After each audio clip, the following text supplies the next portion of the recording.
Buenos días, les pedimos que vayan. Good morning. Please be seated. We will now begin.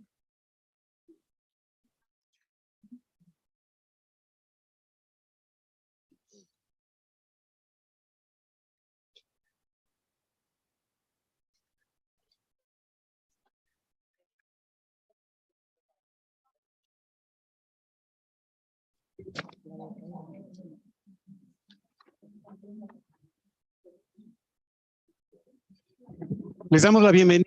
Well, we'd like to welcome you to ECLAC, the Economic Commission for Latin America and the Caribbean, to this event called Towards COP27, Regional Forums on Climate Initiatives to Finance Climate Action and the Sustainable Development Goals. This event is being held in each one of the 5 regional commissions of the UN, and that is why it is part of these regional forums. And this particular one is called Roundtable on Climate Finance, the Energy Transition in Latin America and the Caribbean. And so to begin the event, in the inaugural section will be addressed by Amina Mohammed, the United Nations Deputy Secretary General, who sent a video message. Go ahead, please.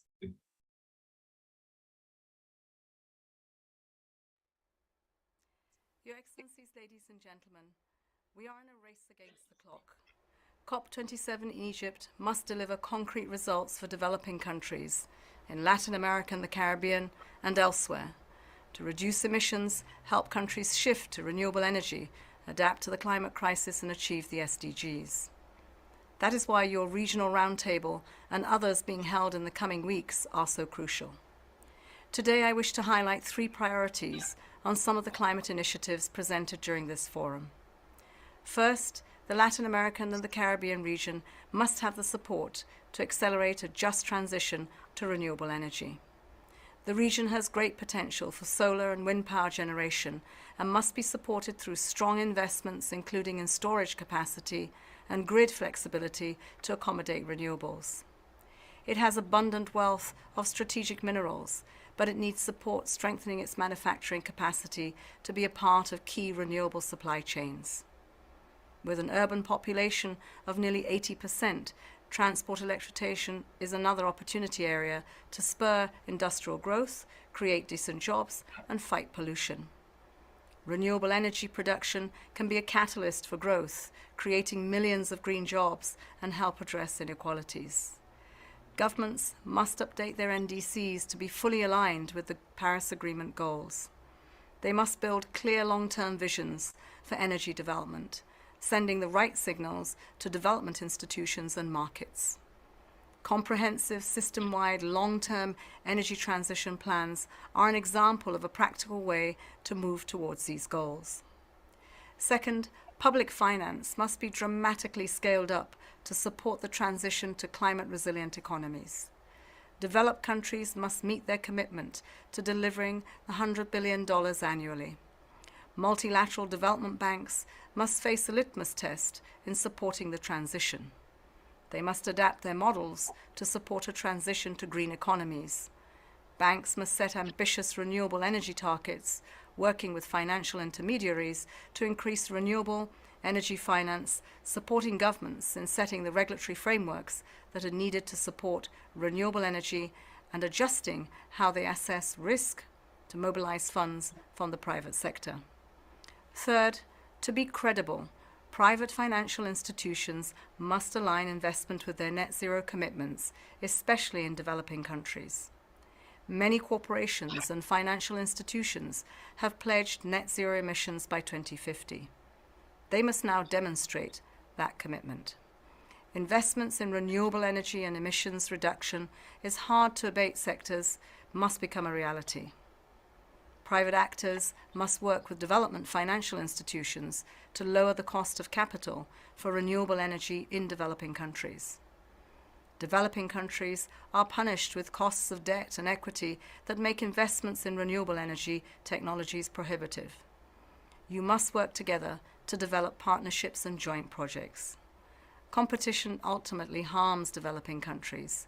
It prevents agencies with limited capacity from responding to duplicative efforts. Coordination and collaboration must be the rule in supporting these pipelines. New matchmaking institutions, such as energy compacts, can also facilitate investments, coordinate assistance, and provide certainty for energy projects. I commend those countries, companies, and organizations in the region that have already committed to energy compacts and urge those who have not to take this important step. Today's Roundtable promotes opportunities for the region to pivot to a sustainable development path in critical areas.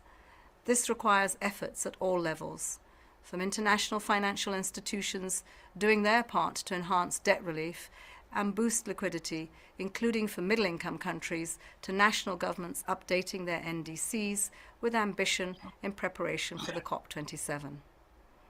I take this opportunity to congratulate Simon Steele from Grenada for his appointment as the new Executive Secretary of the UNFCCC. Ladies and gentlemen, friends, in this pivotal moment, let us act with a sense of urgency and scale. Now is the time to commit and demonstrate the power of concerted action. Thank you.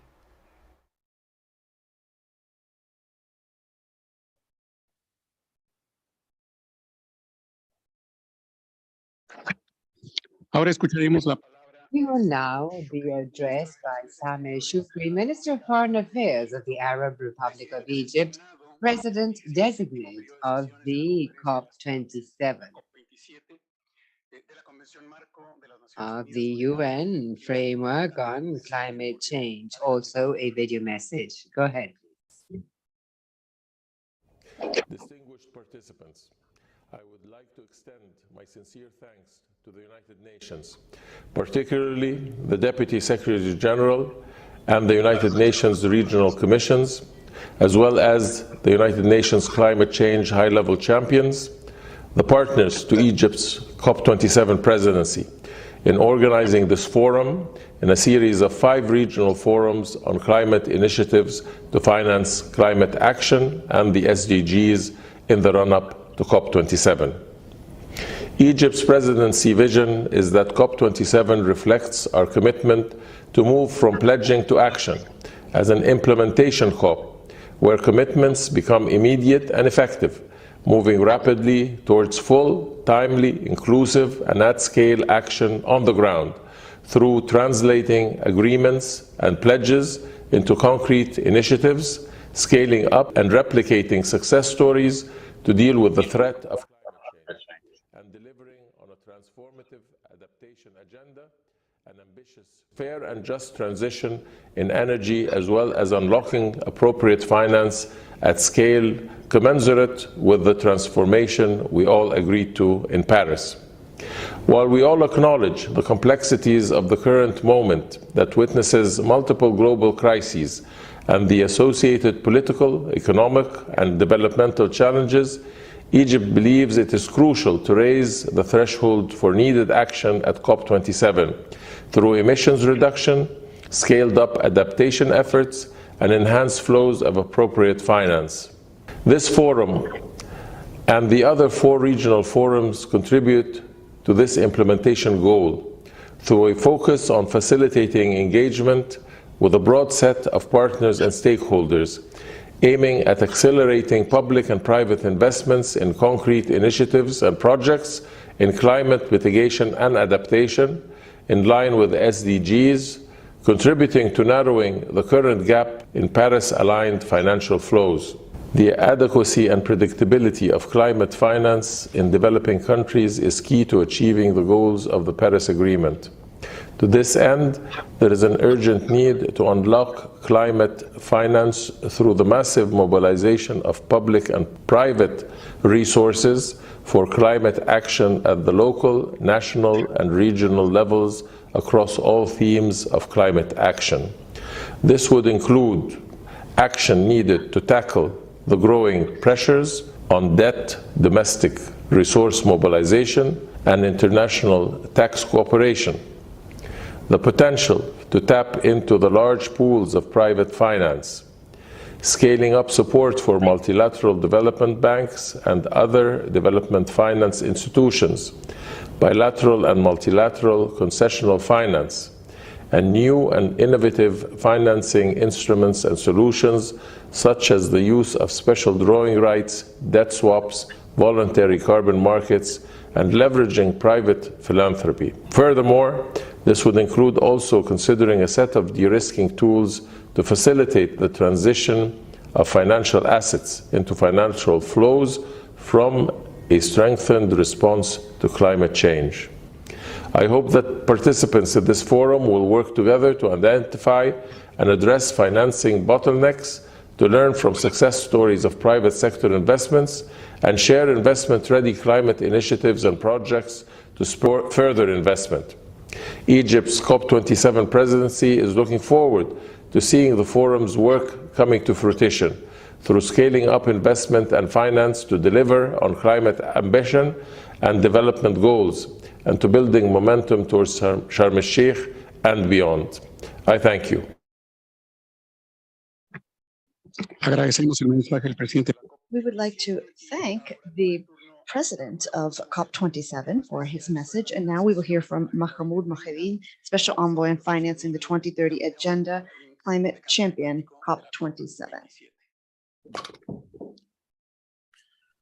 Right. Good morning, Excellencies, ladies and gentlemen. I hope that you can hear me well. I just arrived from Gabon to Cairo. We can hear you well. Fantastic. I understand that my good colleague and friend and champion Nigel Topping is with you in person as well. So I'll be relying on him and on the in-person engagement and interaction.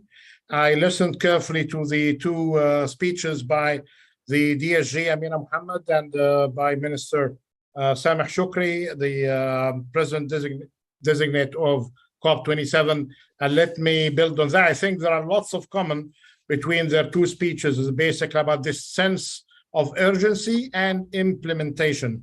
And Nigel and I were in Gabon, and you can really see that those 2 issues that we are really racing against time, and we need really to implement what we agreed on, have been very much in common. And basically, this is why we have this engagement with you in ECLAC in Latin America and the Caribbean region. And this is our 3rd stop, as you know. We started with Africa. We had the 2nd stop in Asia a few days ago.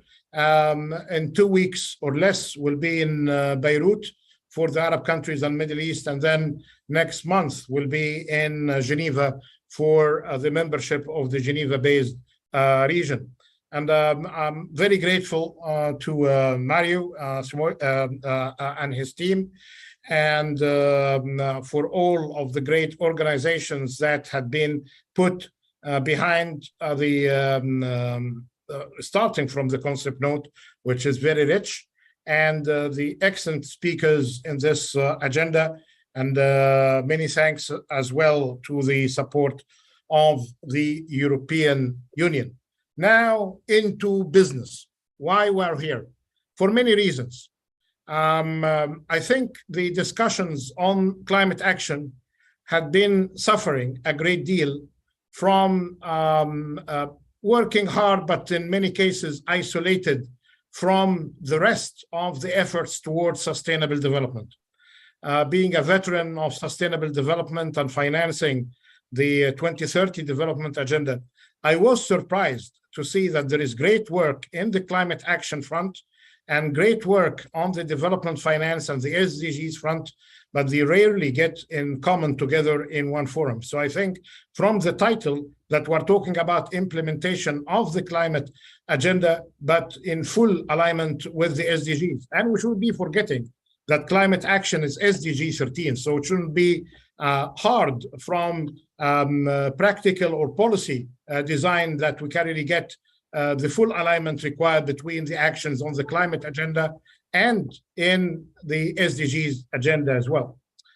The other thing that we tend to speak as policymakers and leaders in the UN system, government officials with their line ministries, and then we have the business community, the civil society organizations, but not all under one roof. And this is again being changed now through this good gathering that we have today, where we try to get the business leaders, the financial institutions, the potential projects to be considered all in one room to get the supply of funds, the promise of finance close to what's happening in the real economy, either in climate action specific projects in mitigation or adaptation, or in areas that could benefiting climate action even indirectly. But we agreed that the investments, not just in the infrastructure and the issues related to energy or adaptation that could be beneficial to climate action, but other matters, including the investments in human capital and overall in resilience, not just of businesses, but in society, could be beneficial to climate action and fulfilling its targets. I think the messages, and perhaps Nigel will build further on what he saw himself in the Climate Week in Africa. It's not very different from what we saw in the Climate Week in Latin America and the Caribbean that was hosted in the Dominican Republic that I attended. And it's the same key messages that there is in existence a significant potential of opportunities that need to be efficiently seized, that we need to adopt a holistic approach, not to make the efforts towards climate action compromising whatever we manage to achieve in sustainability broadly defined under the SDGs. Definitely, we don't need the investments in climate action to harm poverty further or to result in job losses, or in the context of Latin America, increase inequality and vulnerability to other shocks. So I think this came very strong from the meeting that we had in Africa and the Asia Pacific region. The need to increase green and sustainable debt financing instruments such as green, blue, and sustainability-linked bonds, but we need to be mindful to debt vulnerability. And here I like to emphasize that the financing for climate, as it is, I'm afraid, for development as well, is unreasonably dependent on debt instruments. The climate action has more than 62% of its finance based on debt, while we see that the opportunities on investments and partnerships through the private sector could really be beneficial, especially for countries suffering from debt vulnerability. The need for innovative finances like debt for climate swaps, and I know that there are many good examples coming from Latin America, including the recent transactions in Belize. And we shouldn't be forgetting that Latin America and the Caribbean were the home of innovations when it comes to swaps, debt for nature swaps, and more recently, debt for climate, debt for nature swap as well through the work in Belize. But many other examples came from the 1980s and 90s from Costa Rica and other countries. So, but definitely now we have a new generation of debt reduction mechanisms and swaps that could really linking the NDCs, the nationally determined commitments and contributions to a KPI that could really result in debt reductions. And there are lots of recent research in this area in particular. And I'm happy that in Cairo, in few days, there will be a focus on the new generation of debt swap mechanisms. The development of carbon markets is also a key priority. And with the kind of advances in this area, and again, Nigel attended a very important event in Gabon about the future of carbon credit markets. What we need here, and we're talking among friends, the advances in Europe in establishing carbon markets are to be recommended for reference. But when it comes to the needs of developing economies and emerging markets, we need to tailor carbon markets based on the conditions to maximize their benefits. And I like to commend the good work by Europe in extending knowledge, ideas, and technical assistance, including more recently to China in establishing carbon markets, but all about how to fit that all in the political economy dynamics and the requirements and the initial conditions that we have in the beneficiary countries. And I'm happy to see that there is a great deal of interest in that from Asia, from Africa, and with the leadership of knowledge in ICLAC. And I see and reflected in this agenda that this could be an area of important discussion. We're after projects, and I'd like to conclude by that. We're after projects, and I'm happy to say that in Africa, we managed to get 19 projects as examples of what could be done. Now they are currently being discussed by leading investment banks, including Standard Chartered, HSBC, Citigroup, and others, with the help and support by BCG. The same, we got around 20 projects from Asia, focusing on public-private partnerships and with different scales, from very small scale in some countries in electrification of the traffic system and in mobility to almost mega projects in some of the countries, including actually, I'd like to note that, including that timely project in Pakistan in the Indus Valley. And all my support and my heartfelt support to our brothers in Pakistan, to what they have been exposed to. Almost 1/3 in the country is now underwater and more vulnerable to the severe impact of weather, and that's all induced and caused by the deterioration in climate. But in Asia, we had projects, and I just brought Pakistan here because this is an important project in mitigation and adaptation and dealing with the implications of climate action that could be addressed as well seriously by taking the file of loss and damage and insurance more seriously than what we have. The GFANs are with us in this partnership, and we have a chapter already being under construction for Africa. We had a chapter already launched in Asia, and Nigel, of course, can speak more about that. But in a few days, we'll launch the GFANs chapter in Africa. This is the Glasgow Financial Alliance for Net Zero. I'm happy to say that Mark Carney is going to be in Cairo to help launching that, and we look forward to the establishment of the GFANs LAC chapter shortly as well. We are all in the learning business, and I'll be following all of your discussions today and tomorrow. And we look forward to a good list of investable, I don't like to say bankable because we have enough debt, but let's say investable projects. If it is debt, it needs to be really within the limits and within the rules of engagements, not to enhance or to increase the trouble, but to maximize the benefits and minimize the costs. Having said that, very grateful to your leadership and ICLAC and the teams in the UN and all of the partners who helped us in getting this meeting convened in the good way, and congratulate you for your ability to have all of these speakers and the promising sessions. And I am looking forward projects and projectize everything useful that you can really see, because this is basically the focus of COP27. It's not good about good meetings. I bet this is going to be a great meeting. It's basically about the outcomes of projects and investments that we can benefit from. Thank you so much, and looking forward to your discussions. Thank you.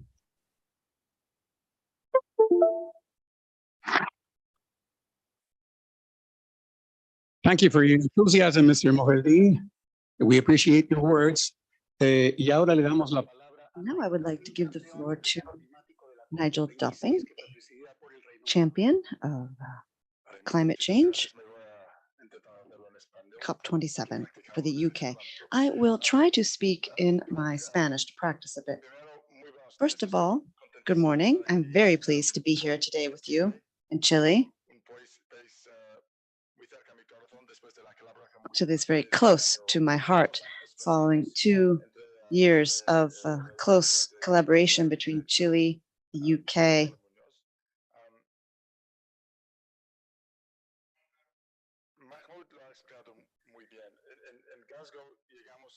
Mahmoud was quite poignant. At Glasgow, we reached a partnership, TFANS, and there are more than 500 investment banks involved with more than 130 trillion. It's so many zeros. It's very difficult to even conceptualize.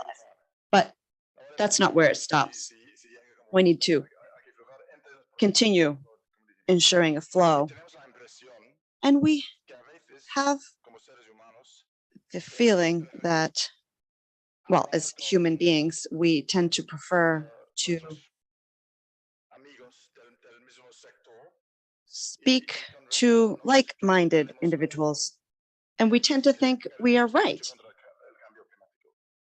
But while doing that, we may actually be losing the fight against climate change, and we cannot accept that. We need to have a variety of different perspectives. We need the viewpoint from the different stakeholders along the investment value chain. They all need to weigh in. That is what we would like to do. We would like to improve the conversation so that we can find solutions, and so that we simply do not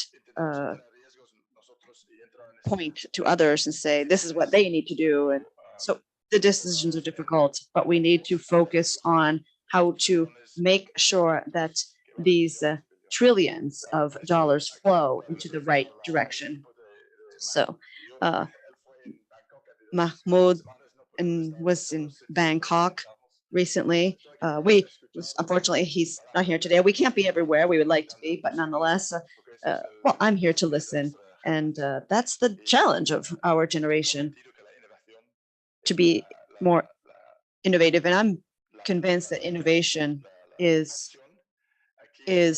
truly the passion of this region, and it will be extremely important for the world to actually meet our objectives.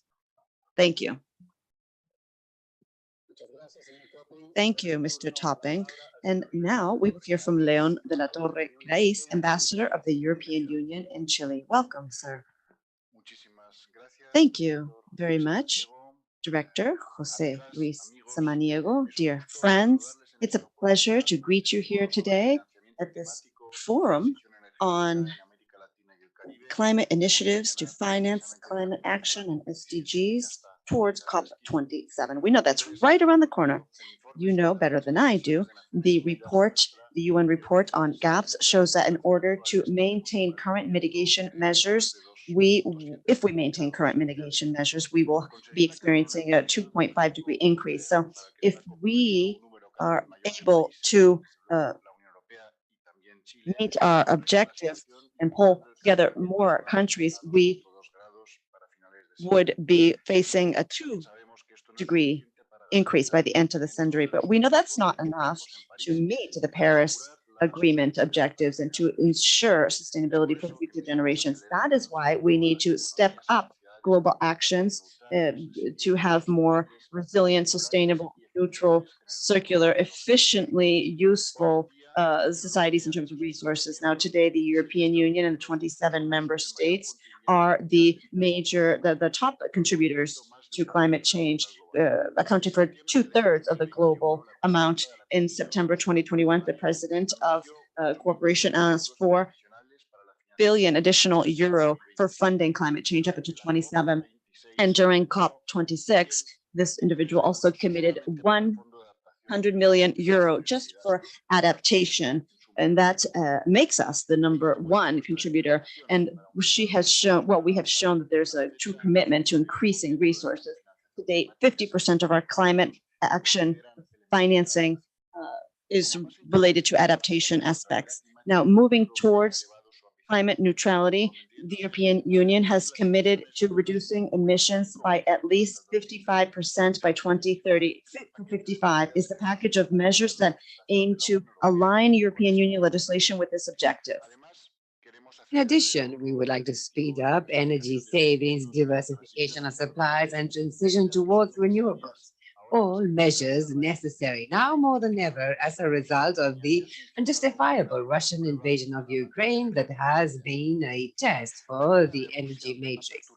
Russia's war has disturbed supply chains that were already submitted to great pressure and have affected energy markets and led to safety issues worldwide.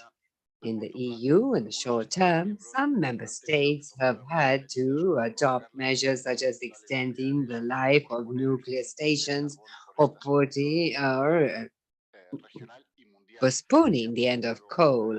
And all of these things caused by Russia's war. But this last Monday, the president of the EU, Anne von der Leyen, announced a structural reform of the electricity market with unprecedented rise in the price of power in the EU, and said that the electricity that Europe creates from sun, wind, and geothermal or biomass or green hydrogen, every time we produce more from these sources, this will make us more independent from oil. And for this, we have Repower EU plan that seeks to diversify our energy supply and speed up energy transition in order to be independent of the fossil fuels coming from Russia and other countries before 2030. We know in this area, green hydrogen will play a key role in the future and will allow putting an end to coal. And that is why we're furthering the initiative Team Europe for the development of green hydrogen in Chile, and that we're hoping will serve as an example of collaboration between member states and third-party countries in order to finance towards energy transition in the rest of the region and further the green hydrogen economy in Latin America.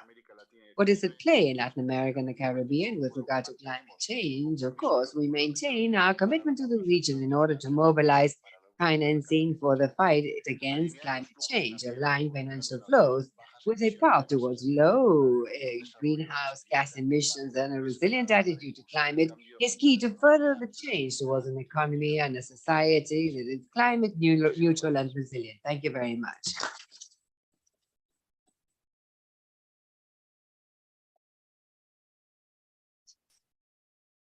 Muchas gracias. Thank you very much, Ambassador. And now it is ECLAC's turn, and I would like to say good morning and welcome you on behalf of the interim executive secretary. And my name is José Luis Samaniego, Director of the Sustainable Development of Human Services Division of ECLAC. And I would like to thank the government of Egypt and the embassy and also the European Union through the Euroclimate program that made it possible to hold this event. As the ambassador has just said, the global situation in Latin America is not, cannot ignore it. And we have this record of having spent a few years with contributing 8.3% to global emissions and now contributing with 10% of global emissions. And in this sense, Latin America has two specificities. One is that, contrary to the rest of the world, and when the use of soil becomes a sump, in the case of Latin America and the Caribbean, this is a source of emissions and a very important one, and on account of the combined effect of agriculture and deforestation. That should not stop in Latin America. We accumulate practically 60%, 59% in fact, of emissions in the region. In this outlook, in the energy sector, the area that is growing fastest is transport, and so we're carbonizing the economies. And this leads to a situation which is we must pay attention to. Countries with a higher share of renewables in their energy matrix is offset by the impact of transport on the energy matrix. So countries that could be clean are lag behind on account of the very slow progress made with regard to mobility in the region. In aggregate terms, only one, which is Panama, combines a high level of income per capita and a level of emissions that is compatible with the threshold set by the Paris Agreement to keep the temperature below the 2 degrees C.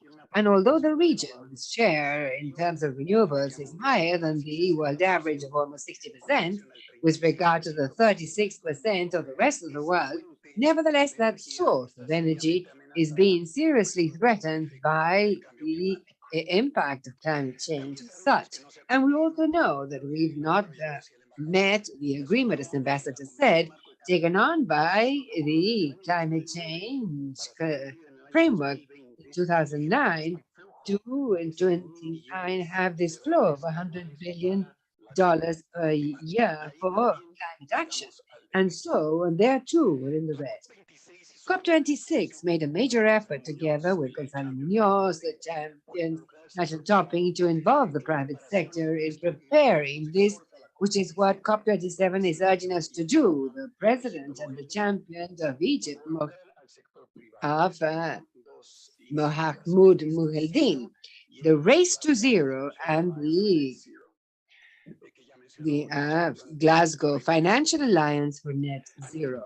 At global level, and I believe that this explains the emphasis of the presidents of COP27 in this action. The Framework Convention ended the regulatory global work that had been commissioned from the start. So now it is basically moving towards improving the ambition of aligning the national objectives with the overall objective of the convention and monitoring in the progress that each country is taking on. And that is why the content of the seminar today is based on projects such as Mohideen saying, prioritizing as much as we can. And now we're going to see the details. We're aligned with this global effort by the 5 regional commissions, making the most of their ability to convene their relation with the main players in this effort to bring this down to projects. With this, we want to close the still too wide gap between those who require the resources and those that are offering them, but also to close some criteria in terms of project design, as well as the awarding of climate financing, as the president of COP said. And so what we found is a catalytic effect on climate effect investment. And for this, we need to focus the dialogue in sectors that also have very particular specificities. We have renewable energy, of course, combined, as we were saying, by Mrs. Mohammed, with the transport sector that Latin America has a very special weight. And with this wealth that we have in Latin America, the possibility of having richer value chains in mining, where we're rich copper, lithium, and other key minerals for transition to the new world. And of course, the issue of resilience and how to respond to the greatest demand for adaptation that are particularly severe in the case of the Caribbean and Central America. But there's another characteristic, a virtuous one. These 4 approaches, this sectoral selection, that is that they are able to not only bring us forwards in climate action, but also they're able to bring us forwards in closing gaps with regard to the 2030 agenda. Sectors combine the following characteristics. They have a lower carbon footprint, but without a doubt, but also they foster inclusion, employment, social inclusion, public goods linked to, for example, transport and access to energy. And of course, they are sectors that may foster the economic dynamism of the region without aggravating our external restrictions that right now, in times of recession and with a view to the fiscal recession, are very, very valuable features. The region, as we're saying, is not doing that well in terms of public policy. Barely 4 countries in the region apply a static carbon tax at very low level. Discussions of methane taxation hasn't even started formally in the region. Just 1 country is applying a social cost to carbon.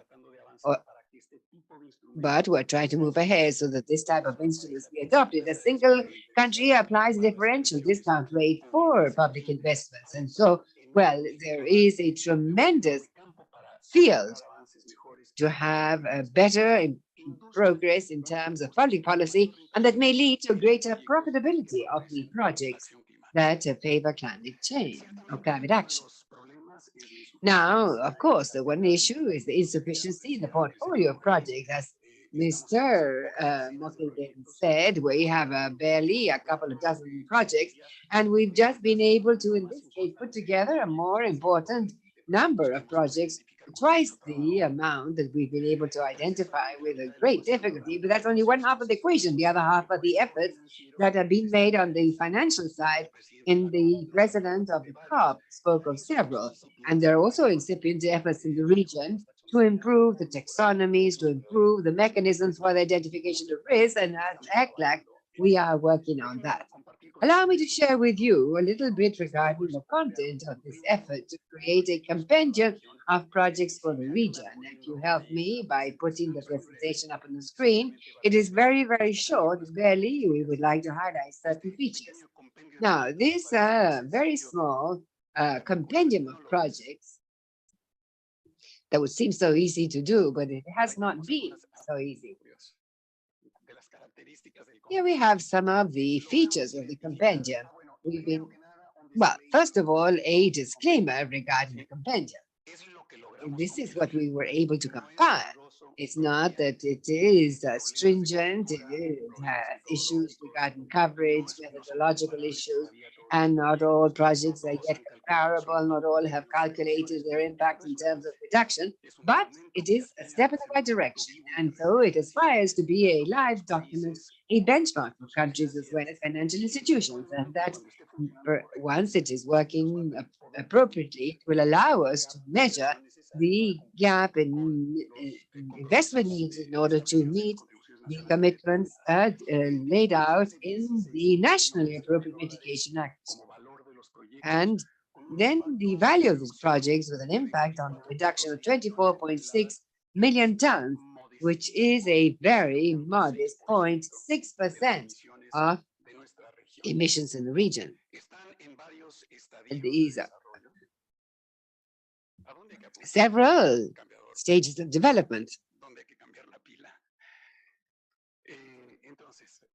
And so we have more projects regarding energy transition down here, of course, and we have, second, those that have to do with mining, less in electromobility, and in the case of those resilience for small developing island states, we have 3 funds that aspire to convene projects for adaptation. We still not talk about adaptation projects at the intermediate stage. And many of these projects are still in the conceptual design stage. These are ideas. Some are already being studied in terms of viability, and some others are, in fact, in the pipeline for finance. Mainly focused in South America, a few more in Central America, just a few in the Caribbean. Very few large projects over $5 billion. We have 10, 10, and 9 in the range of 1,000 to 5 billion, and 20 and 100. And so we have projects of an intermediate size. It's interesting. And then lastly, here you have this broken down by sectors. In terms of energy transition, the greatest part are being studied for their feasibility. Electromobility, most are in study phase. And in the case of minerals, barely being considered conceptually.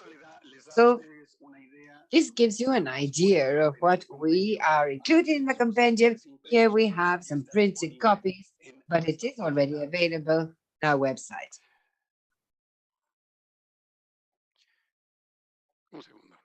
Just a second, please.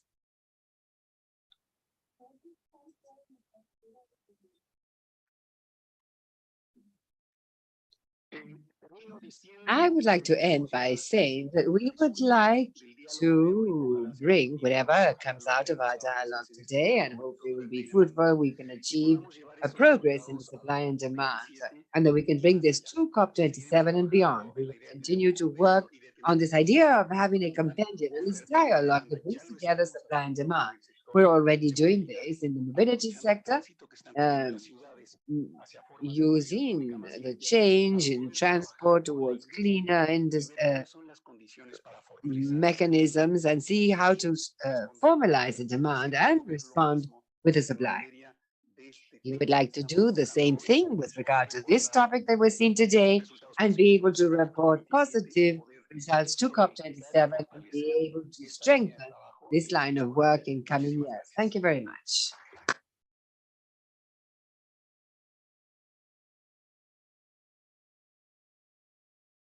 Terminamos con.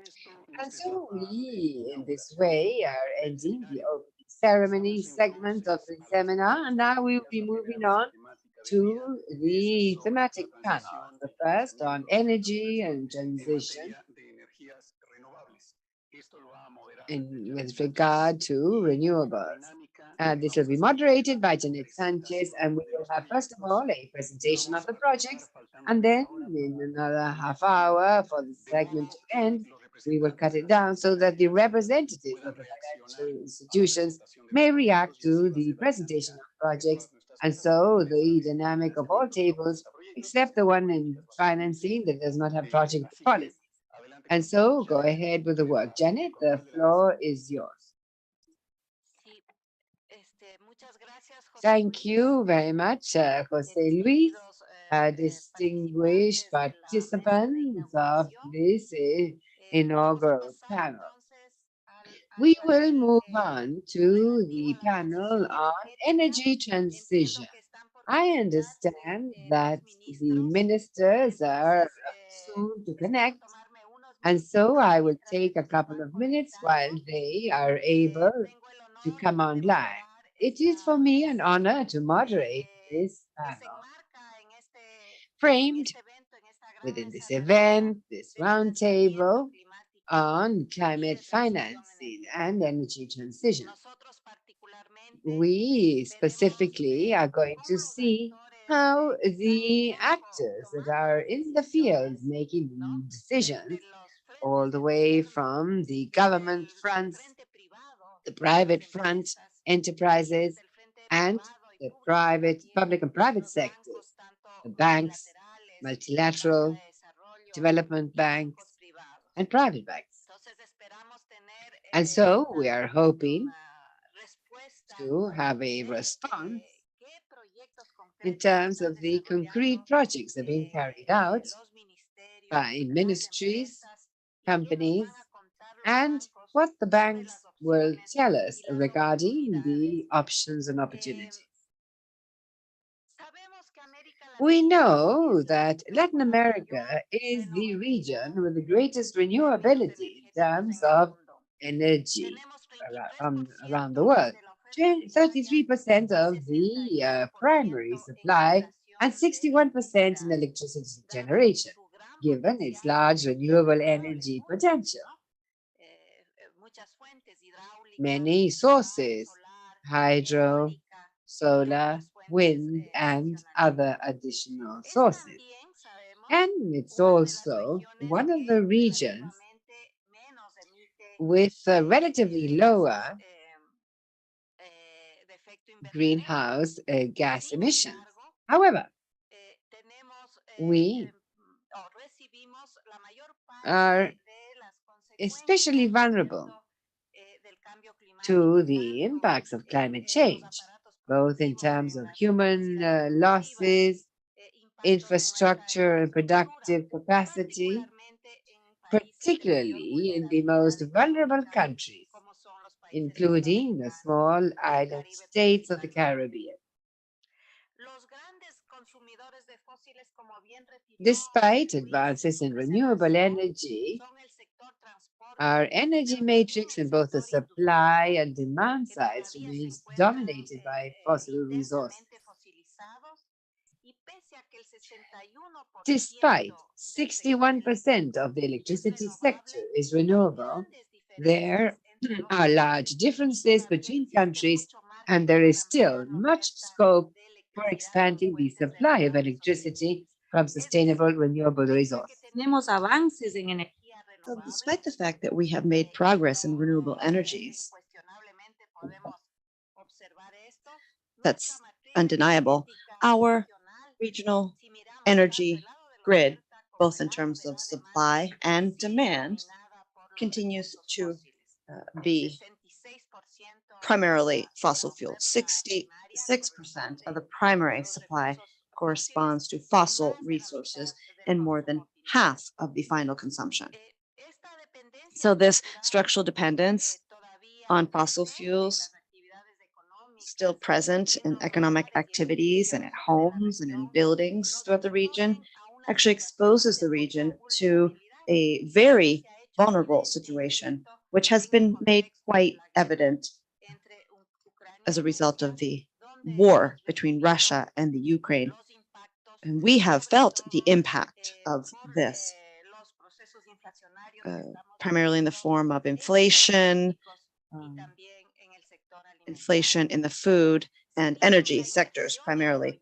Now, while investment in renewable projects has been trending upwards over the last decade, it declined in recent years, particularly as a result of the pandemic, 2020 and in 2021. And this is as shown by the investment announcement data. The data also show that the levelized costs of renewables are already competitive with fossil-based energies.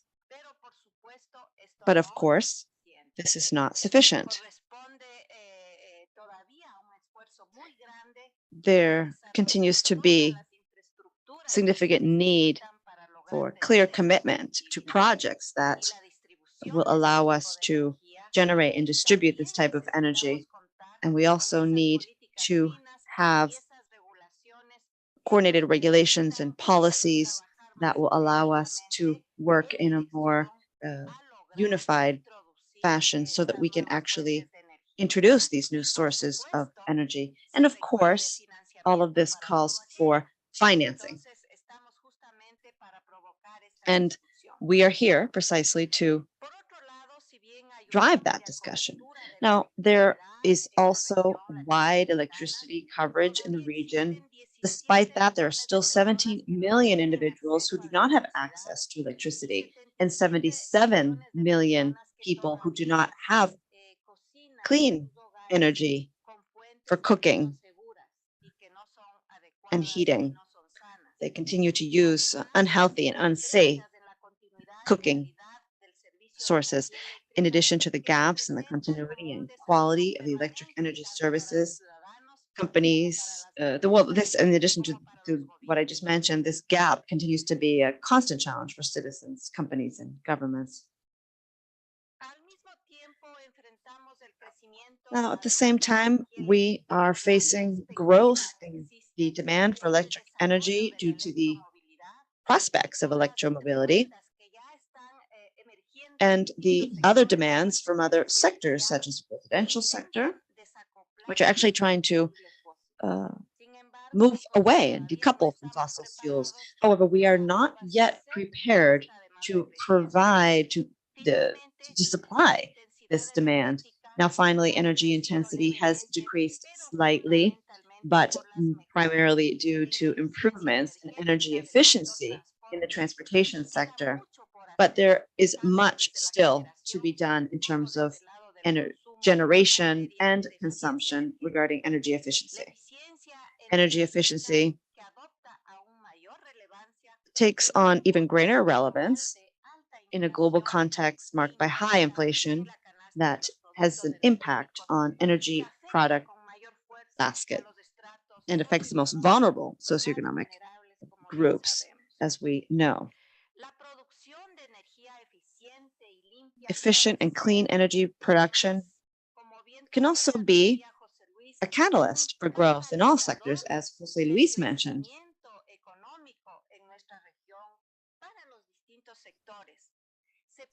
ECLAC has estimated that investing 1.3% of Latin America, the Caribbean's GDP per year would allow us to secure universal access to energy while also creating 7 million new green jobs by 2030 and reduce carbon emissions by at least 1/3. The data show this, and we have a wealth of opportunities and possibilities here. And clearly, this is something that we are interested in, and we need to push forward with this. However, we have not reached our jump-off point yet. Something is missing. And what is missing? Well, we need to have a long-term vision, and we need to take the timely decisions. And when I say take timely decisions, I'm referring to both the public and private sectors, the investment sectors, those financing these potential projects also need to take timely decisions. Now, coordinated regional action will also allow us to reduce risks and at the same time will contribute to resilience and integration, thereby mitigating the region's trade vulnerability. And we have clearly seen that as a phenomenon, given the tremendous external shocks that this region is facing and the rest of the world as well. Now, this would also allow for us to optimize energy supply while increasing the use of infrastructure. ECLAC has recognized the restrictions in the specific context of each country, as well as the aspects of economic policy that must be taken into consideration if we are going to move forward this huge transformation, has actually defined 5 key pillars for energy transition, which are applicable to the region. These 5 pillars are increasing renewable energy production and consumption. Secondly, making access to electricity based on renewables, sustainable renewables, universal. 3, incorporating greater efficiency in energy systems. 4, secure greater complementarity and integration among the region's energy systems. And as I mentioned, this would allow us to reduce the cost, the operating costs, while also enabling us to be more resilient and have a safer regional scenario. Now, one of the determining factors, of course, for these pillars is the ability to mobilize investment resources and financing for the implementation of public policies and the development of concrete infrastructure projects, research projects, different types of projects that would allow us to address climate change. As ECLAC has always argued, reactivating the investment dynamic is central to sustainable and inclusive growth. And that will allow us to secure this synchronicity, which is often aloof. As mentioned by our colleagues during the welcoming remarks, this coordination can be tricky, but it's necessary for us to attain the various sustainable development goals outlined for us. Now, in this regard, fortunately, there are concrete projects underway in the countries. Jose Luis actually referred to a few. Some of these are small projects, others are large projects, but in the end, they are all strategic projects for this major challenge we face. So we are here today to assess the various challenges and opportunities of these projects with regard to financing. As mentioned by Secretary General Gutierrez, this calls for adjusted, adapted risk frameworks and greater flexibility to scale up financing in renewables. Therefore, the banking sector needs to be open and truly needs to consider the eligibility criteria of these projects so they can participate in financing these projects and consider more innovative mechanisms while also sharing the risk with the public sector and the private sector. And this entails a joint effort. So, dear participants, I look forward to a very important panel discussion. I believe everyone is ready. The ministers are all here, poised for action. As a result, allow me to introduce you to the panel of government actors, company, corporate world, and private banking industry. We are here with David Abiamofo, the Minister of Natural Resources of Suriname, Jorge Rivera Staff, the National Energy Secretary of Panama. We will also be joined with the Minister of Energy of Chile, Claudio Webb. And from the corporate side, we are here with Bernardita Infante from ENGIE. She's the Corporate Finance Manager. Also joining us today, virtually, is Mauricio Becerri, the head of Latin America for Enel. And from the banking industry, we have Fernando Granger, who is a senior energy expert at the CAF. And we are joined virtually by Ariel Yepes Garcia, the Infrastructure and Energy Sector Manager of the IDB. I'm sure we will have a very productive discussion and with all of them, chock full of ideas and concrete possibilities, as we have been tasked with by our authorities and our spokespersons and the UN champions, so that we may be better prepared to move forward with the concrete negotiations and discussions toward COP27, which will be held in November in Egypt. Let us begin. Give the floor to Mr. David Abiamofo, Minister of Natural Resources of Suriname, who has had problems in his flight connections to come to Santiago. We are very sorry, Mr. Minister, for the inconvenience, but we are very glad that you can connect with us at least virtually. So you have 10 minutes. Please, you have the floor. Thank you. Thank you very much, distinguished colleague ministers, representatives of the Economic Commission for Latin America and the Caribbean, of course, the private sector and financial institutions, all present in Santiago, but also those of us participating or attending virtually in this roundtable on climate finance. and Energy Transition in Latin America and the Caribbean, organized by the ECLAC here in Santiago. Good morning. I am very thankful for this invitation extended to Suriname, and on behalf of my government, our sincere greetings to the organization for convening this roundtable.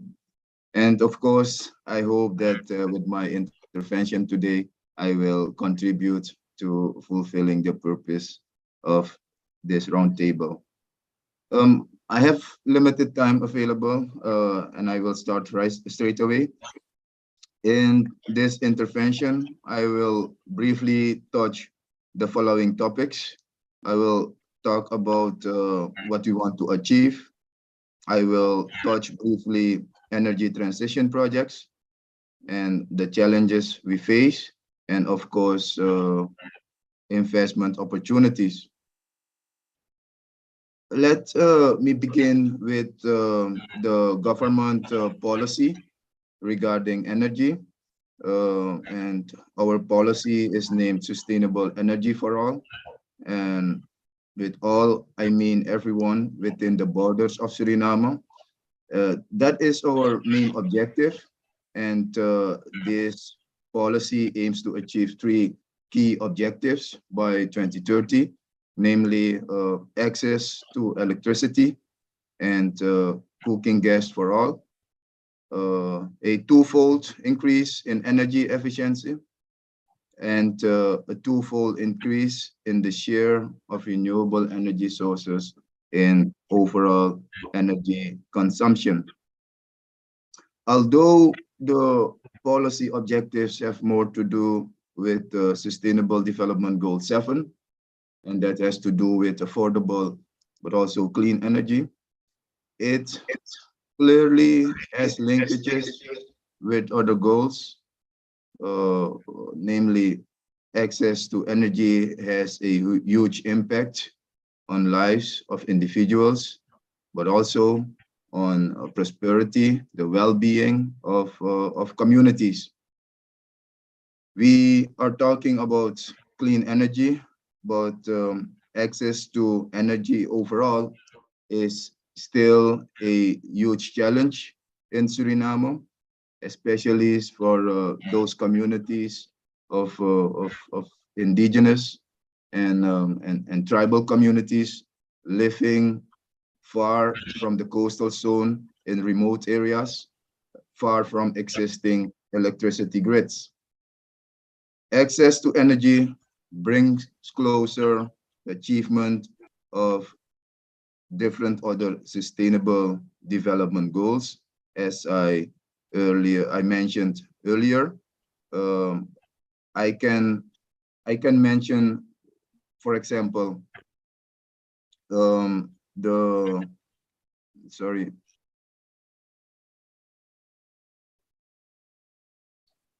I can mention several other sustainable development goals that can be achieved with access to energy. So it's very important that we focus on access to energy, access to clean energy for all, because it has a very big magnitude, the topic we are talking about. In order to reach the three key objectives of Suriname, a few projects have been identified, of which I will give a short overview. In 2016, for example, we adopted two new legislative projects that provide opportunities to third parties to invest in private initiatives in the energy sector. Furthermore, we are currently executing a IDB-funded project, development of renewable energy, energy efficiency, and electrification. That's a 4.4 million project, one of our first renewable energy projects, and we hope that it will be commissioned in coming October.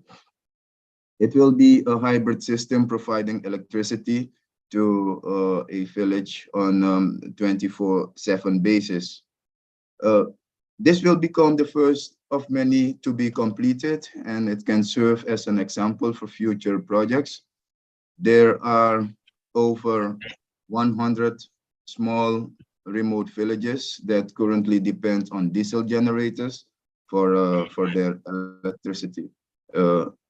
This is something we want to change as soon as possible by means of the introduction of hybrid systems providing electricity 24/7. There are several other initiatives in this context. I will name a few very briefly. For example, a microgrid solar project for the installation of 5 cluster solar plants in the interior of Suriname. It will provide 50 villages with access to 24/7 electricity with a total cost of approximately 27 million US dollars. A second project for also 50 other villages that will possibly be financed by the Indian government through a credit line of approximately 35 million. And then a third project financed by IDB and the European Union for 10 villages. And together with IDB, we are also the feasibility of generating solar energy on the hydro lake with significant amounts of oil and gas discovered so far in Suriname's offshore acreage, and that is since 2020. My country, Suriname, we are accelerating discussions regarding the development of offshore oil and gas. The feasibility of bringing gas to shore enjoys one of our highest priorities. But we face some challenges. I can briefly mention a few. The first one being the lengthy procedures in getting finance approved, the building of alliances between the different partners, social sector, the government, the private sector, the commitment of the private sector to invest in renewable energy business opportunities. We face some challenges in this matter, and of private banks to invest in renewable energy projects. And let me conclude by summarizing the investment opportunities in the energy sector in Suriname. The first one being opportunities in the offshore oil and gas. The second one being investments in renewable energy. If we look at the national energy mix of Suriname, we have room for improvement. We have in Suriname enough installed capacity, but it's mainly based on hydro and fossil fuels. What we want to do is that we want to replace the use of fossil fuels by renewable energy sources. So there is room, opportunities for investment in renewable energy sources. And the third, of course, investments in private businesses regarding the establishment of renewable energy. It could be water, wind, solar, hydrogen. Those are the investment opportunities currently in Suriname. My government's energy policy will be further developed in the coming years based on the priorities in line with Sustainable Development Goal number 7 of the United Nations. which should guarantee access to affordable, reliable, sustainable, also modern energy for all. In this context, we welcome any bilateral and multilateral cooperation, as well as private investments in the area of renewable energy and transition from fossil fuel into, of course, the use of renewable energy. We are ready as Suriname to welcome you.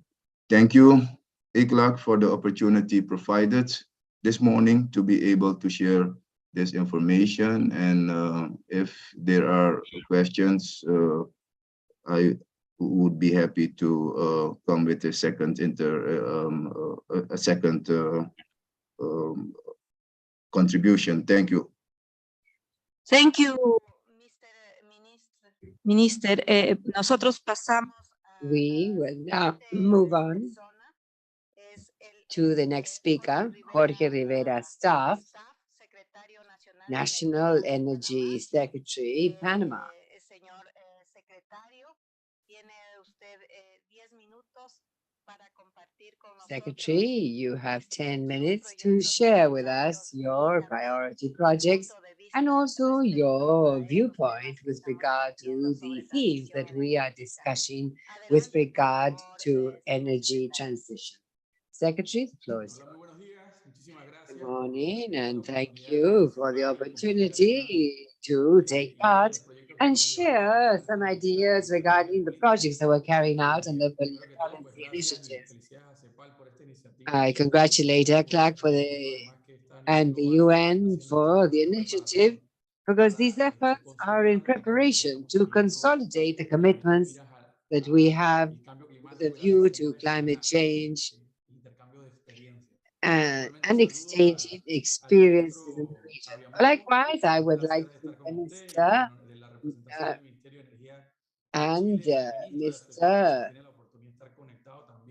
Mojo and everyone present on this occasion. I wish you every success. Without a doubt, we're also seeing many familiar faces in the panel, not only the representatives of the official sector, but also the private sector and multilateral agencies. And so we are at a very good moment to make the most of the initiative. In line with the guidelines that were shared, we were told at the start of a number of pillars and commissions that the region has challenges and strengths. And undoubtedly, when Panama was seeing this, it was almost a checklist of what we are doing and the challenges that we face as a region. And this is important to take into account. Last year, in renewables, there was 80-odd%, but in 2021, well, talking of the energy matrix in general, 70% dependence on fossil fuels, especially with regard to transport. And so it's there that we need to focus our energy transition projects on. And this was formally approved by the Council of Ministers in the year 2020. And this is what we've been implemented, of course, in line with SDG 7 and the Paris Agreement. And in our case, in Panama, 95% of these specific commitments to reduce emissions in coming years is in the energy sector, related to transport mainly. And so there is one of the 5 specific strategies focused on electromobility, transferring or electrifying our transport system with a highly renewable matrix that we would like to continue to expand. So that is one of the strategies in regard to electromobility. And by 2030, we have aligned everything with the SDGs of the UN, so that by then, we are expecting that 40% of vehicles in Panama may be electrical, and then 50 to 20 at the time of the vehicles are electric. And then the second strategy, universal access to energy, as the minister from Suriname mentioned. We have 95% of electricity coverage and access to modern cooking means. But in the indigenous areas, especially up in the mountains, the structural inequality in our country is clear. There, it's no higher than 10-15% in terms of electricity coverage. So this is another of the strategies that we're carrying out. We want 100% universal coverage and access to modern ways of cooking by 2030. And half of that coverage and that extension of electrification is being carried out, or we're hoping to carry it out, with extension of existing networks and then through micro networks based on solar panels and batteries in order to provide quality. The third strategy that we're carrying out, as you mentioned, is energy deficiency. In Panama, in many cases, we say we live in the future in relation to energy efficiency as an innovative characteristic, that in the country, close to 30-40% of our electricity demand has to do with air conditioning. When you at 8 a.m., everyone turns on their air conditioning, so it's a real peak. And so industrialized countries are inclined to have each time more and more air conditioning. So we're considering pilots to implement and correct this a bit. So 25% of our aims to cover the Paris Agreement and SDGs has to do with energy efficiency, almost the same proportion of the rise in renewables, not only in Panama. Then the next strategy is distributed generation. And sorry, and going back in 2030, we are also thinking of reducing by 50% our electricity consumption and 9% less of our final energy use in general. And then the fourth strategy, as we were saying, distributed generation, which means that close to 14% of our installed capacity by 2030 distributed with solar roofs, representing close to 1,700 megawatts installed capacity as of the 61 installed capacity that we have today. So it is growing 25% per year through various initiatives that are being carried out, installing solar roofs, but also we want to grow twice and 3 times as fast as what we have today. The other main pillar of our transition agenda, decarbonization, is democratization of our energy systems and also innovation. In broad terms, how can we enhance, improve the existing strengths that we have in our electricity market to have synergy, storage, and others in order to really take hold of renewables and so be more inflexible to other alternatives. And then talking about financing. We did an economic analysis, but allow me to extrapolate that we are creating about 50,000 new jobs linked to the energy transition from now to 2024. 25, if we implement these other measures, we could extrapolate it to 2050, 150,000 new jobs. But this analysis is being fine-tuned this year with the agreement and support by our strategic partners of always.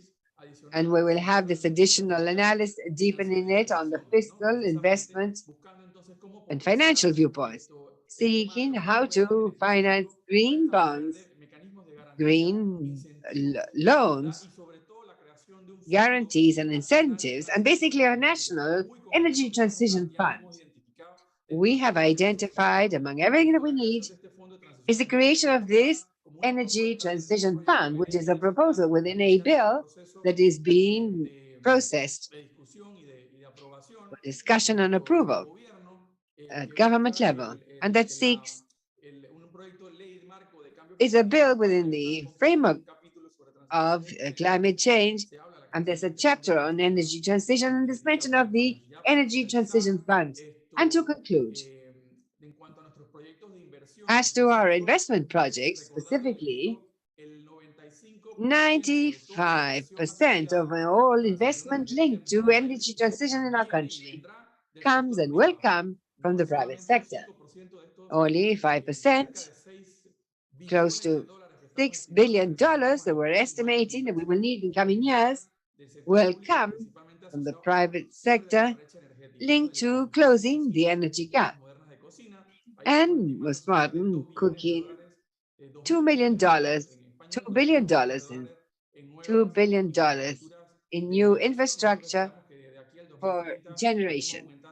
By the year 2030, we're hoping to increase our energy consumption by 60%.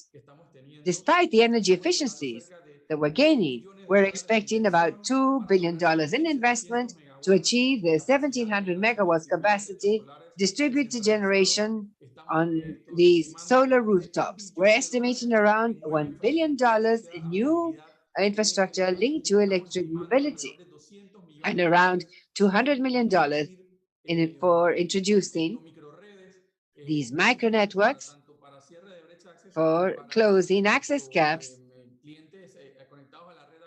as well as for people currently connected to the network. We're considering about $500 million for a plant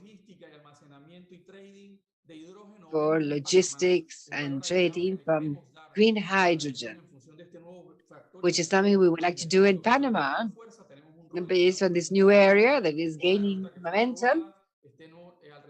We have a bill that has just been passed, and we have $200 million in smart networks for lighting, public lighting, that is sustainable storage, and of course,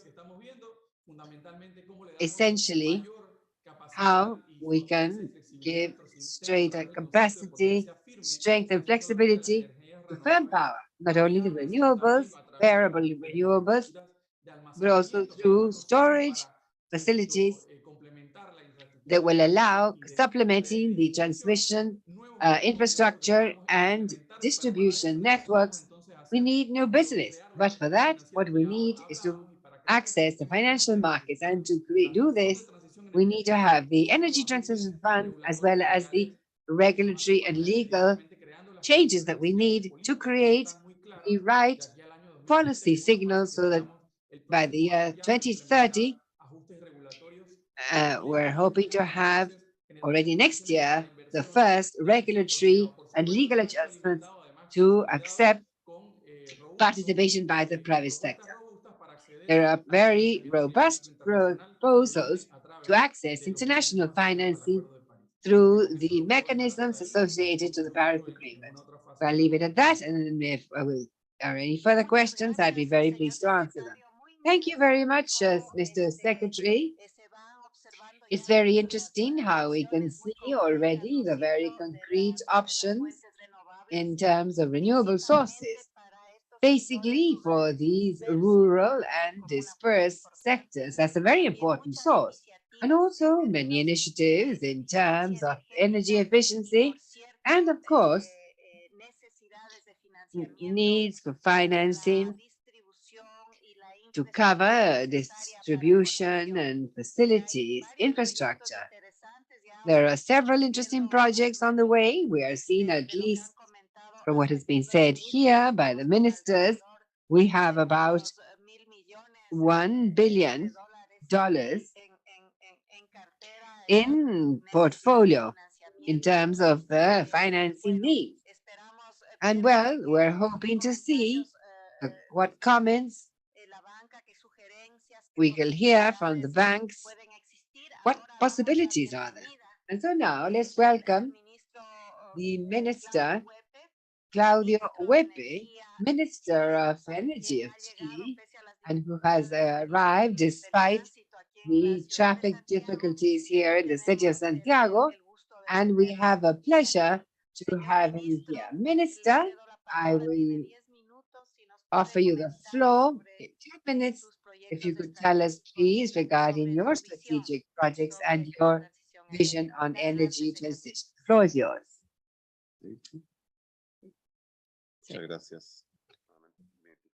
Thank you. Good morning, ladies and gentlemen. I apologize for arriving late. We were caught in traffic. I would like to not necessarily refer to specific projects, rather I would like to refer to our investment for our vision for developing investment in Chile. This is what we would call a significant transition with regard to the approach to the challenge we face. In the short term, according to estimates, numeric estimates, well, some of the estimates state that we will call for more than $20 billion in investments for this transformation, specifically for the energy transition. But there are also challenges regarding the quality of services, access to services, etc. And we believe that in order to secure these investments, we will first have to change how we interact with the private sector. We refer to closer ties, to having a relationship that is more marked by a state that is not just concerned with regulating, but a state that is concerned with moving forward hand in hand, requiring the companies to rise to the occasion and do what they're supposed to do. But this is also with regard to coordinating public-private actions. The public sector is not here to take the place of the private sector, but to coordinate actions. And this is what we call this virtuous cycle of investment, growth, and development. Now, let me stop here for a few seconds to tease out this concept. Now, over the last 10 to 15 years, we have, roughly 10 to 15 years in intensive development of renewable energies. And I have to say that today we're embarking upon a new stage in which renewable energies are not in and of themselves an attribute. There's no particular advantage of being renewable. Most of the energies are renewable in our sector, but we think that's like the minimum starting point, being renewable. And over the years, expectations have grown, specifically from local communities, with regard to the need to develop renewable energies. And these expectations really have not been met to the extent that the people would have liked them to be met. And often the whole market seems to be quite far off, distant in terms of the people's perspective, and renewable energy is a contribution. Anyhow, we believe this virtuous cycle needs to involve three different steps: investment, economic growth, and development. If you're able to meet those three milestones, you, in theory, should be able to reinforce the cycle with another investment cycle consisting of the same: investment, development, investment, growth, development. So in order to do so, all of the parties involved need to have a clear vision with regard to the fact that investment will lead to growth and then development. So it's sometimes when you address the economy from the GDP perspective, you tend to think, though, if we didn't have energy, we wouldn't have a GDP. But if you just look at the figures, you might think that the energy sector is not as relevant. But if we didn't have energy development, the GDP wouldn't exist. You simply cannot have production, any social or economic activities, without energy. That's why it's so crucial to develop the energy sector. We therefore believe that this virtuous cycle is essential for the projects to move forward. We have had close ties with the industry, and in keeping with this new normal approach, new normalcy, we have launched what we call the pro-investment panel. And that's where we address specific short-term problems that we have actually identified jointly with the industry. Together, we have been able to identify the specific short-term areas that call for a solution that would allow us to move forward with the investments. How am I doing on time? A minute left? Thank you. We believe it's very important to address this as an approach, as a working approach. Now, the company's ability to secure investments really is related to the potential success of the investment. And so they need the investments to succeed in order to continue investing. So this is again, virtuous cycle. And we must continue with all the milestones. If we do not further develop the sector, we will not be able to move forward with the investments coming down the pipeline later on. So that's the key component. Now, we have also talked about how important it is to interact greater with the industry. We have to have a systemic approach in order for this all to pan out. It's not just about addressing the specific generation issues. You need to understand that this is related to the quality of the residential services. And you also need to understand that the rates need to be appropriate to stimulate electrification or to promote the use of less polluting fuels as part of this transition. In other words, in simple terms, what we would like to say is that this is also linked to what we call strategic plans. It's not just about defining a suite of targets, but you have to have a plan that will allow for the conditions to exist so that the targets will be met. Now, obviously, we have specific projects that call for specific solutions, but I'm referring to something more encompassing. This global approach will allow us to have certainty that we will be able to continue making progress. For example, we have a project that has been carried out and that we will be launching soon with regard to the exit of the market, coal exiting from the market.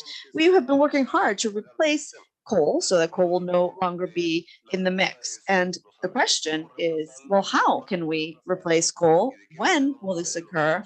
And where will we obtain the resources to do this correctly? Because you all know that the electricity systems are very complex and they call for a series of technical requirements that must be met. It's not just about taking out one piece of the puzzle and replacing it with a different one. It's much more complicated and sophisticated than that. And we believe that over time, in progress with regard to the investments, it needs to be based on three pillars. One, the systemic vision that is manifested through a strategic plan. Two, close ties with the private sector involving close coordination where we can demand from them and vice versa. We work together so that we can tease out the right way to move forward while also meeting all the technical requirements. And the third pillar, or third layer, I guess you could say, is recognizing that this must be a virtuous cycle, that investment needs to lead to growth, growth needs to lead to development, and that's the only way that we will be able to move forward. Thank you very much.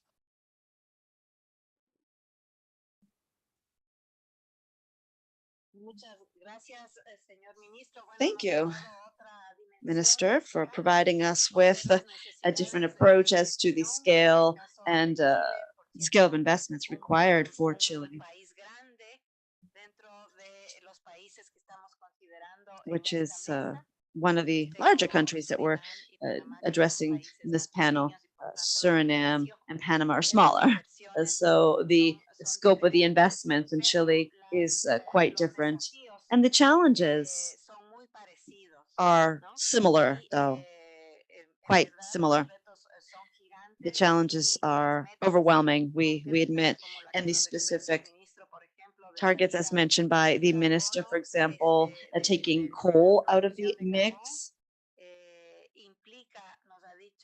implies significant investment and strategic planning to secure this transition. And of course, that is what this panel is talking about. That's why we're here. We're here to refer to the various specific needs that we have identified and how we can secure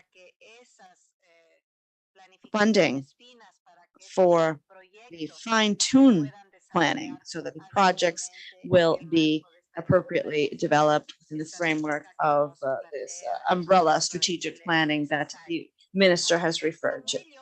Very well, then, with that, we have completed the remarks by the authorities. And now let us move on to the corporate representatives. To do so, I would like to ask Bernardita Infante to join us. She's the corporate finance manager from NG. Please, Bernardita, you have 7 minutes for your presentation. Thank you.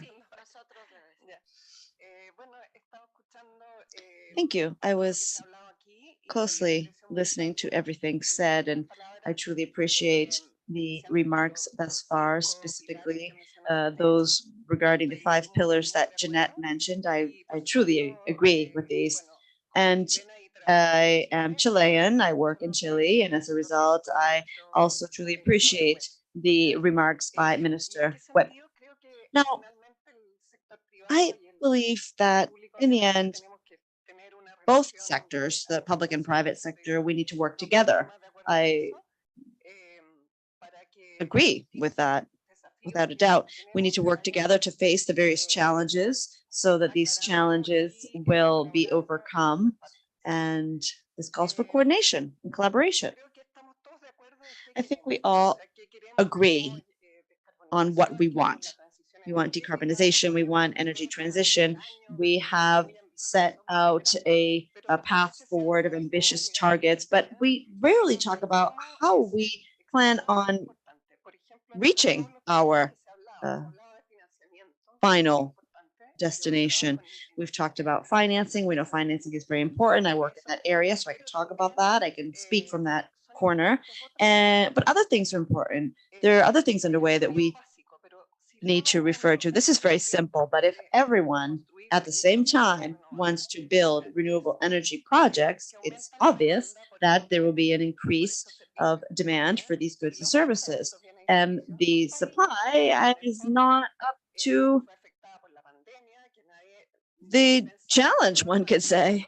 The pandemic had an impact on this. No one knew that we were going to have a pandemic when we defined the decarbonization targets and goals, and then the war. So today it is very challenging to find contractors, construction firms, solar panels, turbines, etc. It's not very easy to secure those materials. And of course, the cost of goods and services and transportation has skyrocketed. And that's a result of the pandemic, for example. Well, and as a result of the pandemic, we've had shortages as well. So the projects have suffered delays. The projects that were slated to allow us to remove coal from the mix. And in Chile, we've had a protracted drought. This year, well, in our specific case, the case of NG Chile, we have our own decarbonization plan. And because of tradition and geographical reasons, we, as a producer, have been basing our production on thermoelectric power. Most of our assets are in northern Chile. And we have generally been working with gas and coal, but now we have a coal plant closure plan. We have not been able to roll that out, though, given the drought. So you can plan as much as you want, and then certain external factors will take you off in a different direction. In any event, we have a renewable energy investment plan. We have made progress with regard to the first phase of this plan. Despite all of that, well, we've secured close to 1,000 megawatts, 1,000 are left, and it's important to invest in these renewables, but at the same time, it's important to have storage projects and transmission projects as well. This is key. It would not be so helpful to carpet the deserts in the north with solar panels if we have no way to convey that energy elsewhere. And we need to make sure that the energy is able to reach its final destination. That's all necessary. I believe that investing in storage is important. Obviously, here we are working with wind power, solar power, building a lot of different projects, and the challenges have been on the development side, the permitting side, regulatory side. Of course, it's important to have a relatively stable and quote unquote bankable regulatory framework so that you are able to secure financing for your projects. That's why I value what the minister just said. He referred to collaboration and cooperation. It's important to understand the project, understand this from a wide based perspective. We have to understand the other viewpoints. We have to know what the country needs overall. Prices are key too. As a result of the war, well, first of all, the drought followed by the war, generating energy in Chile is extremely expensive. We are reaching very high levels, a historic level that we haven't seen in years because we are having to use fossil fuels to drive the production. No one imagined we would ever be at this level, this rate. 2 years ago, a coal shipment would have cost $40, $100 per ton, and now it's 400. So this is not a 13% inflation rate. It's significantly higher. It's exponential. And that clearly is having an impact on our production costs. So we are truly interested. We are the one party interested in moving towards 100% renewables from an economic perspective, and of course, in keeping within our environmental goals. So anyhow, we need to trudge through this phase, and this has caused delays in this energy transition, making it a bit longer than we originally expected it to be. And we have to figure out how to manage that, obviously within our realm of possibilities. I have 1 minute left. Okay, thankfully. I don't necessarily have to make use of the entire minute, so I just wanted to underscore that those are my messages. Let me summarize. This is a challenging moment for this transition. We are on the way, and we have come up against a few unforeseen hurdles regarding financing. We have financing from the IDB, very interesting financing, innovative project that involved concessional funds, and the financing actually provides us with a reward, one could say, with a low interest rate for one of the tranches, and this allows us to close coal plants, to bring on board renewable sources, and to the reward is we are being rewarded for CO2 emissions that we're not emitting. Anyhow, this is something that we believe would be helpful for today. The IFC has also approached us, and we are working with them to tease out some solutions for this transition. Thank you very much, Bernardita.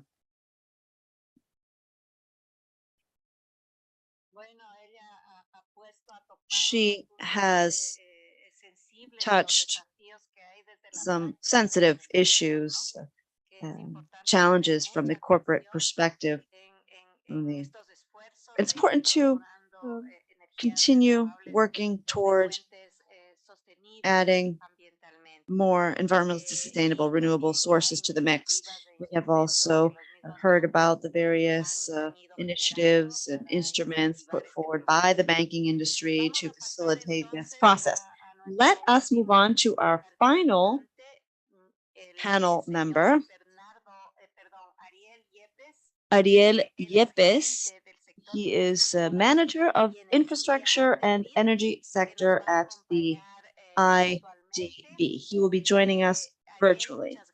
Thank you, Ariel, for being here with us. The floor is yours, and you have 7 minutes for your remarks. Creo que no. She is correcting herself. I apologize, Ariel. Just a moment, please. In fact, Ariel, please be patient. I made a mistake. It is now Mauricio Becerric's turn. He is head of Latin America for another of the relevant companies in the region, Enel. And so please, Mauricio, the floor is yours, and we will be listening to you here in Santiago.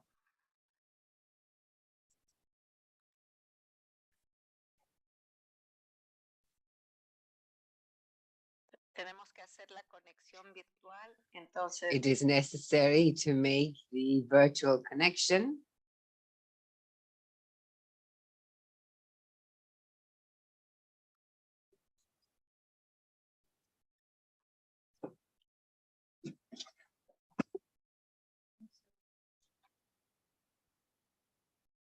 Benet, Sí. indícale a Mauricio que abra su micrófono. Can you please tell Mauricio to turn on his mic? Yes, Mauricio, please, could you unmute your mic? Yes, we have him unmuted, but we cannot hear you, Mauricio. Please check your audio options in the lower left of your computer screen. And please select the audio for the device that you are currently using.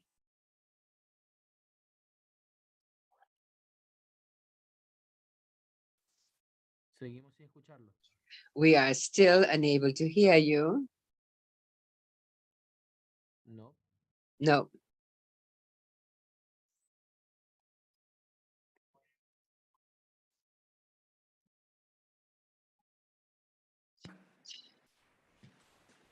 Pronto, ¿me escuchas? Can you hear me? Now, yes. Great. Very good. Well, good morning, everyone. And we will try to make up for the last minute and share some data to contain the 1.5 C rise.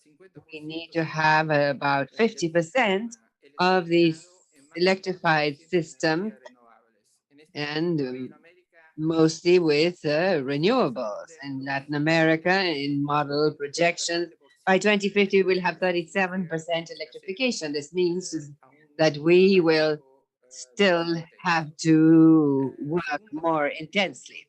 The second data, over 80% of the population, Latin American and island dwellers.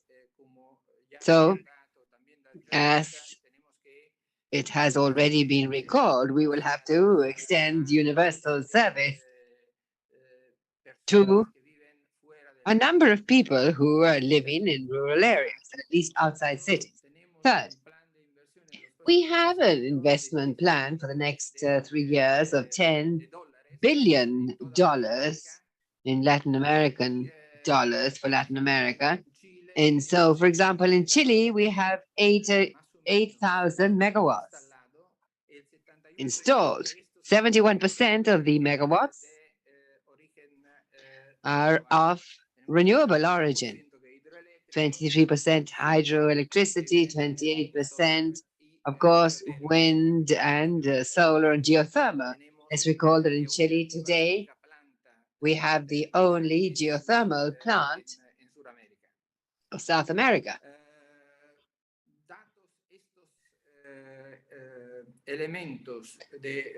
All these data, we say, what has been the plan for Latin America? First of all, decarbonization, deploying the new capacities to have renewable options backed with a very robust pipeline. And we are developing new technologies to reduce CO2 emissions. As Minister Yepe knows, we have closed almost all our coal-fired plants. We will shut down the last one in September the 30th, Pantamina 2. And in Brazil right now, we are producing energy only from renewable sources because we have shut down or sold off the last combined cycle that we had in Brazil. The second aspect, as we have also been recalled by Minister Yepe, the modernization of the grid to ensure better quality for our customers. This will continue to be our focus in the energy strategy. Basically, the digital transformation to ensure the energy transition. Right now, we have 20 to 30,000 cookers in the Santiago region have been changed. And we're also doing the same thing in other Latin American countries. Right now, in Santiago, there are more than 1,000 electricity lights, and in Colombia, 1,500 electric buses. I'm sorry, they're not lights, electric buses. And in Sao Paulo, we were going to begin installing 1,000 megawatts. No, he corrects himself, 1,000 electrical buses. And then also in Lima, there are pilots for public electrical mobility. We have also launched an energy transition roadmap with an independent consultant in each one of the countries, in the 8 Latin American countries where we are present, involving also other players, because of course, this must be done multi-sectorally, and everyone must be involved. The study will end at the end of September, and different governments will be offered this as food for thought. Now, what are the dimensions that we believe will be relevant? We need to have a regional carbon market to increase efficiency and ensure a competitive playing field. This is the work that is being done by the IDB and with the Pacific Alliance. We must ensure participation by the governments in the energy, electrification, the deployment of electrification energy. Here we have the smart meters in São Paulo, and we want to change all meters for smart meters, and Colombia has made it has regulated it. Advanced regulation in Latin America, so that by the year 2027, have all customers using smart meters. And then markets will be harmonized and electrical interconnectivity will be possible. This is important. For example, for Panama, all this online discussion between interconnectivity with Colombia. This was recalled. Having an electricity interconnectivity not only increases the resilience of the system, we've done a study among all Latin American countries, and that this would allow, with this interconnectivity, favoring far more renewable energy in the system. And so therefore, lower the cost. The last thing, With ECLAC, we have started doing work on the circular economy. Energy efficiency, yes, that is relevant, but also the circular economy. Considering that 80% of Latin American population live in rural areas. And so we have a platform, and we have invited all the major cities in Latin America to be part of it, to exchange opinions and projects. And lastly, green hydrogen is one of the elements that countries are carrying out. And I believe that this is very important to export energy. For example, considering what is happening today in Europe. And then regarding the financing for this, Enel has been a pioneer in launching projects with bonds related to sustainability. Not a bond related to projects, but of the company to reduce CO2 and in terms of megawatts of renewable energy. So we recall that the first government to have a sustainability-linked bond with sovereign financing has been Chile. Chile was the first country, the only one in the world that has launched a sustainability-linked bond. The technology is there, financing is there. And of course, it is important to have the legal certainty, and so therefore the regulatory frameworks need to be reviewed. Thank you. Well, thank you very much. Thank you very much, Mauricio. That was an excellent presentation, overall view of how, from the business sector, we are working very advantageously with concrete measures to adapt systems, processes, investments, leading to an energy matrix that is less fossil. And of course, also considering the concrete challenges by governments in these efforts, and that a lot has been said, but little has been done regarding the necessary coordination at technical level to make possible this interconnectivity, to enable standards, meters, and other types of devices, and technical requirements that are so relevant so that we may actually have interconnectivity in general. And so now we will briefly move on to the third segment, where we have the banks, and we will begin with Mr. Fernando Brancher, who is a senior executive and energy coordinator at CAPS. The floor is yours. 7 minutes. Yes, thank you very much, ECLAC, for the invitation to share this roundtable. I have a presentation, but given the dynamics that we have seen here, I think that it's clear here that there are so many things that coincide here in terms of what is being done in the region. It's clear that the inclusion of renewables is essential. Efficiency, electromobility. We're in a situation where the financing requirements is a very relevant aspect. Minister Wepe was saying that Chile was considering around $20 billion in their energy adaptation plans and 26 billion in all from CAF. So the amounts are enormous for the entire region. And so we should say that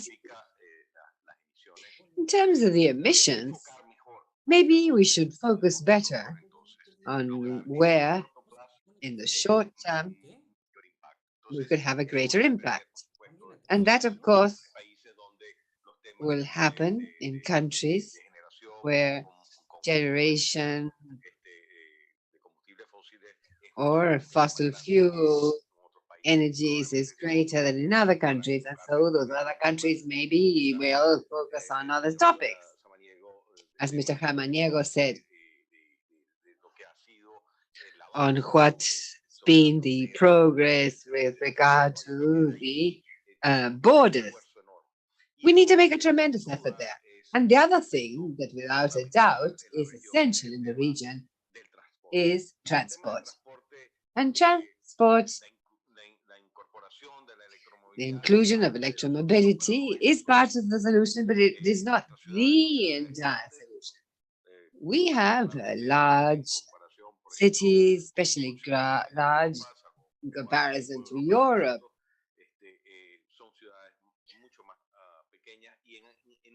4 or 5 large ones, and in our region we have large cities and that have grown in an uncontrolled fashion. We are very inefficient in our urban design. So including electrification of transport in a system that is in itself already inefficient, as a colleague of mine who works in the area of transport says, we're going to have green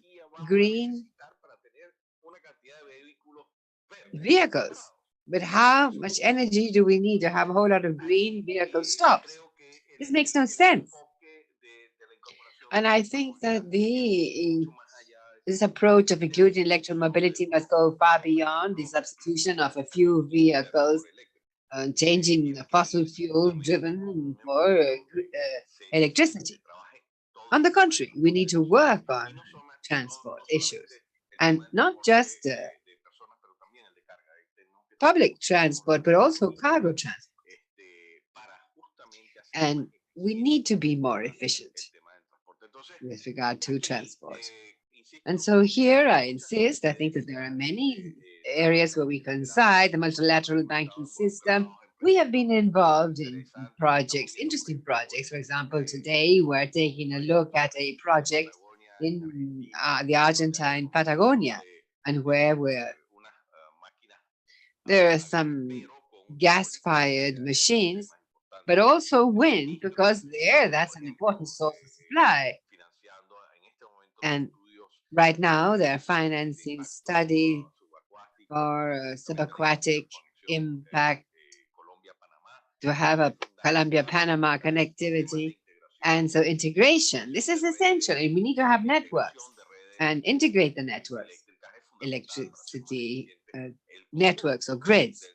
So all systems, we of course are contributing with studies done a few years back now to connect Argentina and Chile. And that must be part of the day-to-day. If we're going to speak of more efficient systems, then of course interconnectivity is part of that. And of course, also our hydraulic systems. Many of the hydraulic plants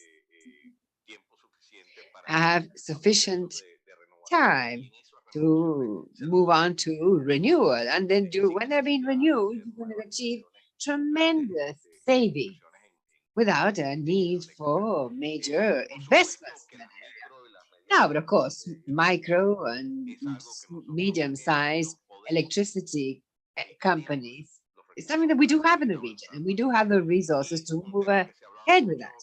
And another topic that quite a lot has been said about this is networks, electricity networks, transmission as well as distribution in the region, where we continue to have quality service issues. We do not have networks that you could say, look, these are 100% reliable. No, because let's imagine the transition, of course, among other things, implies electrifying far more sectors than what we have today. We still have issues regarding supply. There are going to be a number of sectors, and we're going to have a number of multiplying number of issues.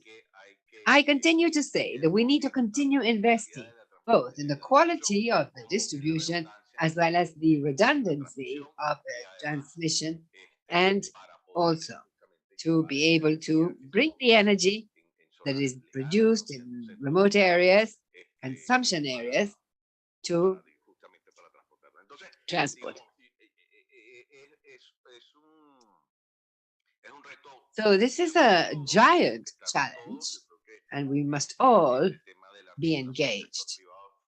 This of connecting the public sector and the private sector is essential, and also we need to go further. We need to seek out the possibility of creating the funds with funds coming from outside the region, and so that they too may join in the funding of these projects that the region requires in future. Very well. Thank you, Fernando. And now I leave you with a concern towards the end of seeing that maybe the ministers' enterprises might be interested in knowing if there are differential conditions for this type of sector or whether they're the same for any loan according to CAF. Yes, each project are a case in themselves. We need to analyze this, and of course, each project has its own risk. And according to the risk, that will determine the conditions that have been applied. That varies from project to project.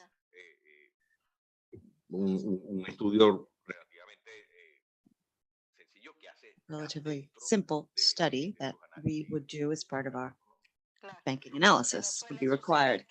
Right, but it's common that these projects are considered riskier. So, well, it really depends. We, for example, were working with Atacama Solar, and the Green Climate Fund became involved for the first time in a project in the region. It's been 2 years.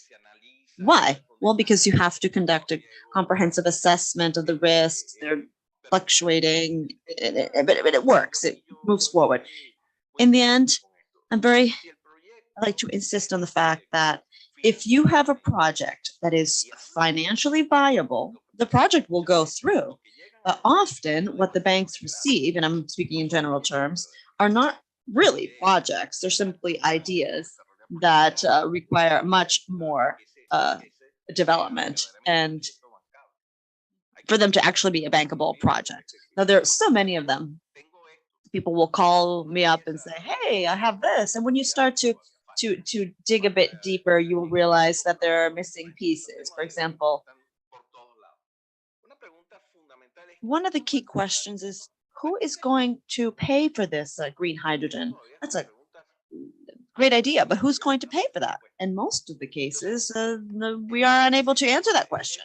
So anyhow, the devil is in the details. And Chile also has a wealth of experience in terms of adding projects and moving forward with the energy transition. Chile's been working in this for a while, and the projects submitted are truly bankable.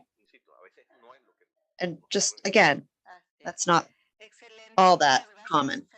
Excellent. Thank you, Fernando, for these poignant remarks, specifically with regard to how we need to be aware of the opportunities, but the problems as well, in terms of matching supply and demand the resources to actually make sure that we are successful in this much desirable energy transition. Okay, Ariel Yepes Garcia, manager of the Infrastructure and Energy Sector Department at the IDB. You have 7 minutes for your remarks and to comment on what you have heard thus far. Thank you.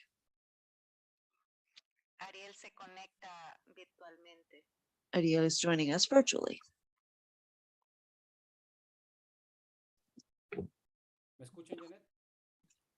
Can you hear me? Can? Now? Yeah.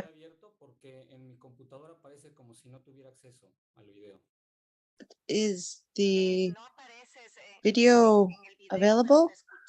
Uh, well, we can hear you. We cannot see you, but we can hear you. You need to grant me access. Okay, there we go. There we go. Thank you. Thank you. It's a pleasure to be here with you at ECLAC and with Minister Wepe, Secretary Rivera, Minister Abiamofo. It's a pleasure to be with my colleagues from the CAF and others to address the possibilities for the energy transition in the various countries. Well, at the Inter-American Development Bank, we are committed to the climate change agenda and to provide support to the different countries of the region during their energy transition and decarbonization of their economies. In Latin America and the Caribbean, the energy transition, as mentioned, involves improving access to energy while also reducing greenhouse gas emissions by way of greater participation of renewable energy sources. Energy transition also brings us to consider subsidies for fossil fuels and the incentive mechanisms to boost participation by the private sector. Fossil fuels create delays for this transition and cause problems for the country's energy efficiency and in terms of diversifying their grid. Now, we also know that we are facing greater volatility today than in the past, and fossil fuel subsidies constitute a budget burden that has an impact on the fiscal opportunities and fiscal situation of the countries following the pandemic, and also results in higher greenhouse gas emissions and less incentive to adopt renewables. In aggregate terms, we have estimated that we need roughly 1% of the GDP annually to secure to attain this SDGs just with regard to energy transition.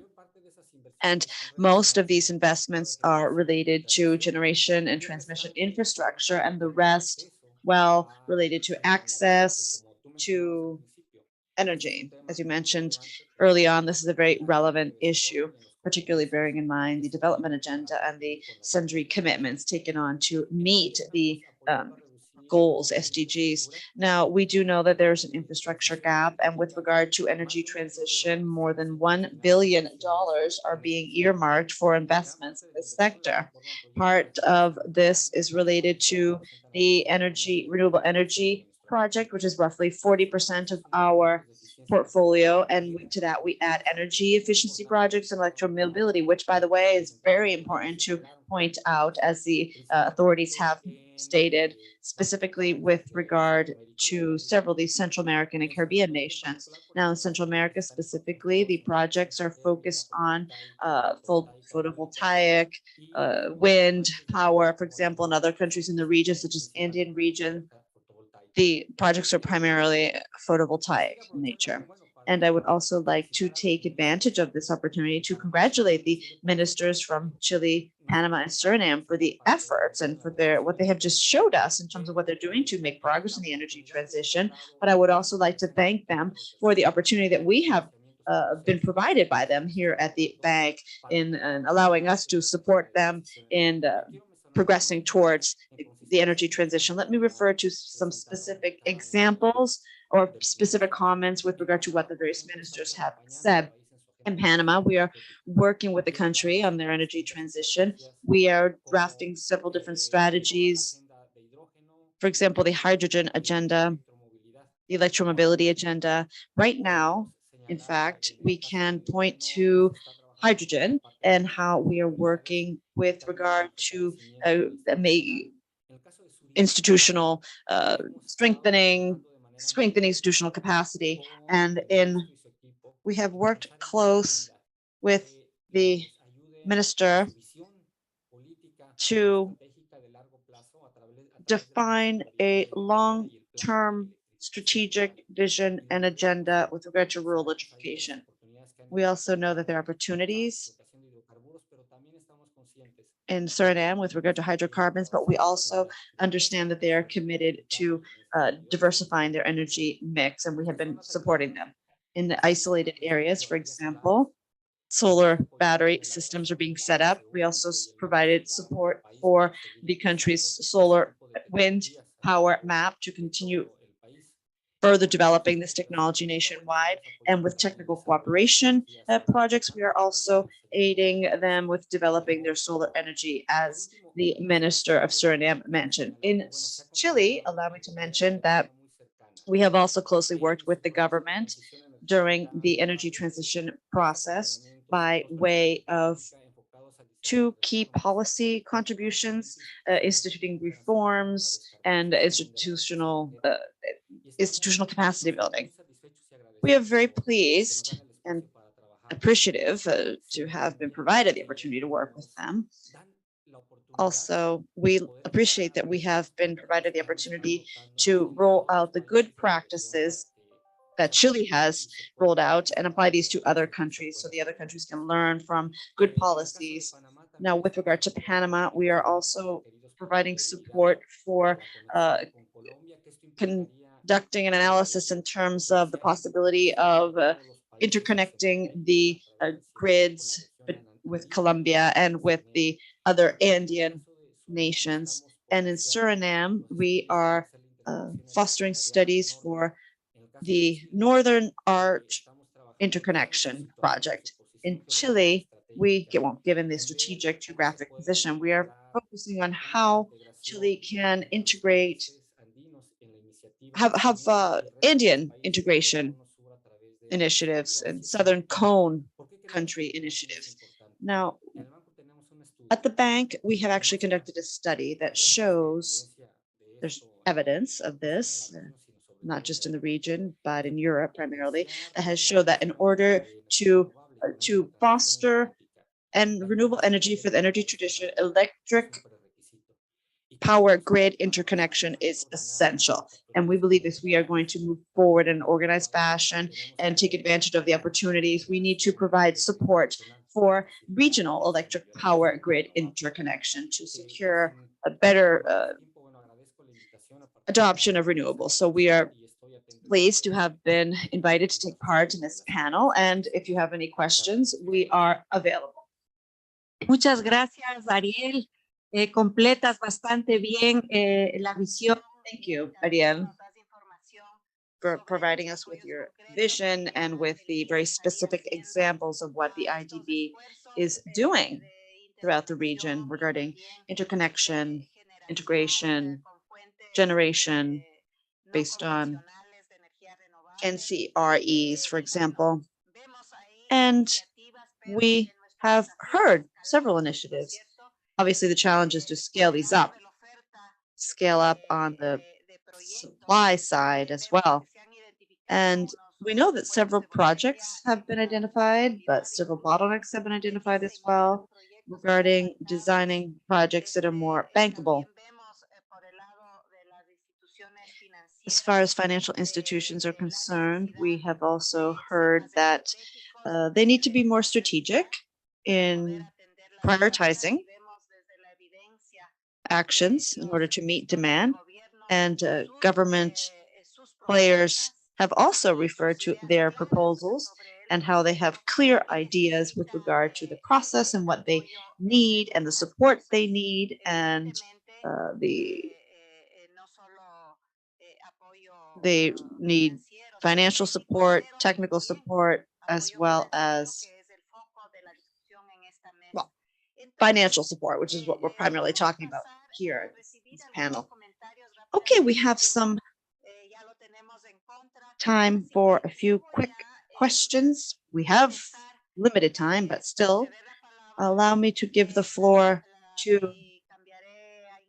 I'm going to change to English. I am going to give you the floor to the UN resident coordinator of Guyana, Ms. Yesim Oruk. Please, you have the floor. If you can give us your comments in 2 minutes, I would be very grateful. You have the floor. Thank you, Jeanette, for chairing this wonderful session. Greetings from the land of many waters to all the delegates and honorable ministers. Like Chile and Suriname, Guyana too has ambitious plans for energy transition. Guyana recently published its revised strategy for low carbon development. The strategy aims to use the revenues from oil exports and forest and ecosystem services to implement, and I quote, one of the world's most ambitious energy transitions to grow the economy up to 5-fold while keeping greenhouse gas emission levels at 2019 levels. In some ways, I believe if realized, this strategy speaks to the holy trinity mentioned by the Honorable Minister of Chile in terms of investment, development, and growth. Allow me to focus just in the remaining 2 minutes on one part of the energy consumption picture, and that's electricity. Today, 97% of Guyana's electricity production is from heavy fuel, imported heavy fuel. By 2040, Guyana's electricity production, the country aims to generate upwards of 75% of its electricity from renewables, and all the while increasing its electricity production tenfold. To do so, Guyana will have to use its natural gas as bridging fuel. It's not clean, but it is a whole lot of cleaner than the heavy fuel we currently use. It will also be more economical for Guyana given its vast oil and gas reserves. In the renewables sector, hydro, wind, solar are expected to be main contributors into the mix. In June, Guyana, with IDB and Norway, committed upwards of $80 million to solar projects that will contribute to 3 of Guyana's 12 electricity grids. And I wish to acknowledge here that the ambition of IDB in the energy transition field is being felt very strongly here in Guyana. In just August this past month, Guyana began its solar farms in the southernmost administrative region of the country, providing clean energy for upwards of 1,400 homes in some of the most remote areas. And last month, Guyana's Environmental Protection Agency granted permits to national private developers in the East Coast that would generate wind projects for 7,000 homes. Guyana's strategic plans for large-scale hydro, however, are proving a little bit more complex. Earlier this year, the successful bidder for a $700 million hydro project pulled out of a build, operate, transfer commitment. It appears that the bidder simply could not mobilize the finance required to start the project. So allow me to offer 4 reflections on this context. First, there's plenty of ambition, as can be seen in Guyana's low carbon development strategy. Second, small to medium scale investments are already happening, as we see with wind and solar. But perhaps we can explore a little bit more the synergies between the UN development system and our IFI partners with whom we work seamlessly here in Guyana. But perhaps we can explore the synergies a little bit more to speak to the issue raised by our CAF representative to translate projects into real devil in the detail, addressing the devils in the details in investable projects. Third, I think we really need to think a little bit more like the private investors, and I really appreciated the corporate representative with respect from Chile, and we really need to appreciate the risk perceptions of our corporate investors in the energy sector, in the renewables. And fourth and finally, we have to watch very closely the economics of transition in fuels such as fuels like natural gas. Guyana, Suriname, Trinidad, Barbados, all in our sub-Caribbean region, have vast reserves of natural gas. It is not clean, correct, but it's a whole lot cleaner than what we're using right now. That means that the end-to-end cost of building, maintaining renewables will need to be able to compete with the sheer scale of energy production offered by natural gas. Finally, transition does mean doing something different from the status quo. That has a cost. I think going to COP27, Guyana will be joining other countries, of course, to make the case for the historical responsibility for climate change sitting on those who have more responsibility to accelerate energy transition. at the UN country team level, we're working with the research community, with the University of Guyana and other partners to come up with all the policy proposals, as well as committed to working with the rest of our IFI partners in helping develop the bankable projects that Guyana and many other countries so direly need. With that, I thank you, Madam Chair. Okay, thank you very much, Ms. Yesim. Ahora pasamos rápidamente a Now we will quickly move on to Q&A.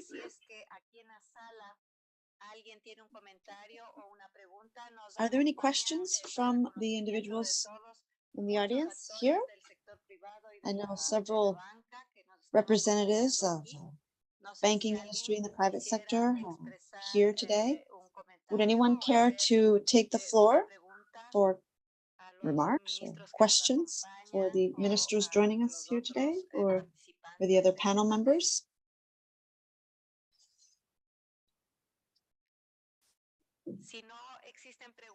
Very well, then. There being no questions from the audience present. Can I make a short intervention, please? Mauricio. Hola, ahí me escuchan. Mauricio. Buenos días a todos. Mi nombre es. Good morning, everyone. My name is Maria Risco. I'm a part of investment management, which is a Nastura Group company, a financial conglomerate in the region. We have presence in 6 countries: Mexico, Colombia, Peru, Uruguay, Argentina, and Chile, of course, what is known as Nastura Investments. And my role in the team is to lead the sustainable investment strategy. We've been making headway over the last 3 years very decidedly to include sustainability criteria, environmental, social, and government in our assessment of the investments that we're making cross-cuttingly in all of our assets. But also we would like to take a very important role to channel private capital to climate and solutions and sustainable development in the region, because we believe in the purpose that we have just shared, that we need to mobilize public and private capital to achieve solutions at the right moment, and considering the sense of urgency that convenes us here today. And so I would like to thank ECLAC for organizing this very valuable space. Very valuable to also have the project compilation, a very clear basis for conversation, especially with the private sector. We are not institutional investors, rather we are asset managers. That is to say, we interact with institutional investors in the region and also from outside, basically pension funds, insurers, and companies. And we see that in recent years, there has been a greater interest by all these players to channel capital towards this type of solution. Particularly, we invest in infrastructure. We have different strategies in terms of debt and equity, and we're structuring our 4th fund that we would like to have a major focus on climate transition, which is what we will be touching on in the next couple of days. And that is why we are here in person. It's very interesting to have heard the view of the governments of the multilateral agencies, because it helps us to understand the action plans in order to meet the goals. But also, I believe that it is very valuable in order to move ahead with the concrete actions focusing on the compilation of projects. That project compilation, once again, is a good basis, and we would like to hear more about the details of the project, especially those that are already in the investment stage, because what you said today is very true. Often we send opportunities, but they're still in a mere idea. What we would like to know is which are in the structuring stage and how we're going to help these projects to get ready. And so, yes, as a question mark, how will this conversation be geared towards concrete proposals? How can we open up channels for communication with the governments and multilaterals in order to find out how to create mechanisms to reduce the risk of these investments, or at least share the risk of these investments, which is the key aspect for different investor types? Yes, I will end now. But I do believe it is important to close with 2 ideas. How do we share the risk? Because that that is what makes this sort of investment viable. And we should have points in common, because when you are long-term investors, but more investors with a conservative profile. So how to share the risk, how the governments have plans to provide guarantees to make this sort of investment viable, and how we have a visibility, ECLAC. And I think that this is the next step in order to connect this vision that was put to us with opportunities for increased investment. And that is the question, and also an invitation to continue our conversation along those lines. Thank you. Thank you very much. You touched on very important aspects, and our Minister of Chile now needs to leave us, but he's been asked a question. I don't know if you can answer in just 1 minute, but basically with regard to green hydrogen, is there any way that financial institutions may follow up on this more closely, the business opportunities that come up for the various infrastructures that are required?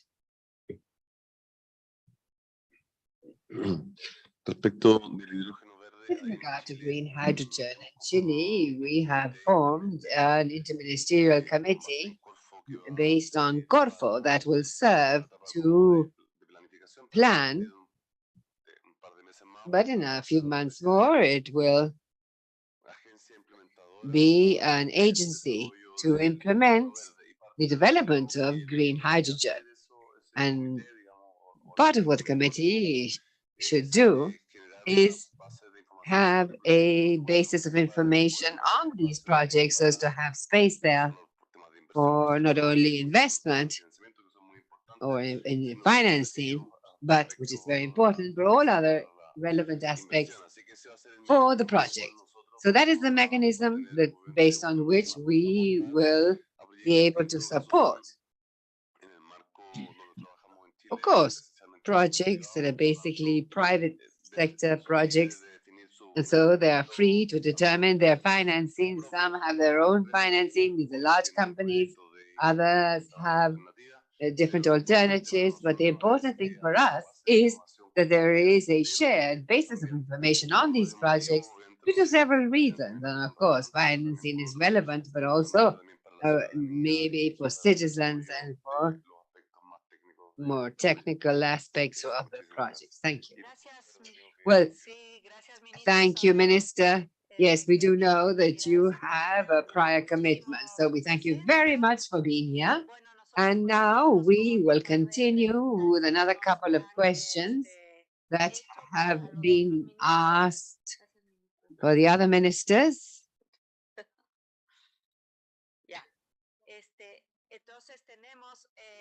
Una pregunta para el ministro de Surinam.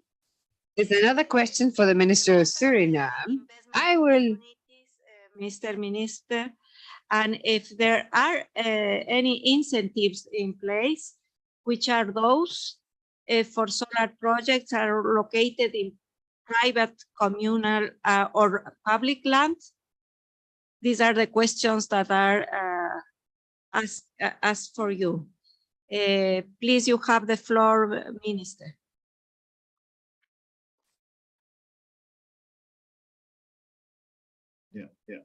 Thank you for the question. Let me start with the incentives. Just last week, the government took the decision to for a tax exempt as high as 90%. So 90% import tax exemption of all parts needed for renewable energy. So that's a concrete incentive towards the promotion of the use of renewable energy in Suriname. We believe that with this incentive, the private sector will have the opportunity to boost the investments in the renewable energy sector.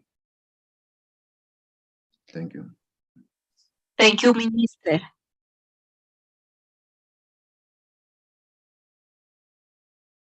Perdón. Finalmente, And so lastly, another question for the Minister of Panama.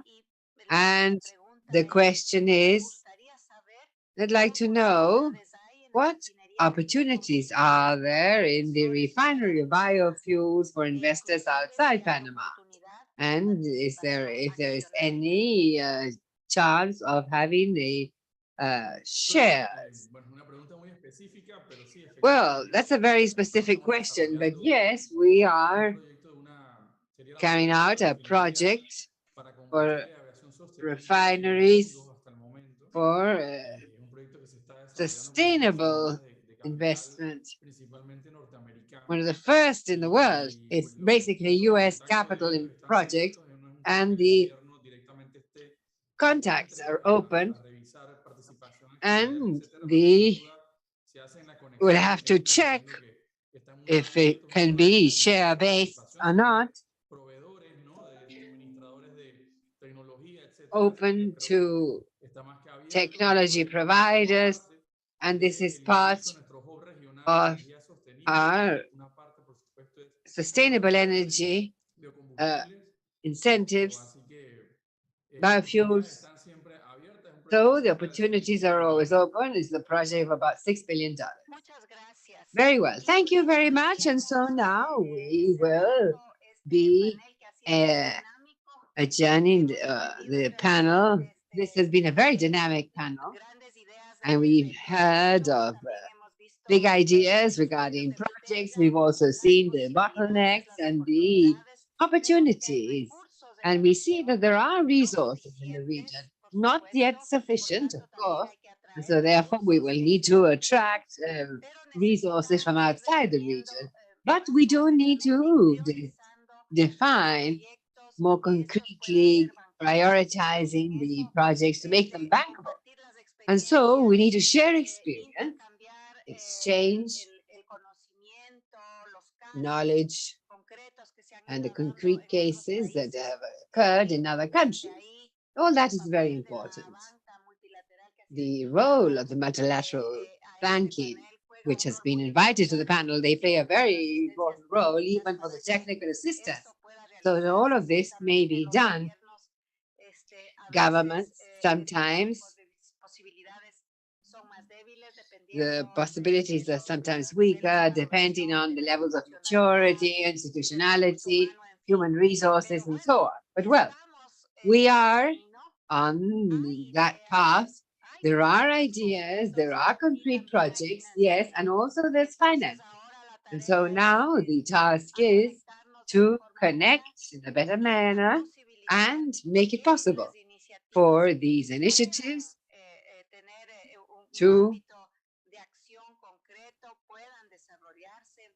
be carried out, and that in this collective effort, reduce costs and improve safety and resilience with initiatives such as integration and complementation at regional level. There are many promises, not only for the urban world, but also for the rural sector, highly overlooked, with the possibilities offered by renewable energy. And so there's a lot to network. I am very grateful to our distinguished speakers and panelists that have so generously taken part in this panel and collaborated with their opinions and criteria with regard to this very core issue of energy transition. Thank you very much. And I believe that we have a break. We have a coffee break now during network. Now we're going to, we're running late. I'm asking you to be back at 12:15, and we're going to take a few minutes away from the electromobility panel. So we're waiting for you, and help us to raise practical questions. Thank you.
Señora Benítez, ¿me escucha?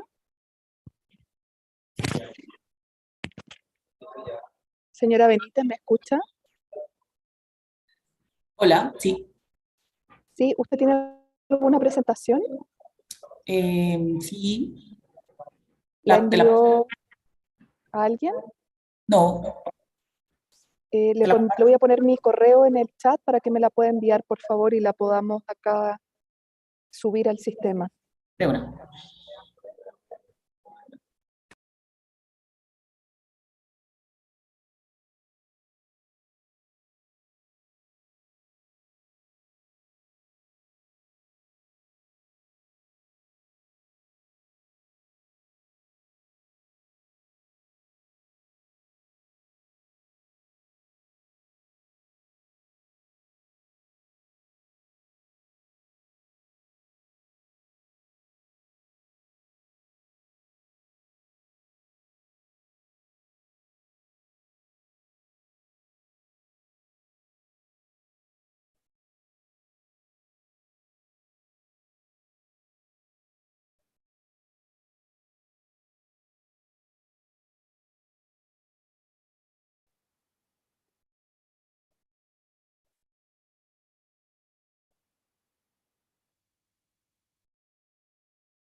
Ya te la envié. Gracias.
Colegas, los invitamos a pasar a sus asientos porque no queremos retrasar demasiado el lunch tampoco.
Vamos a mencionar algunos números. Allow me to mention some figures, but please attention. Nosotros tenemos asignados para cada uno de nuestros panelistas. For each of our panel members, we have allocated 10 minutes. Perhaps Santiago can sit up here so we can all be timekeepers and we can all see the large alarm. One individual will be demoted to 9 minutes. I am going to introduce our panel members just briefly. I would like to underscore a few key aspects. One of which is what we said this morning. We have some countries who have a clean electric power grid. And when we refer to the energy grid, they are not so clean because they have carbonized transportation, for example. So we have come up with classification, a rating in terms of a clean rating. So Jose Eduardo is to blame. And according to this, there are 14 clean countries out of the 24 that we consider when we talk about the electric power grid. But when we talk about the energy grid, this drops to half, only 7 clean countries. In any event, let's refer to Paraguay. It exports renewable energy. And when we consider the energy grid, it drops to 76% of renewable, 63% instead of 100%. And Costa Rica, Uruguay are facing the same situation. They're clean in terms of electric power, but when we add transportation, they become quite, quote unquote, dirty, one could say. Now, the problem is that we are located on the exponential portion of this transportation curve. And when you have $30,000 to $40,000 per capita, you actually are able to stabilize your motorized rate. And but this is 75% for the Anglo-Saxon countries. And if we don't fix this, we will have this green bottlenecking that the CAF referred to this morning, and that would be wasting energy, wasting materials. So in Latin America, we need to think about and start privileging, prioritizing public transportation as a way to secure climate change mitigation, but also to foster equitable development and to focus on preventative measures. We frequently use this argument in Latin America. Well, our path forward is adaptation, etc. But with that, we still have an impact on five times impact, fivefold impact on our air pollution. And that is an issue. We have suspended particulate matter in the air. We have volatile organic compounds that are having an impact on our people, resulting in early deaths in our urban areas. More than 60% use public transportation daily, millions of people, and electrification of that would be a very clear message, more than private cars. And this morning we also said that that transportation is one of the links of this whole energy issue that is growing, and these paths are not compatible with what we are proposing under the NDCs and the proposition to decarbonize 20% of the fleet by 2030 and all of them by the entire fleet by 2050. Anyhow, our public transportation fleets are also facing financial stress. Not all of the fleets have overcome this financial stress. For example, Brazil. Just a few months ago, there was a significant opportunity here in Latin America to move forward with this transition because there were 1,000 buses in Bogota, electric buses, more in Santiago, and another 1,000 added to Sao Paulo's roster. That's wonderful news. If this would be better news if they were manufactured by the Latin American industry, but unfortunately our industry has not been able to meet demand based on what NG mentioned. The value chains are becoming more complicated, and the reality is that our industry cannot meet this demand. So anyhow, that's a topic of our panel today. What can we do to ensure that the clean car, clean vehicle, regional projects can actually take off and help us with this climate change action process and securing that we have cleaner cities for cleaner people?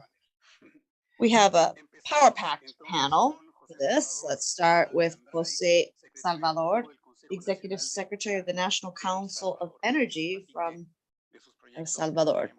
He's going to talk about the transportation and or mobility projects. The clock is running.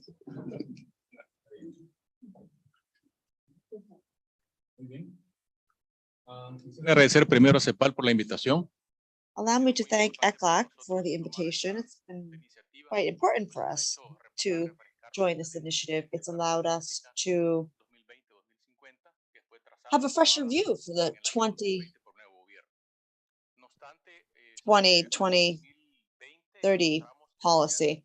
In 2020, we came up with a policy that was a 2012-24 policy, and that really spurred a great deal of activity in the transportation sector. We went from 45% grid dominated by thermal power to renewables. We started investing in renewables 4 years ago. Just recently, our grid has 80% of renewable energies. Now, that's a significant step forward for all of us who are focusing on electromobility, because we are able to ensure that these vehicles will be charged primarily by 80% of renewables. And that means clean fuel for this type of transportation alternative. Now, the policy essentially, first of all, has made it necessary for us to update our regulations. We have been intensely working on that. We are amending the electricity law, which is quite obsolete.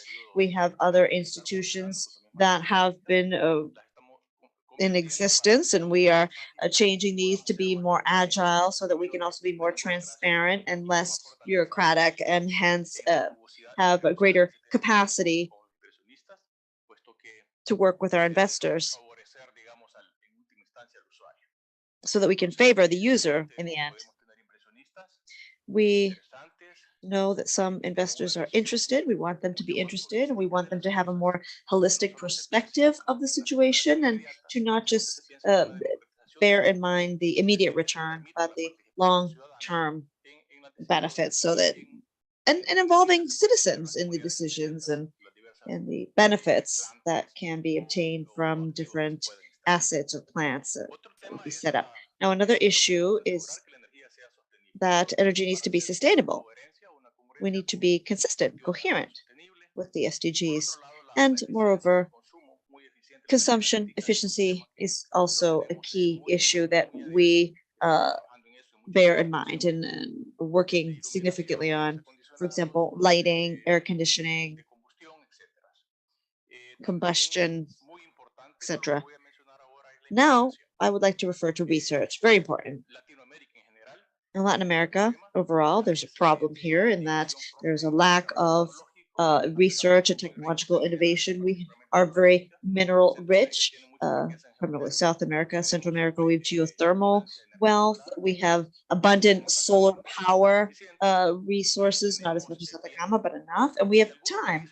And some countries, in fact, have already started down this path. So what about developing more technology in South America and Latin America with regard to bus manufacturing? And then we could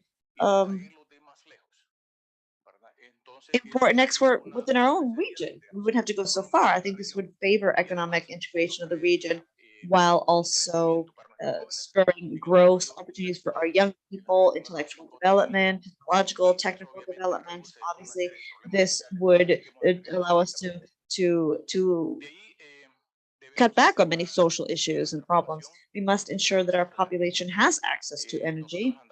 We have roughly 96, 97% access, 3 to 4% is lacking, and we hope to close this gap by 2030. And the energy transition is key. We are regionally connected, and we also try to make sure that our region can be connected with Mexico and South America. This is one of our strengths, and this is something for which we've received support from the IDB so that we can further grow and be interconnected. We're headed in that direction. And of course, we must use cleaner, renewable generation in our markets and set aside coal-powered plants. Now, I mentioned that the policy is primarily based on decarbonization. We want to decarbonize by 2050, zero coal, and secure the SDGs.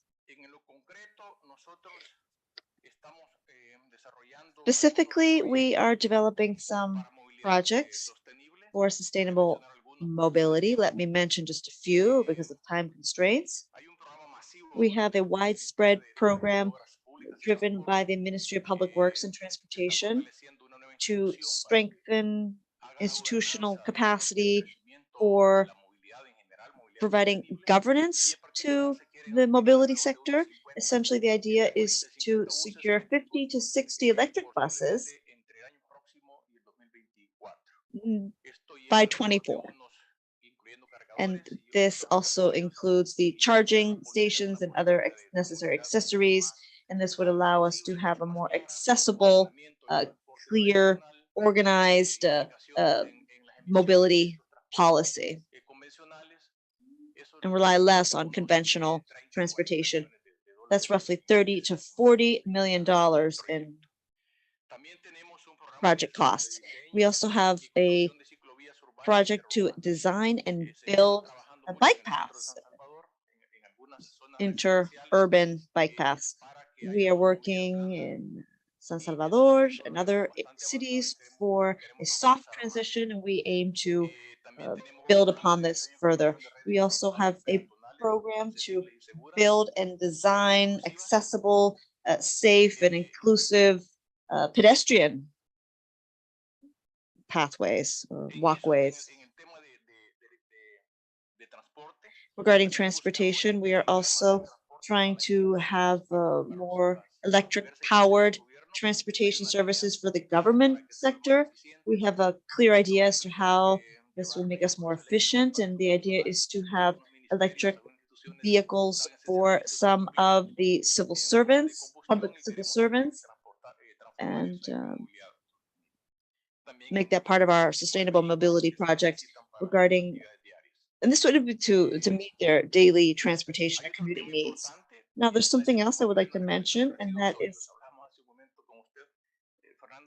collecting solid waste from electromobility.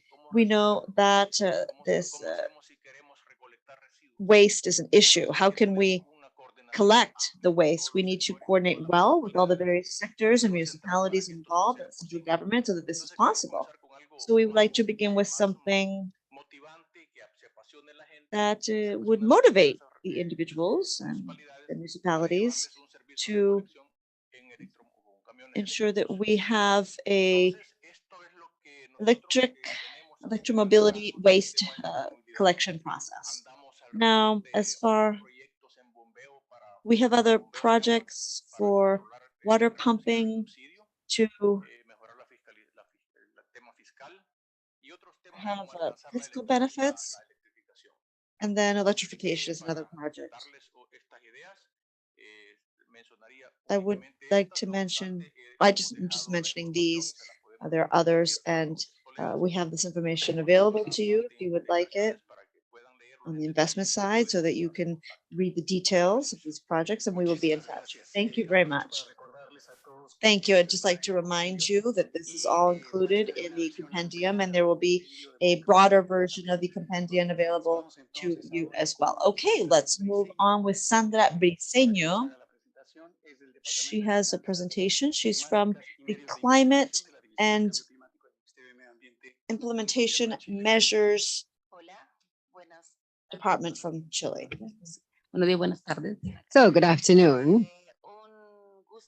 It is a pleasure to be with you. Thank you very much for the invitation to make the most of this space and convey from the viewpoint of the public sector what our needs are with regard to electromobility and climate action. We went from feeling very proud at the Ministry of the Environment for being a country that has been able to move ahead at jumps and leaps in terms of regulation and having instruments related to climate change.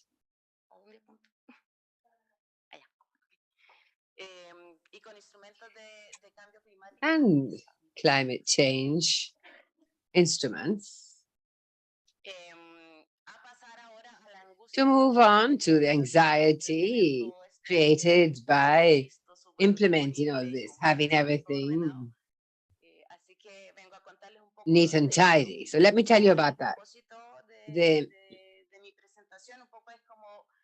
The purpose of my presentation is how we transit between the sectoral commitments that we have as a government in terms of climate action, moving toward issues related to strategies, implementation, and opportunities that we can see.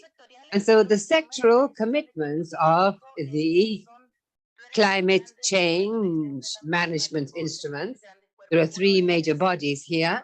One, the NEC, that is known to everyone, where we have adaptation targets, and we know the emission peak, emission balance, and the need for capturing. And likewise, we emphasize the relevance of having integration, circular economy, forests, restoration of landscapes, all those aspects that help moving towards carbon neutrality.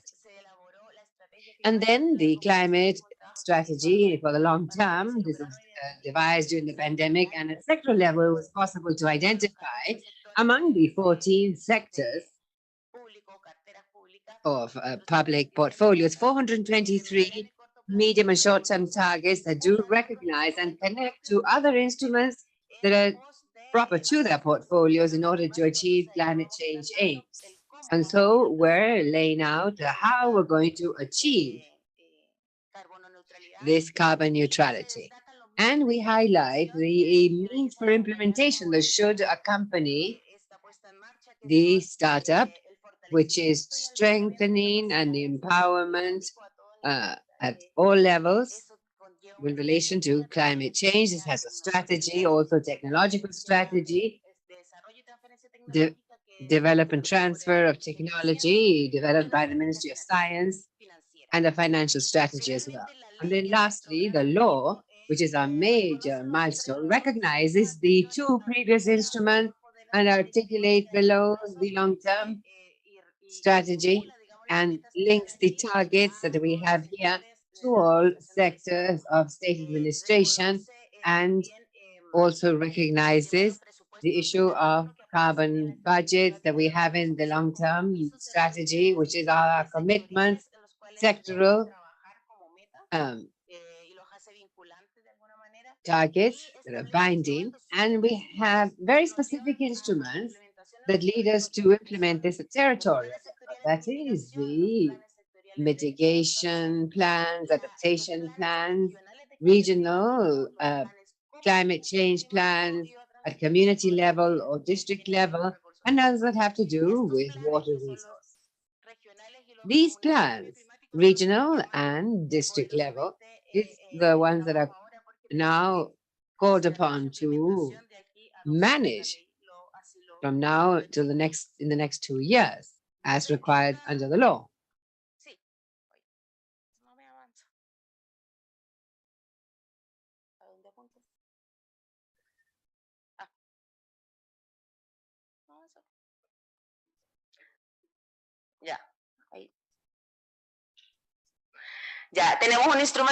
Well, we have a financial instrument that needs to be updated because we have new attributes and complexities to deal with. And here we recognize this economic and financial green instruments that have been implemented and have had very good results, such as the sovereign bonds and others. We have the Green Climate Fund, and also recognizing the action plans as important tools for implementation. The technological action plans recognize priority sectors. Energy is one, waste is another, agriculture is another, and in energy you have transport.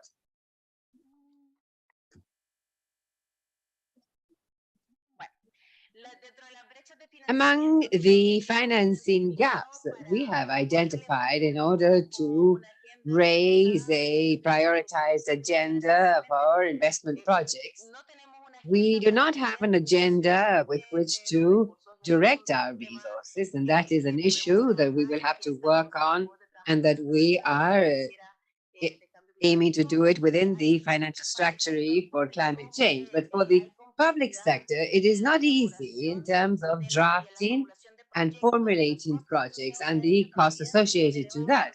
These are also high. And so in sectors, it is not easy to present a mature project and being able to obtain the finance. There is specific co-financing by the state that is in general is low or nil for climate change projects, which is a disincentive for a large fund. We have a lack of information for people to apply. The team capacities are restricted or deficient in comparison to the demand, and we have training with the state bank in order to connect sectoral implementation needs.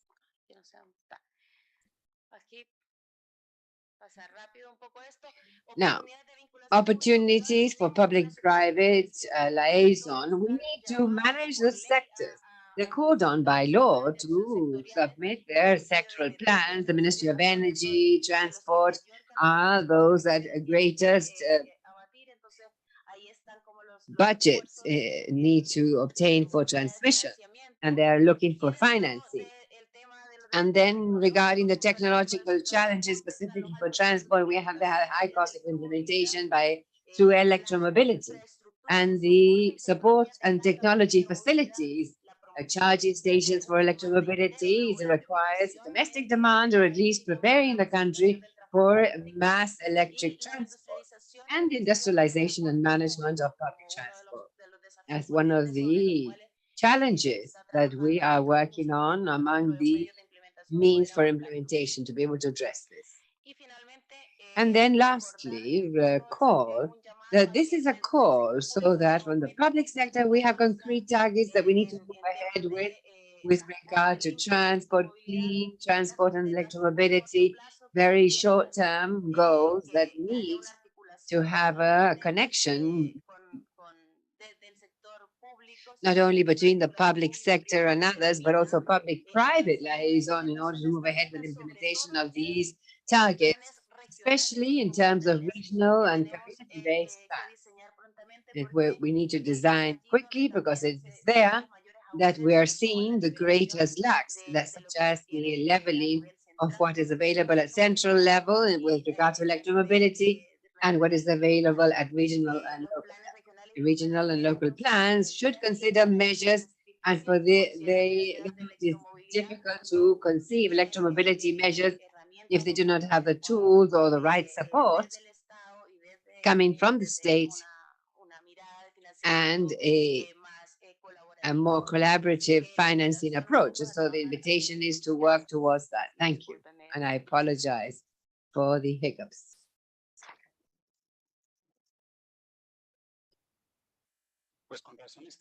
Well, surely everyone is so nervous. This is a tremendous burn. And now we will be addressed by Alimar Benitez, Director for Mobility Intelligence District Secretariat for Mobility, Bogotá, Colombia. Go ahead. Hello, good morning and good afternoon, and thank you for the invitation once again. And now I would like to share what we are doing in Bogotá, one of the largest cities in Colombia, almost 9 million people, and 2.5 million in the cities, of which 500,000. Could you speak a little louder and slower, please? As I said, Bogotá has a fairly large fleet in terms of private vehicles for cargo as well as public transport. We have important progress made in terms of public transport. We have 1,200 electric vehicles operating in the system. And so this has been confirmed by the Ministry of the Environment. This has allowed a 37% reduction in particulate material 10. And we are now working hand in hand with the Secretariat of the Environment and the public and private sectors in order to improve this and improve the technology. But right now we are working on the formulation of the zero and low emission public policy. And this is going to affect our short, medium, and long term until the year 2040. The idea is that by 2023, we may have the roadmap based on 5 main pillars. The first of these is economic and non-economic incentives for technological developments in all sectors of motorized mobility in the city, cargo renewal funds, especially for those who transport merchandise, micro transporters, and others. And these people have difficulty in accessing technology, that they may be helped out in this way. And so the Secretariat for the Environment and the Secretariat for Mobility, they are facilitating technological access through tools that could be far more adapted to their needs. Exceptions in terms of peaks and funds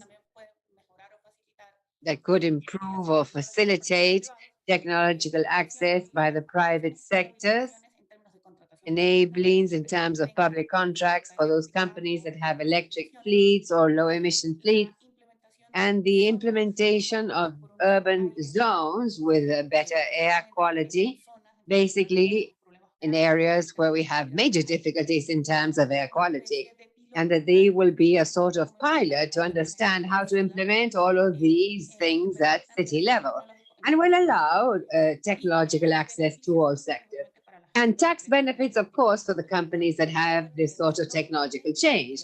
The second pillar of the policy is the circular economy of batteries. We have already identified companies that make a better use of the batteries, second and third applications, and understand how to re-enhance the batteries, but the idea is to get them recirculated. The third pillar, to have 2 more minutes.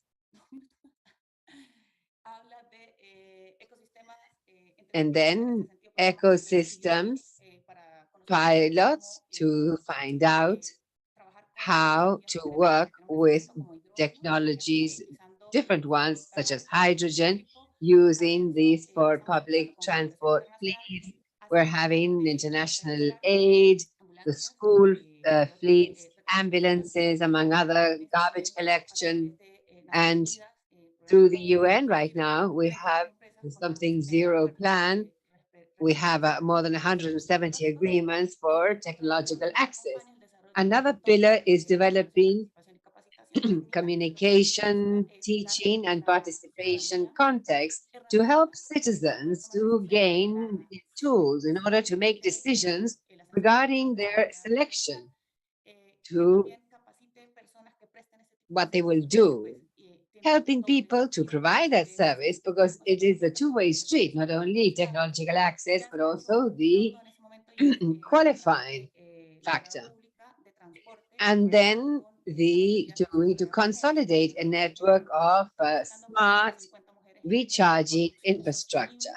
We will need to train women in sustainable driving and the use of these new technologies. And so soon, we're hoping to have another pilot in order to improve driving, to make sure that they're friendlier towards the environment. And then lastly, as I was saying before, the recharging stations, because we have citywide targets to increase the number of charging stations.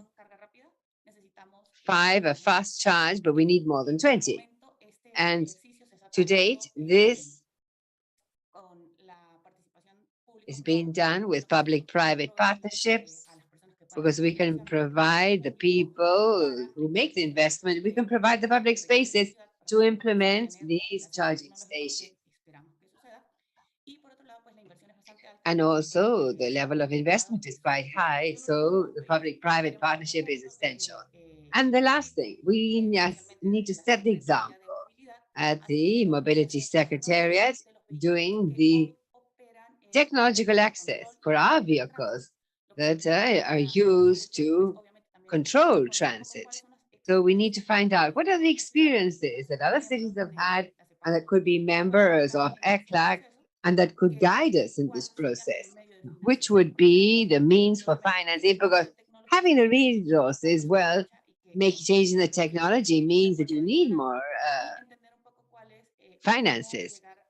And we need to understand how to consolidate this so that the city may set an example through this fleet that's required to provide the traffic control service. Well, thank you very much, and thank you for the efforts.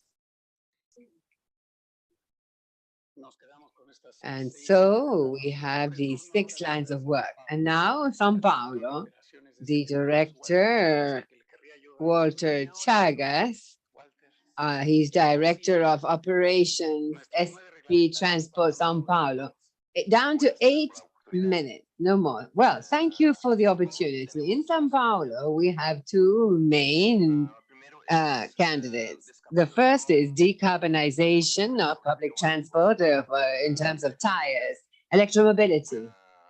And we are already implementing this with 18 electric vehicles. At the moment, we have a target of having 2,600 more vehicles by 2024, and of these, 1,022-23. So today, now Transit has already transferred the amounts to these operators and are studying the best sources of funding. SP Transit, SP Trans, rather. So the financing required is of around $1.5 to $3 million. In the concession contract signed in 2019, investments for the fleet must be done by the operator. And so SP Trans helped them to acquire financing at attractive rates to make the project viable. The guarantees that the operators have has to do with the term, the guarantors, and borrowing, which is guaranteed. At the moment, if the operator does not pay for the loan, This is transferred to the financial agent. Up to 30% of the wages of the revenues of the operator. Second project, integrated plan for transport systems by bus in the south part of São Paulo. This is a connection via a boat, passenger boat, to cross from the Billings Company dam between Cocaya and Pedreira with 4 ships, electric ships. Today, we use 8 buses with 1 hour 30 to cross. And the ship will allow us to do this in just 25 minutes. So these are the 2 main projects in São Paulo that we need financing for. Thank you.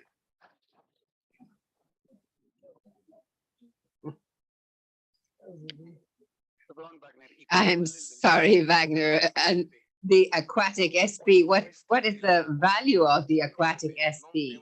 Well, we don't have a firm figure, but $58 million, I would say, approximately. Ships and the piers and so on and so on. Great. Thank you very much. With a high bar, Maria Belén, Executive Director of Conquito from Quito, Ecuador. Thank you. I will try and be quick. Thank you very much. And first, before I would like to say, Conquito is the Corporation for Economic Cooperation in the city of Quito. And the structure is very particular because it groups members coming from the private sector, the public sector, academia, and international cooperation. The board is chaired by the mayor of the city. And among the board members, we have UNDP as an honorary member, the Chamber of Small Enterprises, and training organizations, the Army, and others. Conquito is a private non-profit organization that was formed in 2003. What we do is provide, liaise, and manage projects that are financed either with public resources, basically municipal and or private ones. We work with cooperation agencies in the US, Korea, Spain, among others. La siguiente, por favor. Next slide, please. Thank you.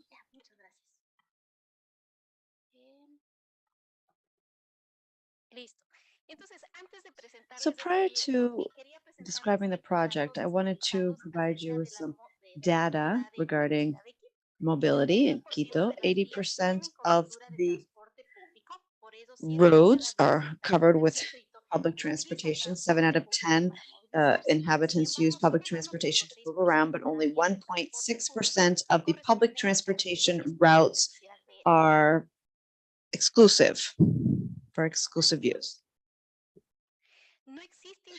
There is no interconnection between these routes.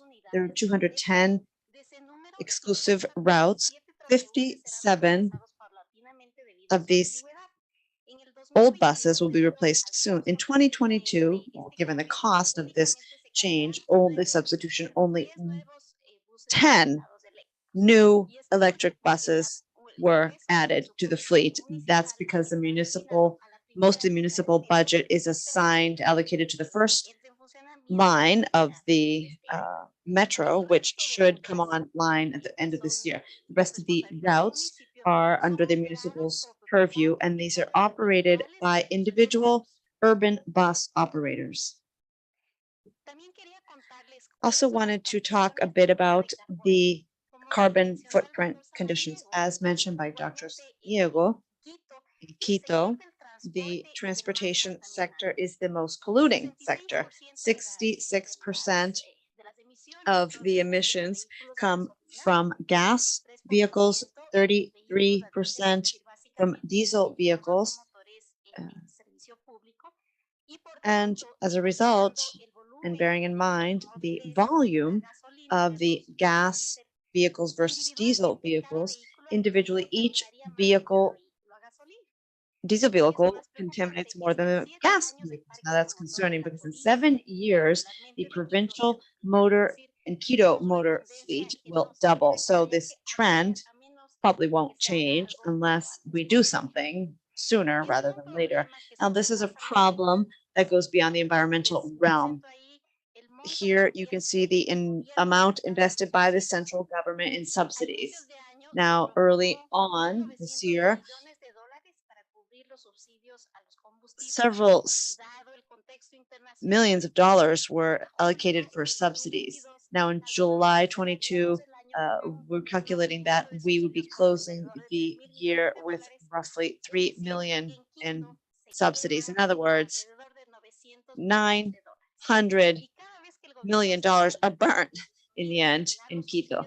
Now, we're trying to do away with subsidies for these vehicles, but we have to come up against serious limitations. For example, there were some protests back in 2019. And so we need to come up with a more intelligent process or project other than simply doing away with these subsidies. Let me quickly show you some of the tools we have. We have the 2026 habitat process. We have a climate change funding process. This is particularly important because it was the first time the Ministry of Economy and Finance and the Environment worked together to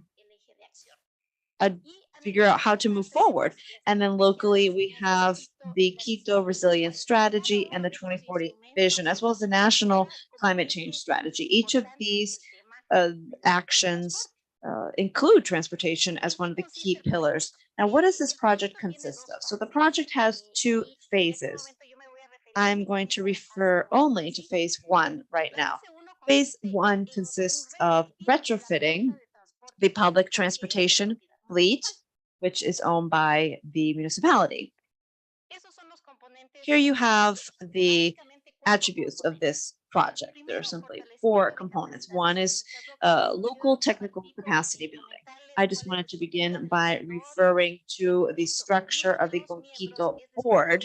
One of the members is from the National Polytechnical School that actually has a technological transfer center for training and research in vehicular transformation. Now, the idea is that this polytechnical school receive internationally proven technology and knowledge and transfer these to the implementing partners, the private partners operating in the district, and then allowing for the standards to be met. A second component is coming up with a program for retrofitting the municipal vehicle fleet, roughly 153 units. Thanks to the coordinating capacity of Quito, we have been discussing with the Ministry of Finance several alternatives, and one is to have an operation with a public bank, and that the public bank would lend to the municipality. Another idea is to issue green bonds and secure the resources for allocation to the municipality. The third component is having BRT reloading infrastructure and adapting the exclusive lane. Now, the retrofit budget is 28 million versus what it would cost the city to totally switch out the existing vehicles for new vehicles. Now, we believe, the various stakeholders involved, that this could be a key project because it would provide an example, not just for the rest of the municipalities nationwide that are in charge of public transportation, but it would also provide a clear message and be a good example that would allow us to work for the private operators involved in municipal transportation. Thank you.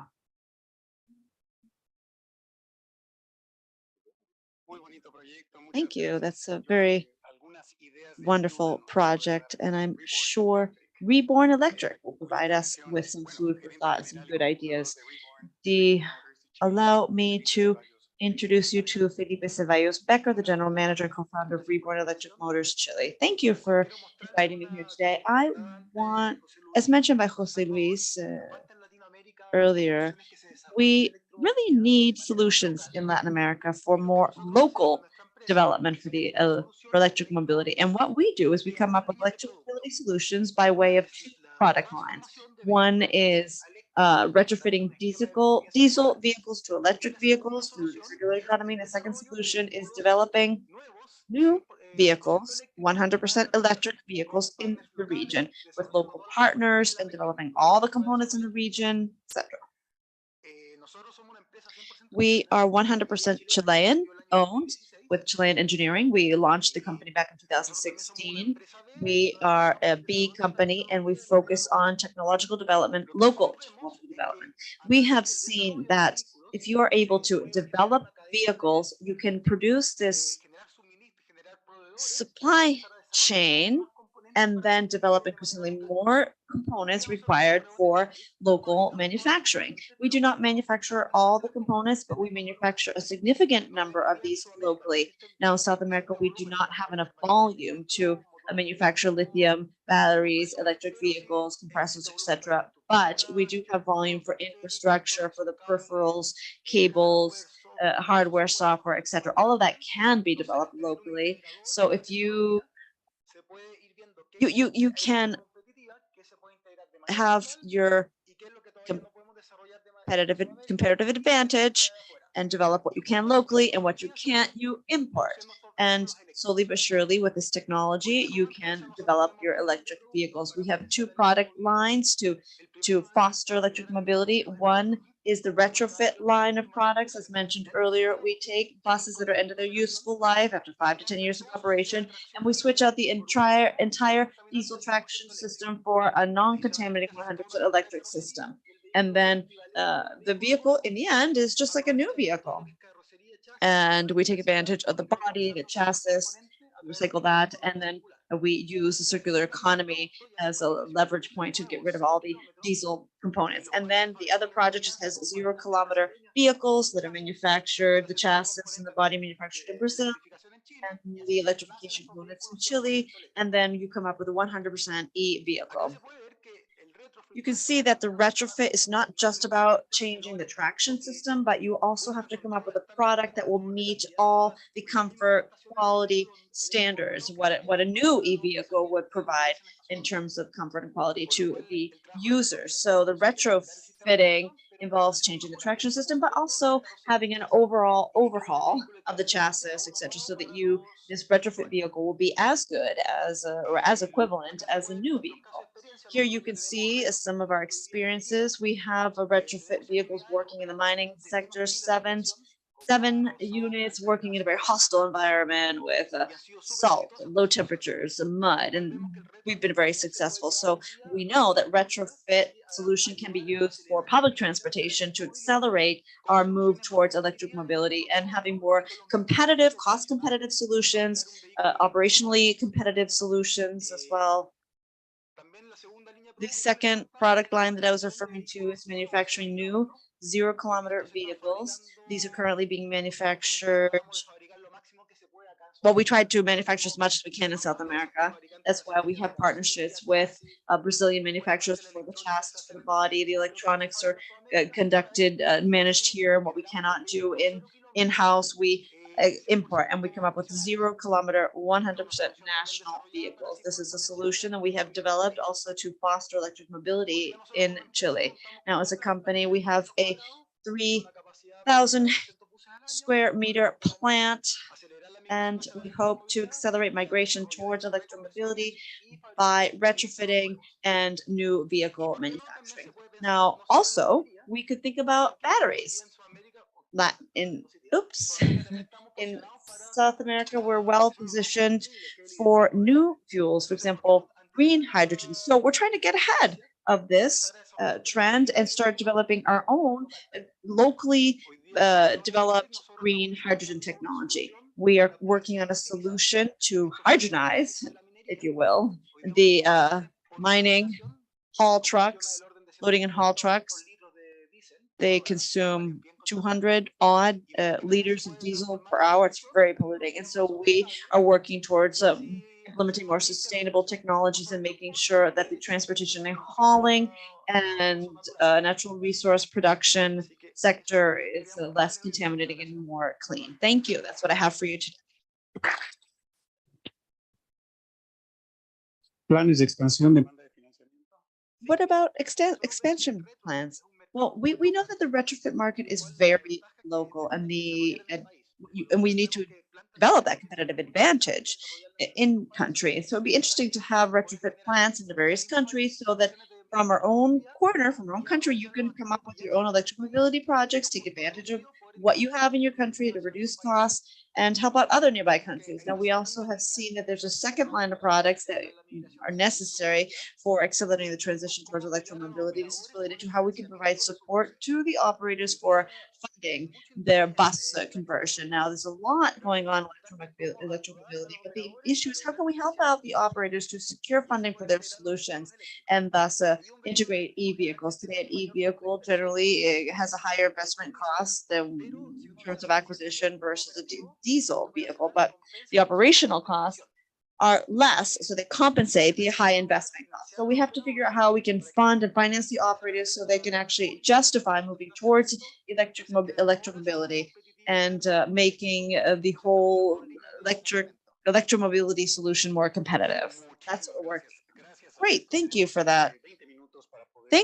Thankfully, for speaking, because you've spoken so quickly, we have an additional 20 minutes for Q&A. It seems as there are several individuals anxious to ask questions. The floor is open. I think there are a lot of interesting topics we could delve into. I think we have some questions in the chat.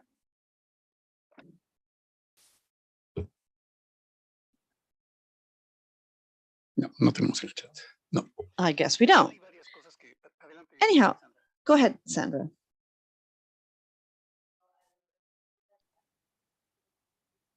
Sandra needs to speak into the microphone, otherwise the interpreters cannot hear.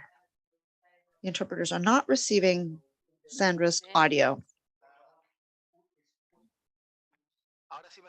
Can you hear me now? Great. Regarding the charging infrastructure, good point, by the way.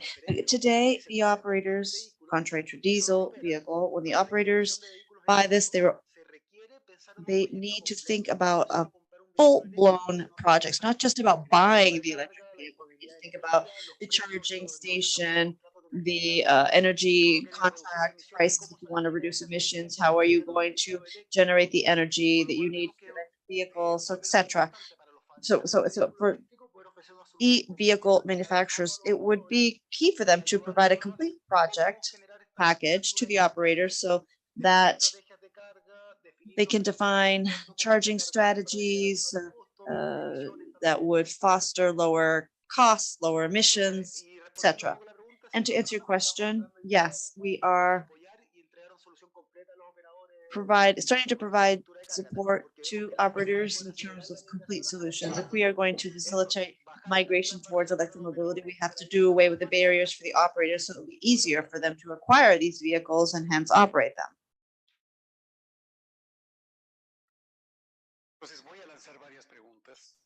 I have several questions that are related to some of these speakers' remarks, all in efforts to seek synergies. Now, this morning we heard about a business model where the ownership of the operation is separate. Trans helps the operator, but maybe you could have a business model where it's not an electric company, but an investor that would like to have earnings by providing support for projects such as this. So I have 5 quick questions and then I'll give the floor. In Bogota, you can retrofit private fleets. We're seeing the possibility of retrofitting public fleets. Now, is the production secure? Can it be secured? Because that would allow the banks to have schemes that they use to finance private fleets, for example. Now, third, in Ecuador and the other countries, are retrofit vehicles certified for use in the streets? In Chile, they're not thus far. We're working on that with the Comptroller's Office. El Salvador says, okay, fine, I could import from Brazil, but now they could import from Chile and Brazil, or a combination of the two. But what about standardization? We have an issue with regard to vaccination and outlets. We know that that's an issue. So in order for there to be interoperability, you would have to reach an agreement so that the respective transportation systems will not be islands. What if you electrify at scale? Would that be a problem for the electric system? What's the threshold that would trigger the Ministry of Energy to solve local problems, for example? What about cities? Could cities issue green bonds to fund their own or finance their own systems? Several questions for all of you to discuss so we can perhaps seek potential synergies among the various panel members. So the floor is open. Who would like to take a stab? Em São Paulo, In Sao Paulo, there are 32 companies operating in Sao Paulo. All of them, without exception, do not have any buyers. They want to buy the buses. So there is a proposal, a package with financing. The company goes, they hand over their buses, the entire infrastructure, energy, loading to the some SP operating company. And that is a trend in São Paulo. And Aquático is going to be the operating company that will be setting up the service. And in this case, they need the finance. Remembering that we have a major delay in terms of the buses in São Paulo. We have financing, but we don't have the goods. And so we have to have held several meetings with the manufacturers so that they can give us the articulated buses, and because there was nothing. And so we've had a lot of difficulties in that.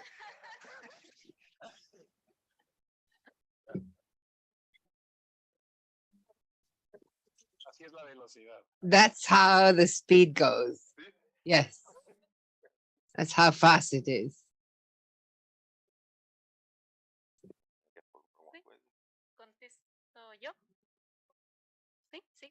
Shall I continue? Okay, answering Jose Luis. In Quito, there is no problem in doing that. For retrofitted cars, there's no problem, no legal obstacle. And regarding a green bond emissions, the municipality could do this, but they have no experience in doing that. Only the Ministry of Economy and Finances has issued not green bonds, but yes, social bonds. And so that is why it was thought that whoever does the issue, it should be the Ministry of Economy and Finance.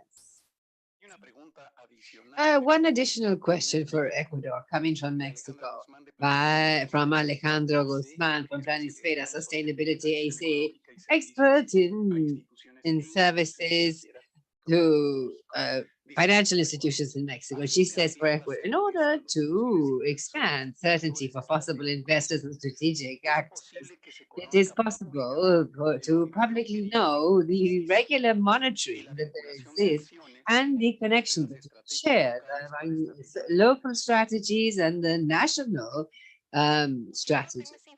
Well, I do not have that information. I could get it for you and send it to you. Yes. And so Alejandra Guzman should send us her email so that we can answer her.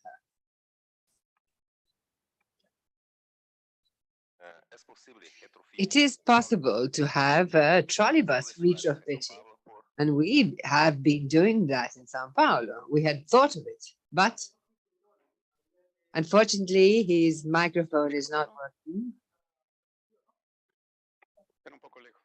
You're too far away. The trolley retrofitting is in theory possible because the feed, instead of coming from the network, would be putting batteries into the buses. We would have to see if we could have the number of batteries necessary per axle, but in theory, it is possible to retrofit trolley buses. I wanted to add something on the previous question, because I thought it was interesting when we were talking about whether the power network is going to be supplied, will be able to supply these electric vehicles. In Chile, based on the analysis that we do, we think that there's an interesting potential. Perhaps over a certain threshold of electric vehicles, maybe it won't be sufficient, but at least here in Chile, there are periods of the day when we are generating more than what we're using. And so we need to associate the loading of these electric vehicles. When they're connected to the networks, we must use these periods of the day when the consumption is low. So even today, we could make the most of energy that is being lost to charge these vehicles.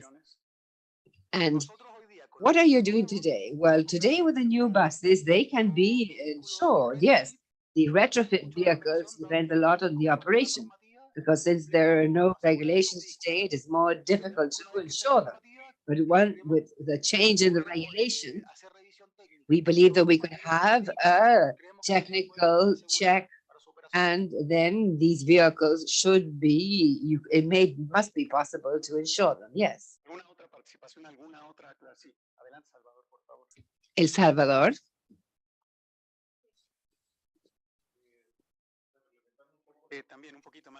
Closer to the microphone, please.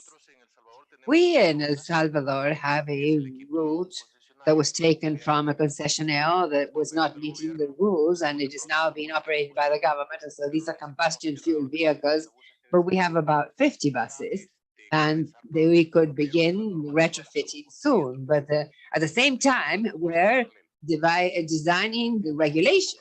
So we're doing both things together. We need to put order to some situations, highways, routes, but what we want is to introduce buses in those routes. And this has already been studied.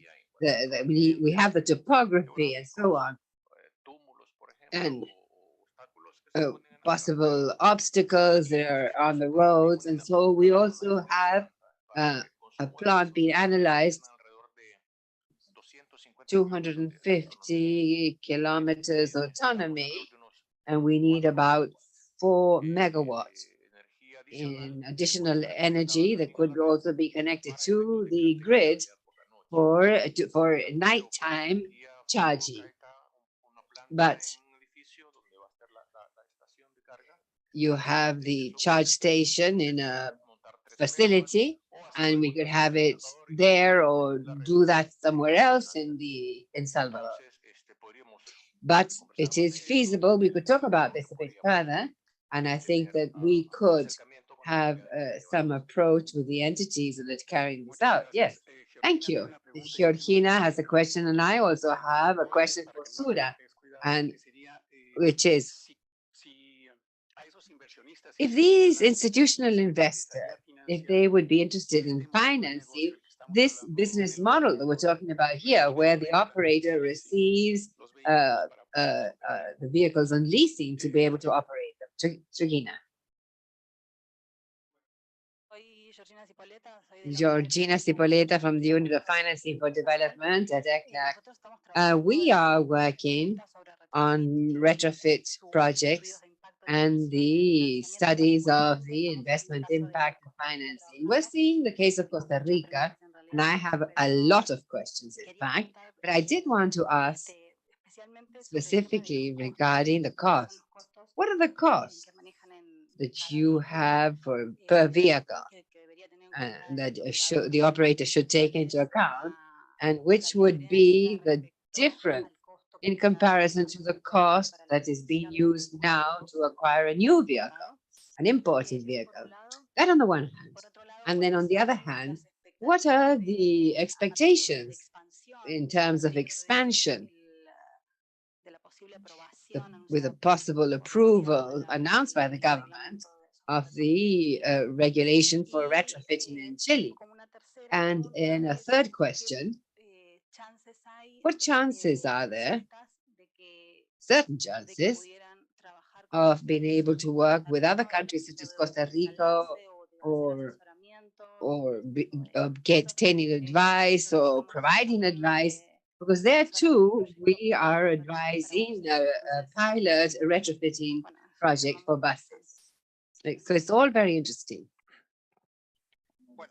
Well, in reply to these questions, let's begin with the first cost. Retrofitting today, contrary to the new vehicles, the cost is variable because it depends on the initial condition of the vehicle. If the vehicle is in good conditions, it is a lower cost, but if it's in a poor condition, it's more expensive. So we say the change from diesel to electricity is about 50 to 70% of a new vehicle, an electric vehicle. So it's competitive buying a new diesel, but it is a better cost to have a retrofit. And in Chile, because we're working here today, but the capital of Chile has already leased electric vehicles, but in the regions of Chile, the routes are different, the operators work differently. The smaller operators, they have smaller fleets, the types of buses are not the ones that are same as the ones coming in now from outside. And so these vehicles need to be changed. And so we need to help the regions in Chile to move on to electromobility. And the third thing is that we are interested in moving to other regions, but we would have to see what is the market potential and ideally see if there is any strategic partner that we could partner with to provide a solution. And if so, it would be interesting to also expand perhaps even to Costa Rica. Now, before getting an answer, I'm saying Sura because I didn't learn your name. I have two additional questions. One is to rewind, another for Kat. Would you finance retrofitting? See, this is a market that's on the rise. No. First of all, I will recognize the representative of Sura and then you, and then for Rebond. Does this also apply to cars? Go ahead. Maria Ruiz. To your question, whether an institutional investor would be interested in the retrofitting, I think that an institutional investor, what we have seen is the financing structure works through greens linked to sustainability, what Ms. Andrew was saying in her presentation. And I think the structural one could be more interesting for banking, interesting. Maybe Bancolombia is connected online or not, I don't know. But I do know on thematic financing lines, and you put have your offer and then you see if it's green and that might match the leasing conditions. But taking a note of the presentation, I see that there are two different project types, retrofitting or fleet renewal, either of state-owned vehicles, public transport. And so the first thing that I was thinking of a bond issue, as was mentioned here, and another one that is also what you were saying, the charging bay infrastructure. I don't know if this is led by the government or whether this is led by the private entities, because then it is a financing. Maybe it's closer to project financing. You can find public-private partnerships as we have for road concessions or stimulus or solar plants or wind plants, wind parks. Well, there you've left a glove on the floor for whoever will pick it up. Well, regarding the retrofitting, we've not financed this. But of course, this would have to be a program, not just one unit or two. We would have to see it as a program, say, of a particular city. And when they have a retrofitting program. But yeah, but we do have the case of Cipetrans that has two major projects. Yes, of course, we're going to talk together later on. Yes. Yes, but all of these things are possibilities that are always go hand in hand in cities. It's important to work together with the municipal authorities or it depends on how the structure is and the private sector. In Chile, there's a very interesting experience with the electric buses, and the operator simply operates, say, from 6 to 10, 12 at night, but the provider of the equipment does everything else. And someone else said, no, say, I am also going to take responsibility for the equipment. So they're two different models. I mean, we have to see in the long term which one works out best. But it will also depend a lot on the grid. There are some grids that can support a certain amount and others not. Here we don't have the rapid charging, but if you can have rapid charging for buses, of course. But it will depend a lot on that sort of thing. And of course, each country, each city is different, and we'll have to analyze it in detail. Well, thank you. And same to all colleagues in the financial sector. I think that the case of El Salvador is a feasible route. We have the issue of the authorization of e-retrofitting with the case of Sao Paulo, the case of Quito, that is also very well presented. In response to the question as to whether you can have a retrofitting of cars, we say it is feasible. Yes, the company, we've not focused on that, but for example, we did see the case in France with Renault that is putting together a car to remanufacture cars, and they're taking fuel driven cars and then retrofitting them and selling them as new vehicles.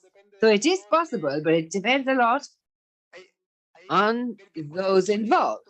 We have to see what the good is like. You need a lot of analysis here, but it is possible. Well, do you and your friends do it? We don't, but we do know of companies in Chile that do car transformation. So with this, we will be closing this panel on electromobility. We will now have 1 hour for lunch. We have a couple of meetings in between. Yes.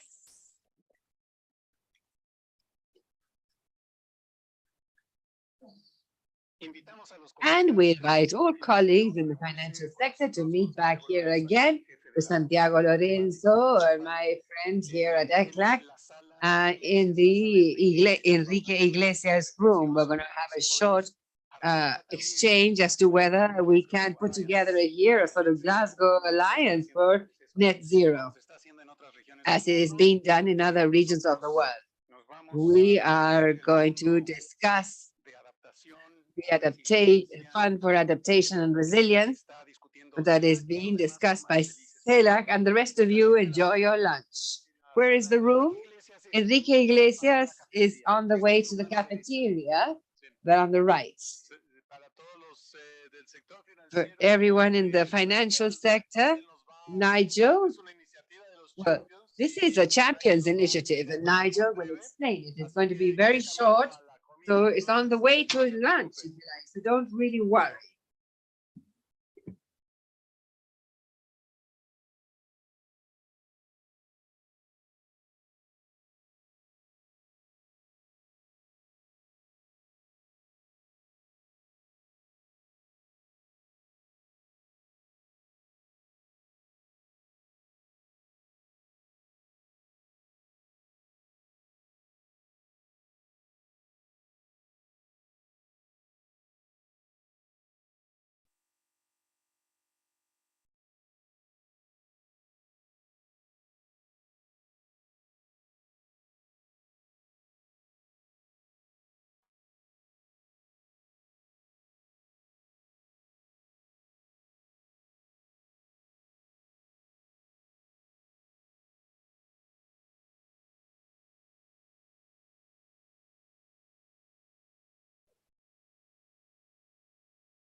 Señor Salinas, ¿Qué tal? lo escuchamos perfecto.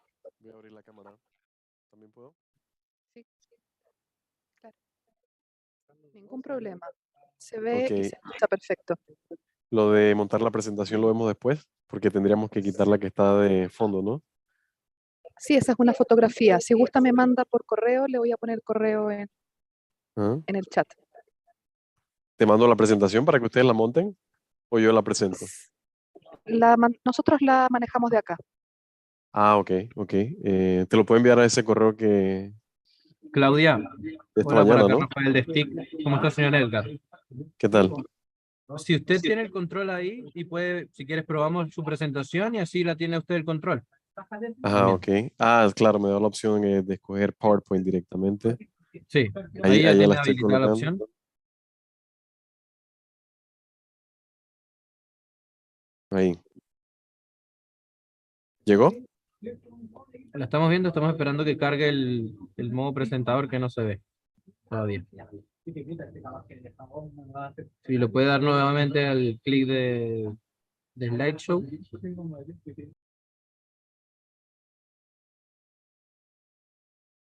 Yo supuestamente dice you're sharing your screen Sí, estamos viendo sharing. la presentación, pero no está en modo Ah, presentación en grande, en el slideshow, sí. Si le puede dar clic para que se ponga en grande y se vea mejor. pero ya le he dado, ¿eh? Si quiere, deje de compartir y vuelva a hacerlo nuevamente. A ver Ok. si continúa el problema. Si no, nos las envía y nosotros la podemos. Listo, listo, listo. Y te diría siguiente, siguiente. Ah, ok. ¿Y ahora? Ahí está. Perfecto. Ah, claro, claro, claro. Si quiere, pasa un slide a ver si está todo bien. Y los controles del lado donde yo me veo, eso no aparece en tu pantalla, ¿no? Como espectador. No, no, no. Aquí- Solo me ah, ok. aparece la presentación. Y ya, dejo de presentar, ¿no? Stop share. Sí, Dice aquí. stop sharing y listo. De acuerdo, gracias. Dale, muchas gracias a usted.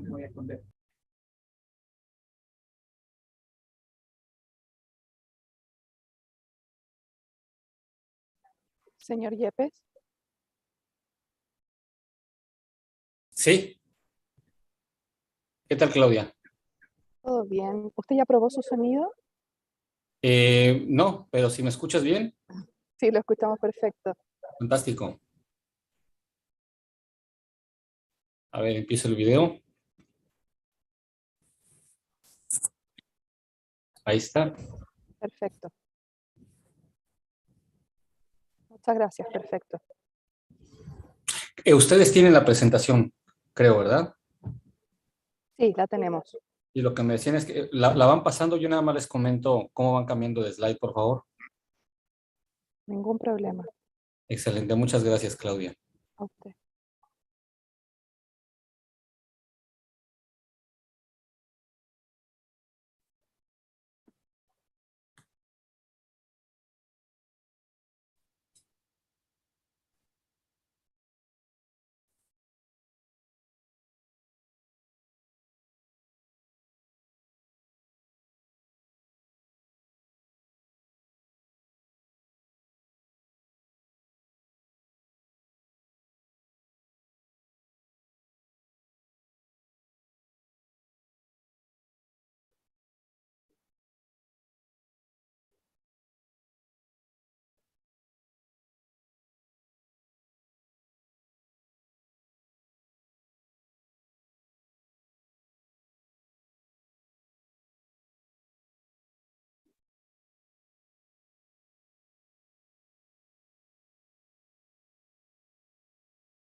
Bueno, buenas tardes. Espero que hayan. Good afternoon. I hope your lunch was nice. I know it was rushed, but that's the way these meetings usually are. I would like to welcome you to the first afternoon session. Contrary to the morning session, the approach was more from a project, readdresses more from a project perspective, urban mobility,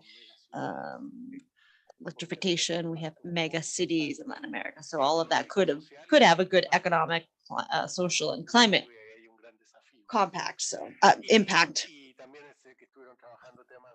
I know you were also discussing renewable energy. That's yet another significant challenge in our countries as we move toward decarbonizing the energy grid and industry.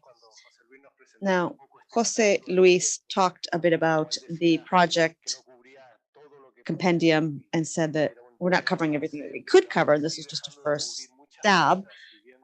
Despite that, there is a lot included therein. So this is initial progress, and despite the fact that it's incipient, we see that the volume of investment is enormous, and that opens a window to the entire volume of investment for climate change.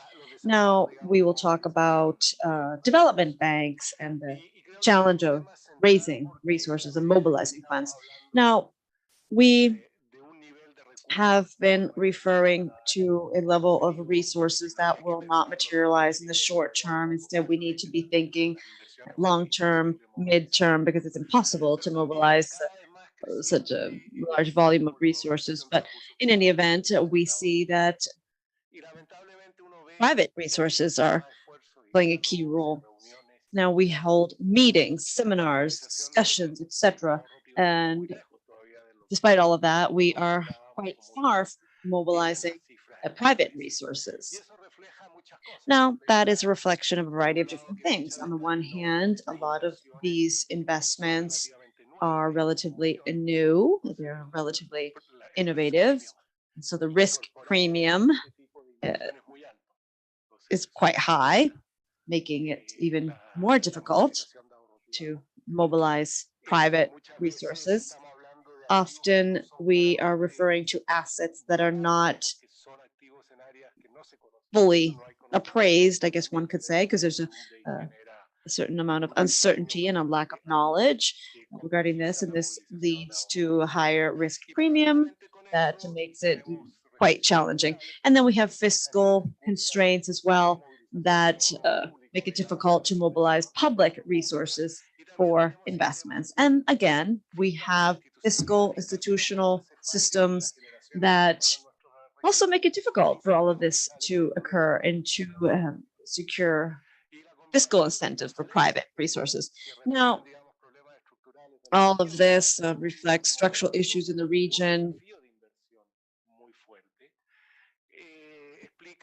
And I guess this, to a certain extent, explains the delays and setbacks that we see in Latin America with regard to resource mobilization. That's why we are meeting here today to refer to private resource mobilization and the role of development banks as well, by way of different mechanisms: direct financing, leveraging from other sources, risk hedging operations. There are sophisticated financial engineering solutions in the works that we have to figure out. And then this morning, we also, again, we're looking at this tentative list of projects mentioned by Jose Luis. Another key component related to mobilizing financial resources is having a strategic approach to these investments. And many of the countries have not been able to figure that out either. So these long-term investments call for a great deal of planning and investment that may escape some of our countries' possibilities. Now, we know that the role of development banks here could be quite significant. That brings me to my role as moderator. I'm pleased to be here, and we have three key speakers who will refer to the challenges related to climate change project investment. First, we have Rigoberto Ariel Yepes Garcia, manager of the infrastructure and energy sector of the IDB. We heard from him this morning. And we have Joaquim Leite to my right, who is the only in-person speaker. The other two individuals will be joining us virtually. Joaquim is a senior country engagement and finance specialist, interim regional manager for LAC from the NDC Partnership Support Unit, headquartered in Germany, I believe. And then we have Edgar Salinas, who is the senior executive of climate change coordination at CAF, the Latin American Development Bank. Also here with us in the room, we have several different regional development banks representative, other CAF representatives, the Bank of Mexico, the Bank of Argentina, in order to have a fruitful exchange and address the challenges in the future. So our speakers will provide a 25-minute presentation, half an hour presentation, and then we will have a discussion with the panelist members and the other development bank representatives here. So without further ado, allow me to give the floor to Ariel Yepes Garcia, joining us virtually. Thank you. Also, he will have to leave before we close the session.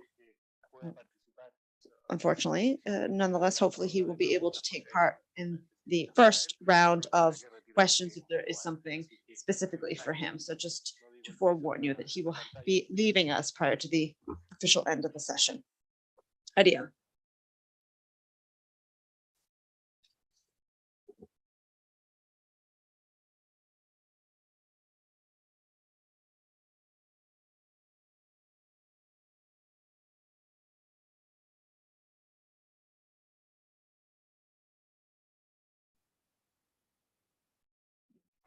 Don Ariel, no lo escuchamos.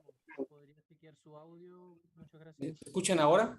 Ahora sí. Vale, gracias. Fantástico. Muchas gracias.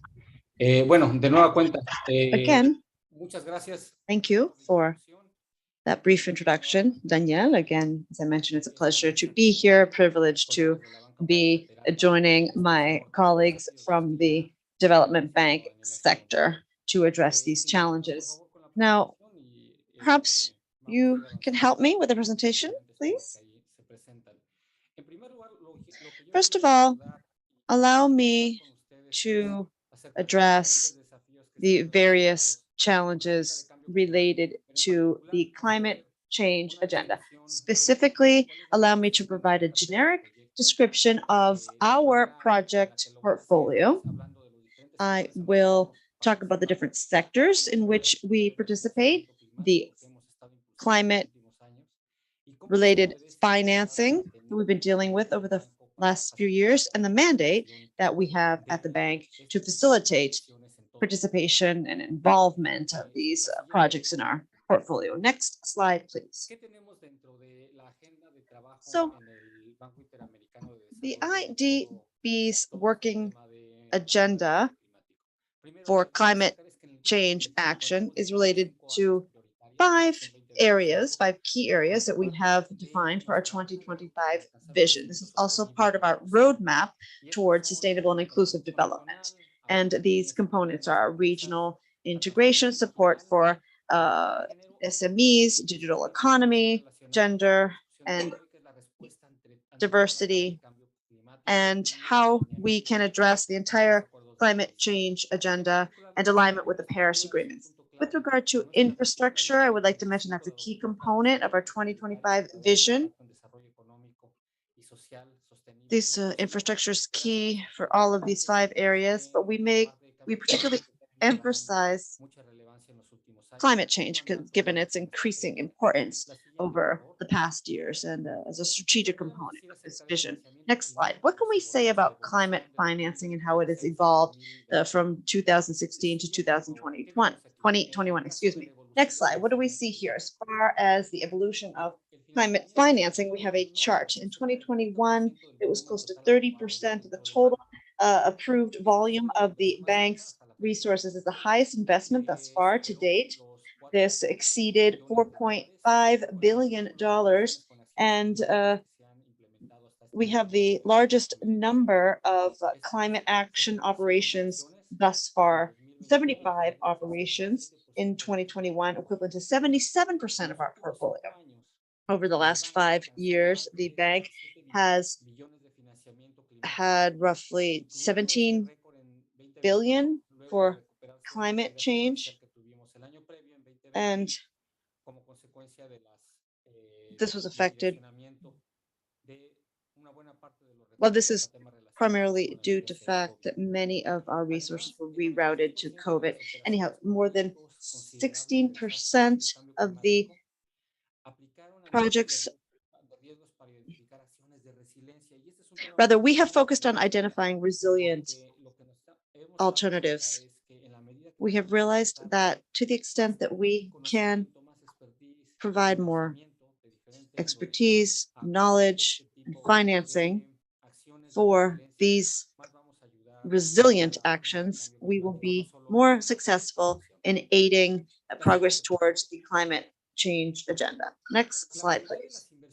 Most of the investments carried out are more than 50% are tied to mitigation actions, and they are related to policies and research, technical assistance, for example, to improve energy efficiency, adopting renewable services, and actions aimed at reducing greenhouse gas emissions, as well as fostering low carbon technological solutions. And we feel as though our recent year agenda has been also focused on fostering electromobility.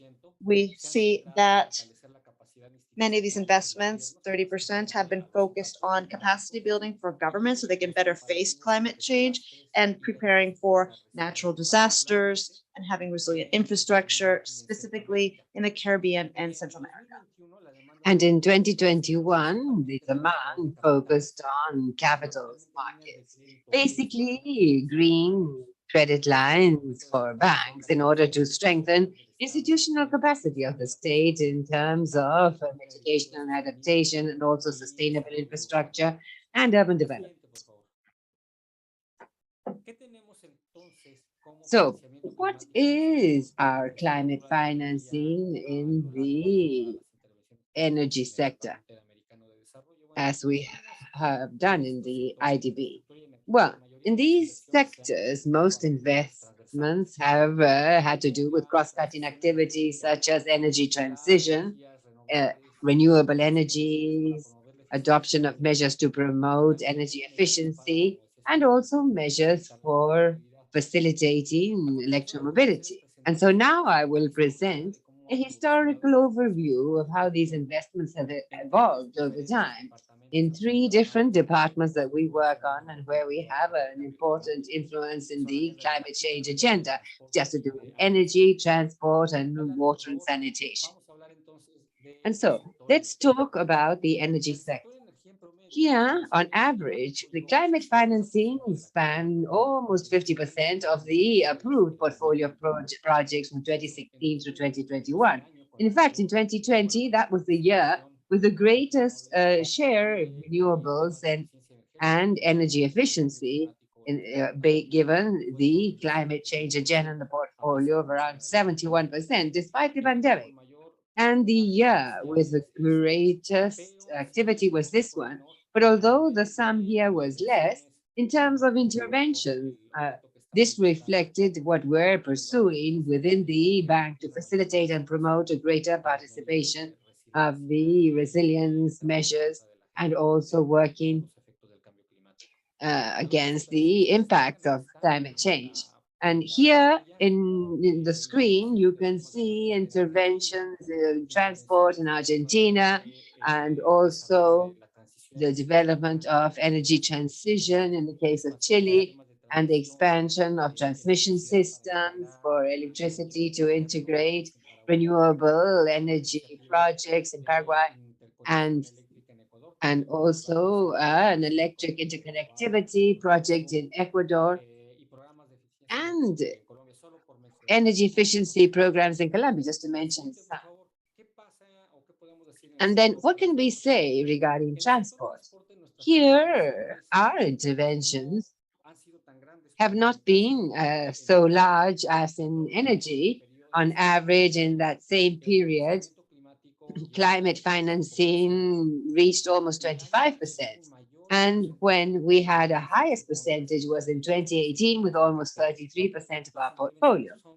And interventions are very various, and some on electromobility, rural roads, to facilitate the adoption of measures to reduce greenhouse gases, and road corridors for the development of certain regions in Argentina, or infrastructure and airport operations in Bolivia, and a series of interventions that we have been carrying out with the projects that we have with regard to logistics and public transport, and that seek to include these components linked to the climate change agenda.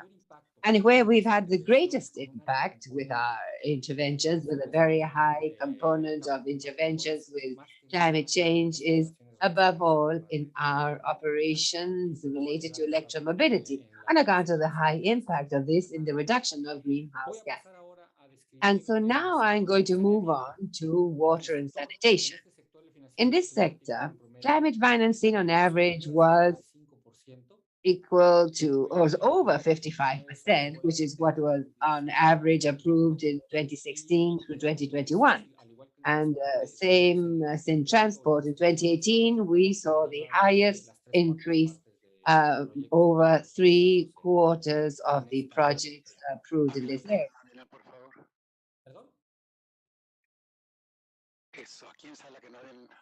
He was just saying that the slides had not been moved forward in the room.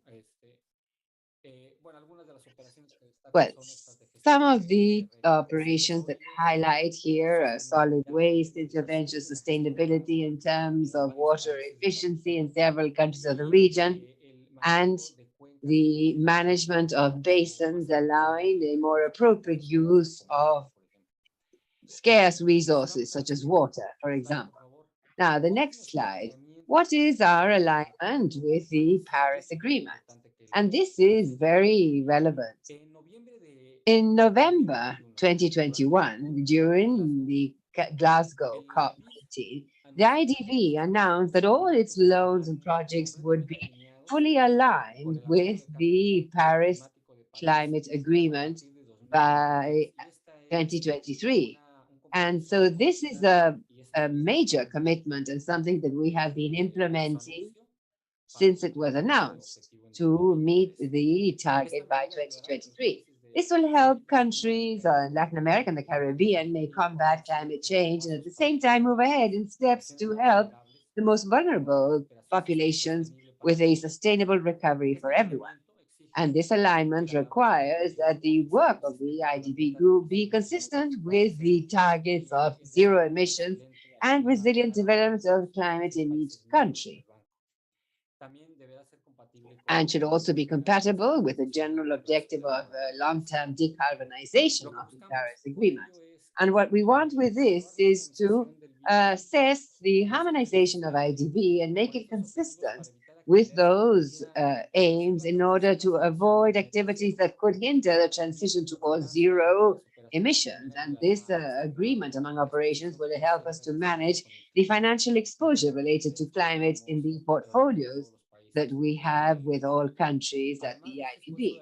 In addition to this alignment effort, the bank has agreed to assess the risk of this, climate disasters and threats in 100% of our operations with a moderate to high risk by 2023. Alignment with the Paris Agreement is also added to the bank's efforts to consider the considerations and climate financing, the agendas and policies of the member countries. And in this sense, the bank is working with commercial financial institutions and national development banks in the region to reduce the environmental impact and develop ecological financial services and products. Now,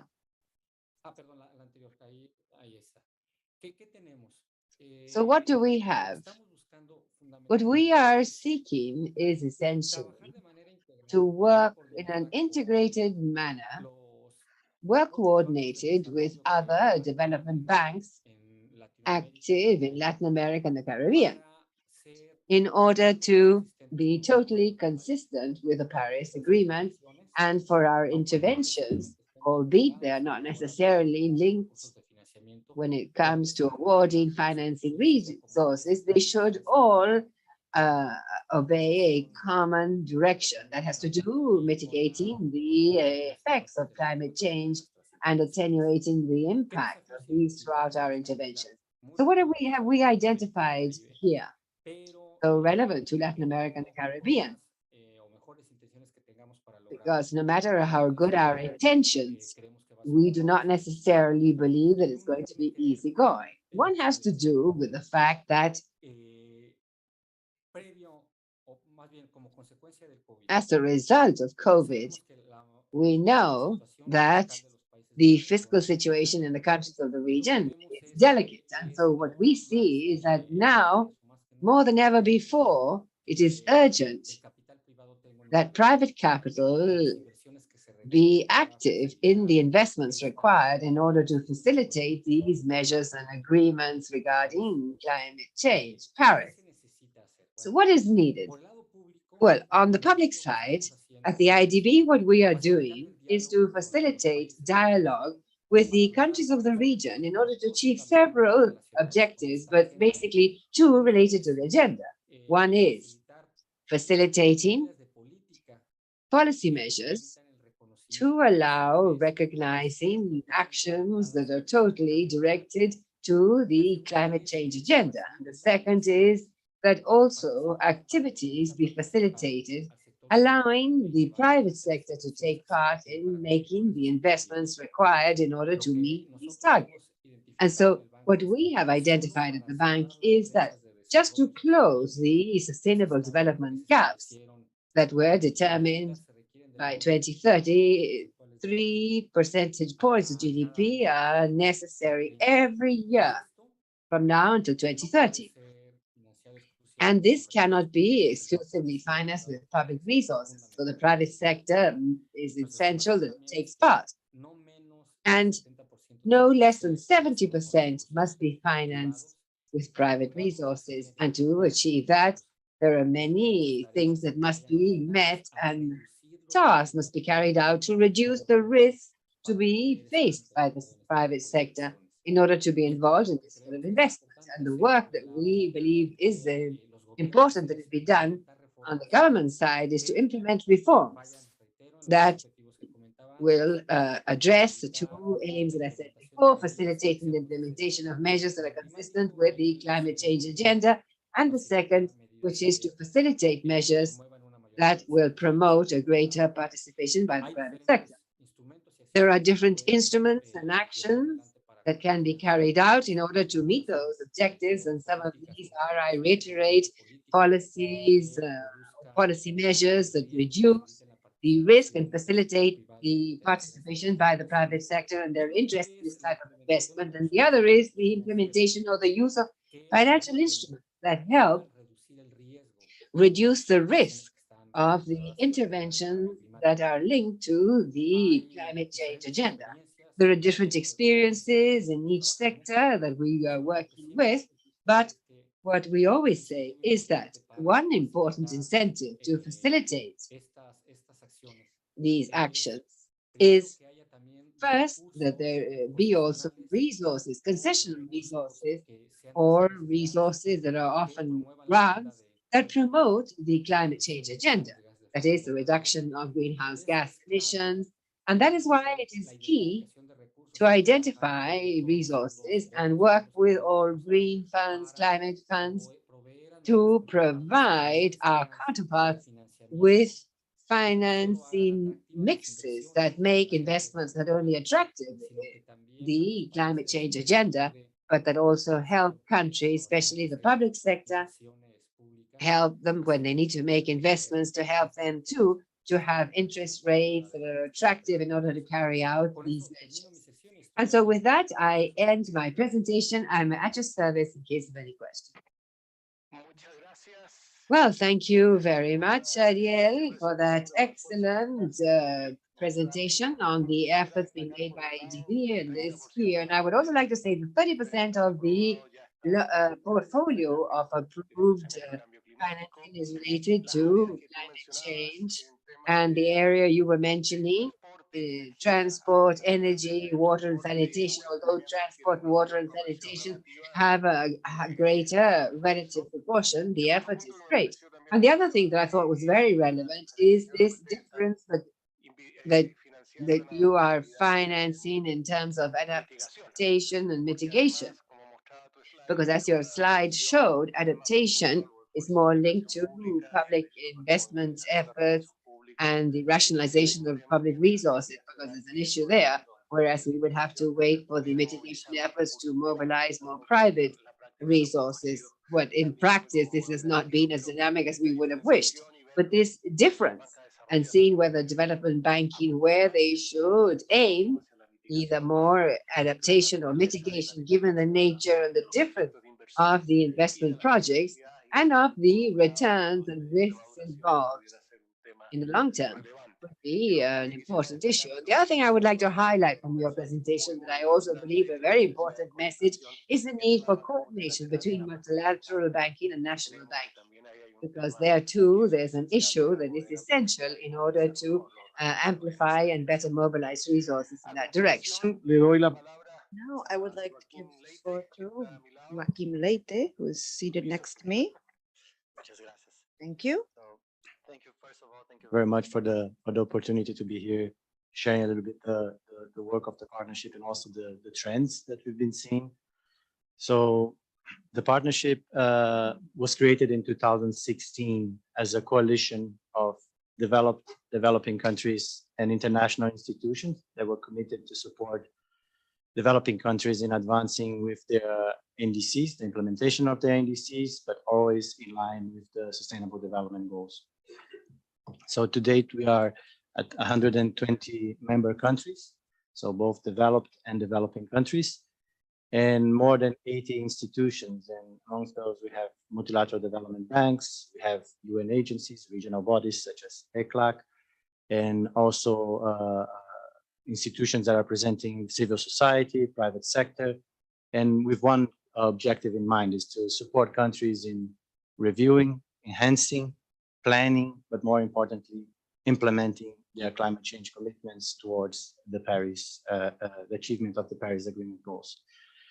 And related to the topic of our discussion today, it's important to highlight. So the way we operate, basically, we work always through our focal points in government. So we are a government-led institution. We work directly with the governments, and we receive the requests for support that can be materialized either as a direct request for support from the country or into plans that are put in place to basically unpack the NDC into the different sectors and how actions can be undertaken to advance. And once we got those, then we work with our members to basically mobilize the assistance to that support. And when we look into those requests, we have nowadays more than 4,000 areas of action that countries have outlined. And 90% of the countries have requested support in either areas related to climate finance. So it's definitely the most important area of assistance that countries are looking into.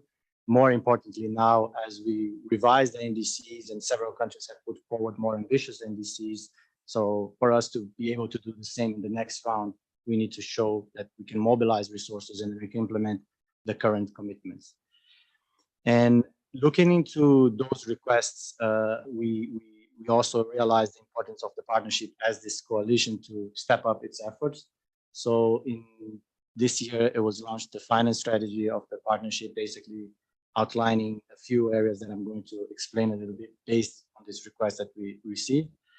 The broader framework is basically looking into three components. So the first one, as we look into the demand side, meaning where the resources are needed and what are the gaps that are in there and how support can be channeled to move or to prepare countries to access, to mobilize, to identify, to prepare the projects that can be put forward to the financiers, be it public or private. The second one is also on the supply side. So we know that we are still falling short in mobilizing the assistance that is needed, mobilizing the financial resources. And also there are a lot of complexities in accessing this finance, be it for like the very complex and lengthy processes that we have in the climate funds, be it sometimes for the opportunities to strengthen collaboration and coordination across different financial institutions to deliver on these commitments and also providing finance.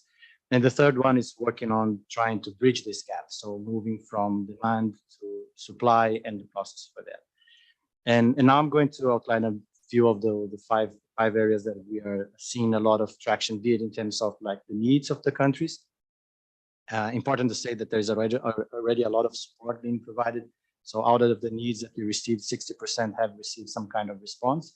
But when we look closer, we see that there is need, even on those areas that were responded, there's way more to be done. So the first area that I want to outline is what we can generally categorize as the mainstreaming or integration of climate change into core planning and budgeting processes. So the first one being the national development plans, the sectoral development plans. So as countries put forward their commitments and their targets in terms of the NDCs, looking into those plans, those strategies, and seeing how they are related or not, or how they can be strengthened to be aligned with these objectives. Very important always to combine, as we said before, and there was mentioned in several interactions of how this is fitting to the SDGs as well and the priorities that the country has in terms of development. When we look into mainstreaming, I think a movement that I think it's been very interesting to observe is the strengthened engagement of the ministries of finance, planning, and economy in this process. So especially when we look into the public financial management systems, so understanding the climate change flows, looking into the budget, the common circulars, looking at the evaluation of the budgets and seeing where resources are being allocated and how those match or not either the commitments that the country has put forward, but also the vulnerabilities that the countries have in terms of adaptation. Another key component is also on the public investment management. So that can be a very powerful tool to, once governments are looking into their investments, screen or at least assess those projects against those priorities, be it in terms of like the mitigation goals, but very, very importantly also in terms of like the adaptation and resilience building objectives that the country has. Several cases we can see that not always the long-term perspective that you have and like the goals that are set forth in those commitments are properly reflected in these core budgeting instruments. And without those, it's very difficult for you to drive public investments, but very importantly also to attract and to send the signals to the private sector to jump in. Closely linked to that, also an area where countries are looking for support, and there is already some advances, is also in public procurement. So once you are designing your infrastructure projects, designing your investments, how those first climate vulnerabilities or climate change objectives are being considered, but also to what extent those are being assessed and receiving a premium when it comes to, for example, the tendering processes, the concession process. So if those things are not in place, even though you might have a proponent coming with various advanced social and environmental practices linked to climate change priorities, if those are not reflected in the price and the criteria for decision making, those can sometimes not be moved forward. Then very importantly also, I think it was mentioned many times today in terms of looking into that tax and incentives, the subsidies, the different mechanisms that countries put forward that can drive investments in one way or the other. And on this front also, one thing that we recently launched last year at COP, it's a tailored support also for central banks and financial supervisors. So climate change, be it in terms of the physical risks, but also the transition risks, represent a very serious risk to the financial sector. So understanding how those risks are, first of all, being captured. So the risk frameworks of the central banks and financial regulators, the tools they have, the data that is available, and gradually moving from a step where you understand and you know these risks are there. That's, I think, where we stand in more cases, but to help in terms of quantifying those risks, assessing those risks, integrating to the stress testing models. So then you can start devising the specific instruments and regulations to advance or promote investments in climate change. Also, two other areas related to that, sometimes enablers, is also the taxonomy. So how do you define sustainable investments? How do you define a climate-aligned investment? And also, how do you understand, manage, and report on climate change risks? So this is an issue that was put forward, as I mentioned, in COP. We have already 12 central banks that have requested assistance, 6 of those that are working already in this direction, 3 of them that are in the region. We have the ECCB, we have the Bank of Jamaica and the Bank of the Dominican Republic, all that are looking into risk frameworks, assessments, but also identifying, promoting green investments. The second area that I would like to mention is on the NDC investment planning. So also, how do you translate the commitments that are put forth in the NDCs into either specific projects and investments, or on the policies and the mechanism that will catalyze action? So we've been discussing with several of our members of international financial institutions, also with countries, how to create, I wouldn't say a guidance, but like some instruments that can help, especially countries when are thinking, okay, I want to translate my NDC into an investment plan. How can I go about that? So we've been working on an NDC investment toolkit. We've been consulting with our members. We already have a first version, and then in the second semester now we are going to engage further multilateral development banks, but also the private sector, institutional investors, to see to what extent those guidance or guidelines align with that they're looking for, and how to put those in practice, and providing support to scaling up this work.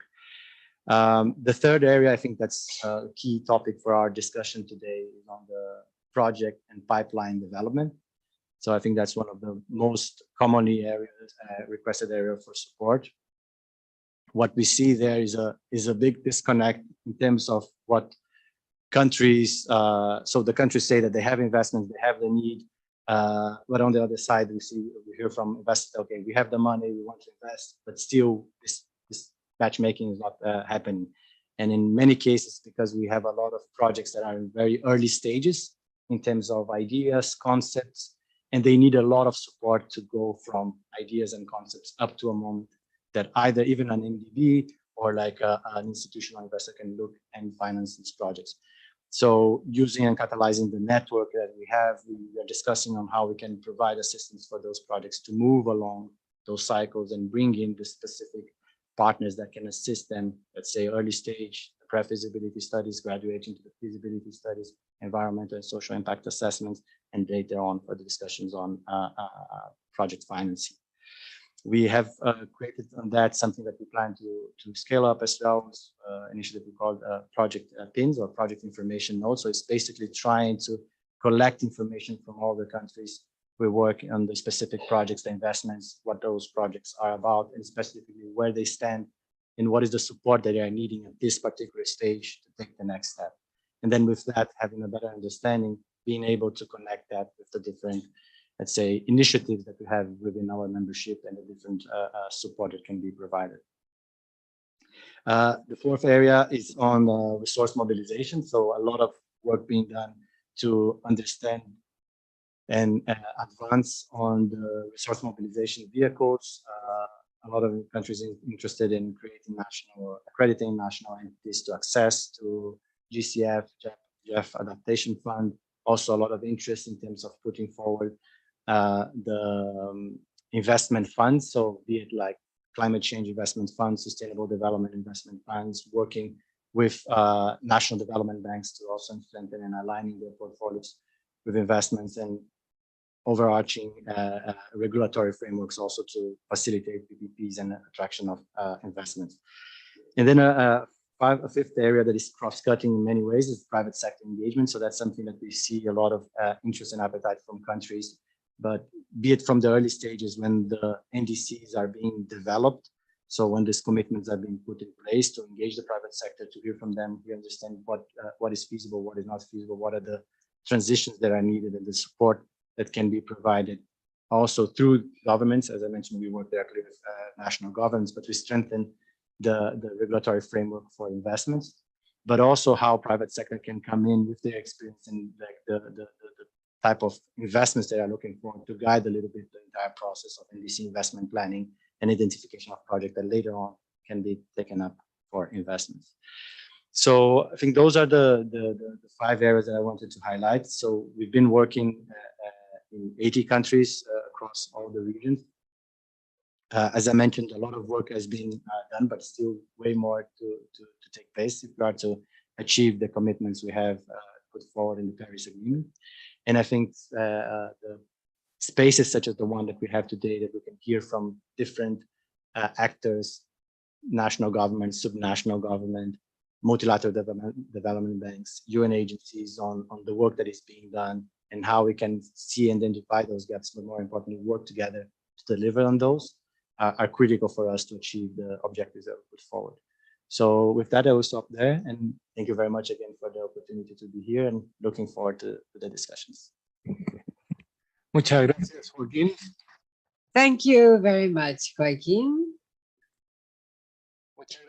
Thank you for giving us an example of how to look for the matching between the country's demands and the supply of funds, and the difficulties of the structural weaknesses in the country, all the way from the drafting of the projects, searching for instruments that are able to manage the risks, and that the existence of this type of instructions, such as you have given us, is so important because they help working on both sides, the supply and the demand. We believe that is very relevant. Also, it's not just a matter of preparing help for countries in their preparation, but also the private sector, their ability to acquire the knowledge that is needed in order to plan investments and financing for this sort of investment. It's not easy. One thing that calls our attention is that sometimes you can assess a project of this type, and the mere geographical change can imply a great change to the premium risk. And so there's a series of factors that mean that moving ahead in capacity and knowledge of meeting up with or match the supply and demand, we believe that this is a very important part in order to speed up the mobilization of resources. And thank you very much. And now I will hand over to Edgar Salinas, who is the Senior Executive of Climate Change Coordination, CAF, the Development Bank of Latin America, who will tell us about the experience from the viewpoint of a Latin America Development Bank. The floor is yours. Yes, thank you, and good afternoon, everyone. Can you confirm that the presentation is on the screen? Yes? Is that the presentation mode? It's perfect. Thank you. Very well. Thank you for counting on CAF for this event. Before beginning, I would like to reiterate our recognition, because this has repeated on several occasions during the different panels. And so then the leadership of the General Secretary and Amina Moed for the various economic commissions globally, being the issue of the energy transition for such a long time became a sort of myth. And there's something that we realized, and what we talked about today, that this transition is a global concept. Each country has a different situation.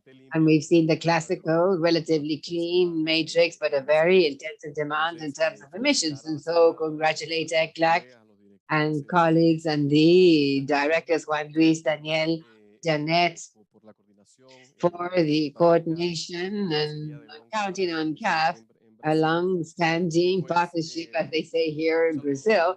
And so my greetings to the ministers and representatives of the private sector in the audience or online. And I will now share a Zoom, because we were discussing what we could address in this panel on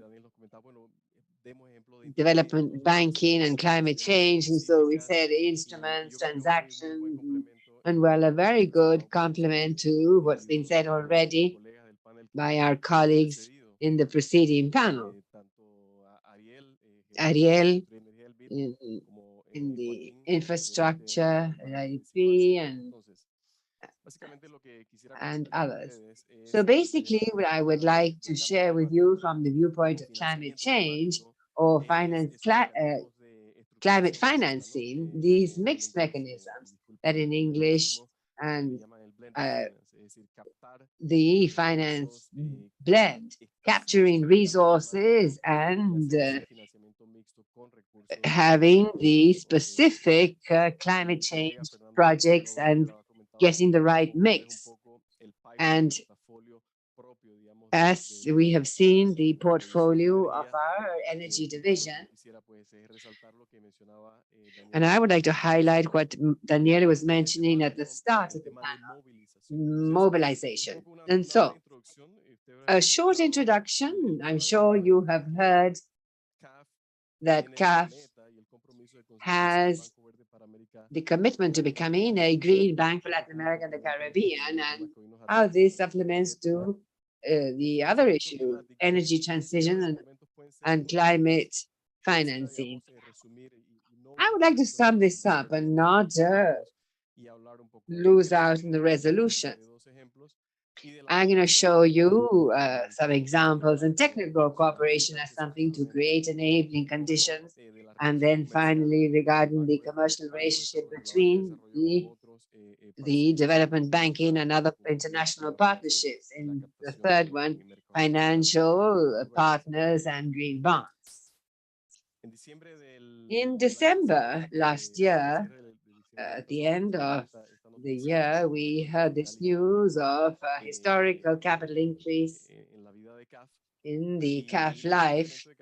And that capital increase was accompanied by a series of proposals, all the way from the bank administration, the vice president, Christian Sinelli, and we have different spheres of action. The Latin American Green Bank, with a specific agenda, working with subnational governments, regional integration, supporting for the non-sovereign sector, that is working with the private sector, and partners with the development bank. And there, the message for the audiences, although in the audience today, we do have commercial banks, and it's an area that CAF has a lot of experience. We would also like to strengthen this with the development banking at national level. And so regarding the Green Bank, I'm sure you've heard of a target that has to do with achieving 40% green financing by 2026.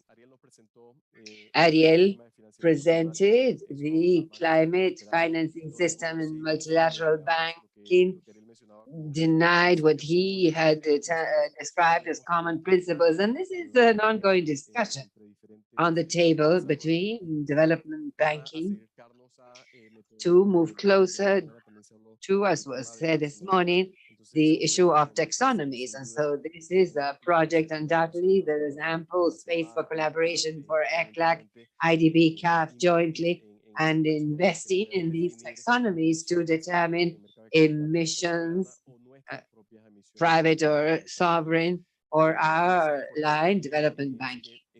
An important message here is that this entire process of capitalization of CAF and of working on the green agenda is something that is very direct and coordinated with our board, and who are the interlocutors with the ECLAC, so that from a Ministry of Economy, Finance, or whatever, where that has a material weight at cabinet level, we can determine public policy at sectoral level and investment programs. And regarding climate financing, we'll see a couple of examples from our portfolio with the GCF, and we've heard on a couple of occasions. And you can say, well, you got this project, you got the other. Well, we've got lessons learned, what we've seen, how climate financing works with different instruments. And this has been mentioned before, a solar project in Chile that we called Atacama Solar in Chile. And this was a total investment of 180 million. And that included two main components, the transmission line towards the Laguna station and the photovoltaic plant in the financing structure, 23 million in the GCF versus 45 by CAF, and the financing of the investment Olympics. So the interesting thing is that it was mentioned and it was discussed this morning is concessional financing. And the financing structure of this for this plant, the concessionality being it's the private sector, and the GCF was directed not so much at the financing rate, but rather the interest rate, but the repayment term. And the commercial banking in Chile, with their risk appetite for risk, they have a limited threshold. But the GCF is a fund focusing on climate change, and they agreed together with everyone involved a 20-year term, and which ensured that the transaction was successful. It's interesting how these elements, either the interest rate or term, could make a major difference in the investment.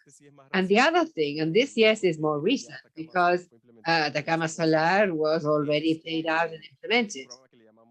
This is a program that we have called CAF GCF, a local financial investment banking intervention. This is just an example. Janet Sanchez this morning mentioned that the idea with these panels and discussions, aside from seeing these specific examples, is to see how to maximize. And I apologize for using the term in English, the scale up. And although this credit line, he corrects himself, this co-financing between GCF and CAF for Chile, Panama, Ecuador, and Peru, there are other mechanisms within CAF for other countries quite similar. And we have a scheme that is quite similar.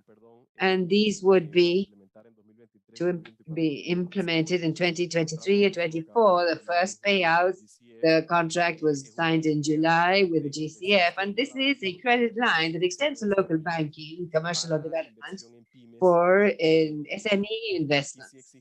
And here, yes, there are the interest rates that are concessional on account of the final destination being the SMEs, and the energy efficiency sectors, agriculture and forests, and small-scale renewables. We've heard a lot about that during the other panel. And the facility, it has a branch for technical cooperation of 5 million, which is precisely to create the enabling conditions at SME levels, as well as in banks that take on the credit lines or the CAF GCF facility. That is how it works. It's very schematic. You have a first level, you contract between CAF and GCF, and the CAF client is a local bank, the local financial institution, and in the first tier, we would have SMEs, who are the clients of the banks. And on the right, you can see a reporting line, very important, between the climate financing based on outcomes. And this is always going to exist in these climate change financing. We're going to speed up the pace here in order to conclude and move on to questions. And regarding technical cooperation, asset development banking is an instrument that is very useful, especially for creating enabling conditions.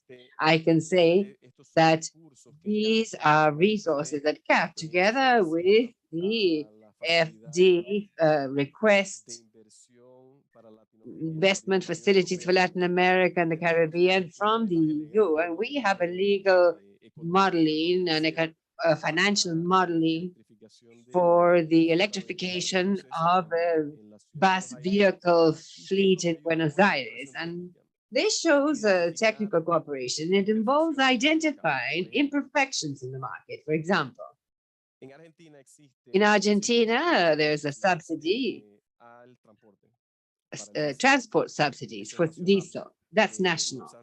And nevertheless, if there is a province that wants to invest in converting the vehicle fleet, there's a dichotomy there because the province does not have control and the mandate for transport is national, and the national already has a subsidy. When they transfer the ownership of transport to a province, you would have to determine if this does or not go with the subsidy. So all of these are issues that make the whole process a bit more long drawn out. And in Ecuador also, we have studies for use of biogas in a treatment plant of residual waters, also with EU resources, but in partnerships with KfW. We have done a modeling for this to reduce the greenhouse gas emissions, especially now that we're seeing modalities and procedures for Article 6 of the Paris Agreement. And then this is something that already exists and that CAF has published for Colombia and Ecuador in different segments of SMEs. And the interesting thing is with this scheme is that different to the CDM is the price paid for a reduced ton, and specifically for the activity, so as not to create perverse incentives.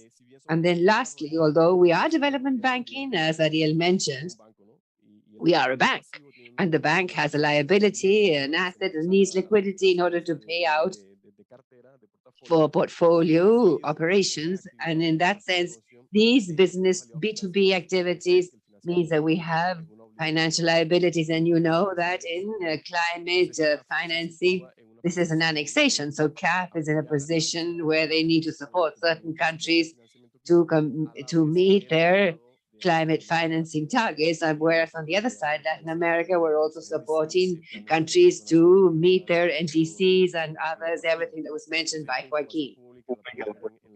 Public information, it's available online on the website at our financial and institutional resources site. We have partnerships with different banks, many of these located in Europe, also with the IDB.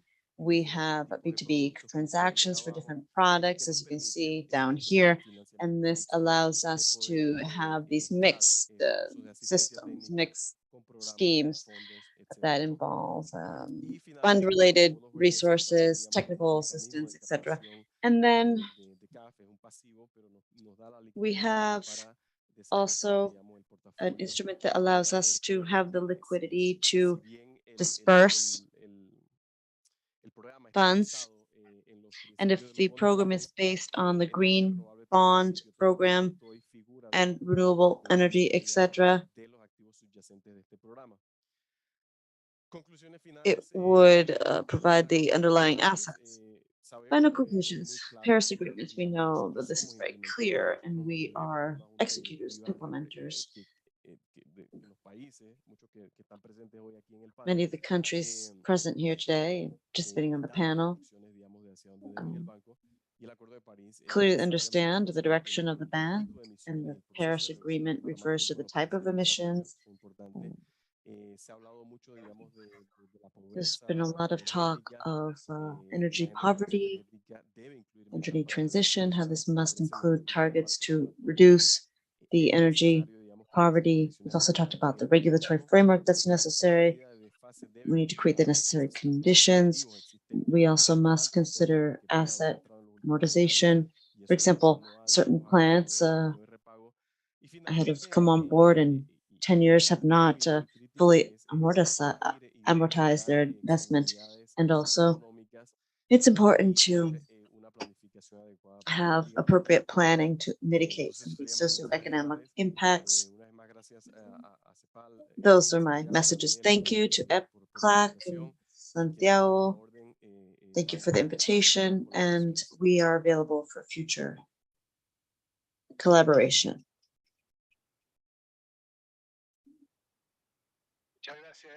Thank you, Edgar, for a very interesting presentation and good news. The ministers of finance have approved a $17 billion capital increase for CAF. That's quite good news for your climate change portfolio.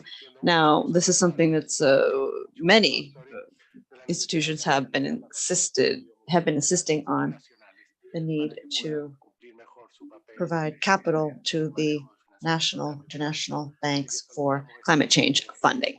So we are truly pleased to see this capital contribution. Also, this tripartite financing is interesting between the GCF, private actors to fund this large project perspective, and also through international banking SMEs. It's not just about resource mobilization for mega projects, but for SMEs as well, so that they may begin the production and technological transformations required. I think we have seen some very interesting examples of three-party financing and how the larger banks are also focusing on more and more focusing on SMEs. So we are available for dialogue and discussion with those present here and those following us online. Questions, comments, concerns, etc. Dylan, please. I'm listening carefully to the discussions so far, and in particular Joaquin's presentation, NDC support for partnerships. I was wondering whether there are opportunities for cross-national and what I would call cross-boundary projects, because much of the discussion is about projects at the national level. You think about the Caribbean situation, for example, the whole OECS is an homogeneous region. We are well aware that with our experience with LMOs in the Caribbean, there's certain risks that arise from doing cross-boundary projects in which one country is perhaps not able to deliver in that group. But I think there is a missed opportunity for not addressing this problem at the regional level as well, or sub-regional level, where there are common challenges. So I just want to put it to Joaquin whether he's considering this. I know you've had a request from the ECCB, but I'm talking about a broader principle here. Thank you. Thank you very much, Dylan. No sé si... Thank you. Perhaps we could gather a few questions, or should we just give the floor to Joaquin to respond to Dylan's questions?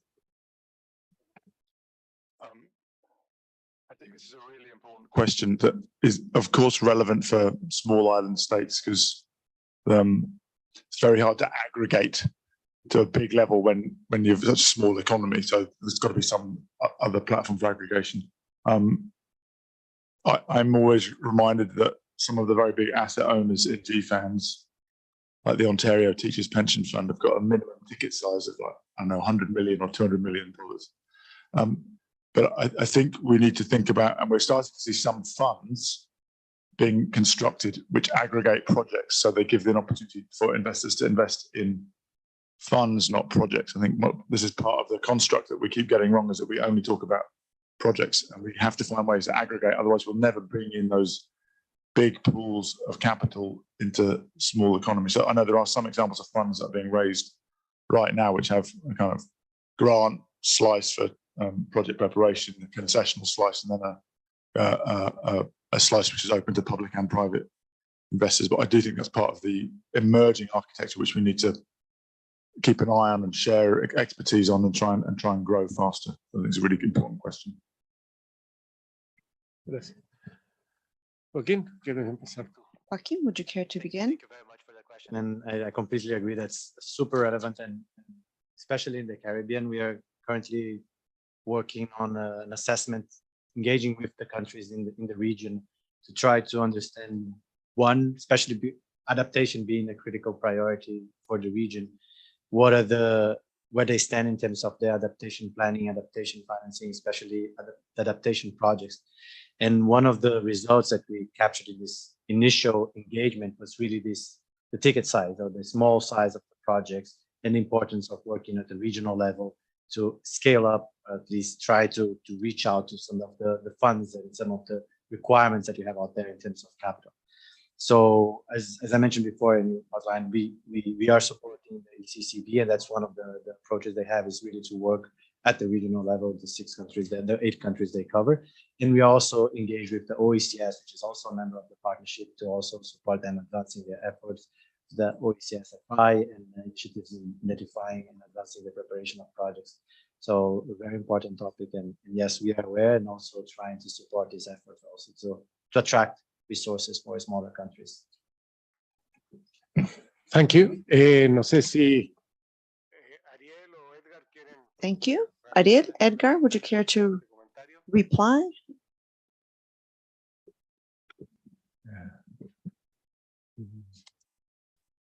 no parece que, supongo que no.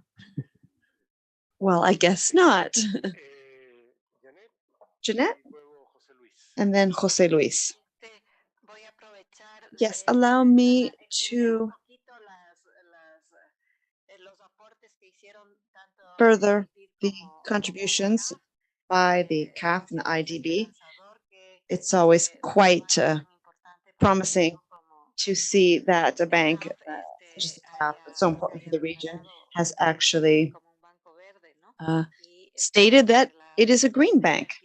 And we hope that their portfolio will begin reflecting that statement and that target. So I would like to know what is actually in your portfolio. It's very interesting to hear about the various possible instruments and the most favorable conditions for these sectors, because this is a real problem.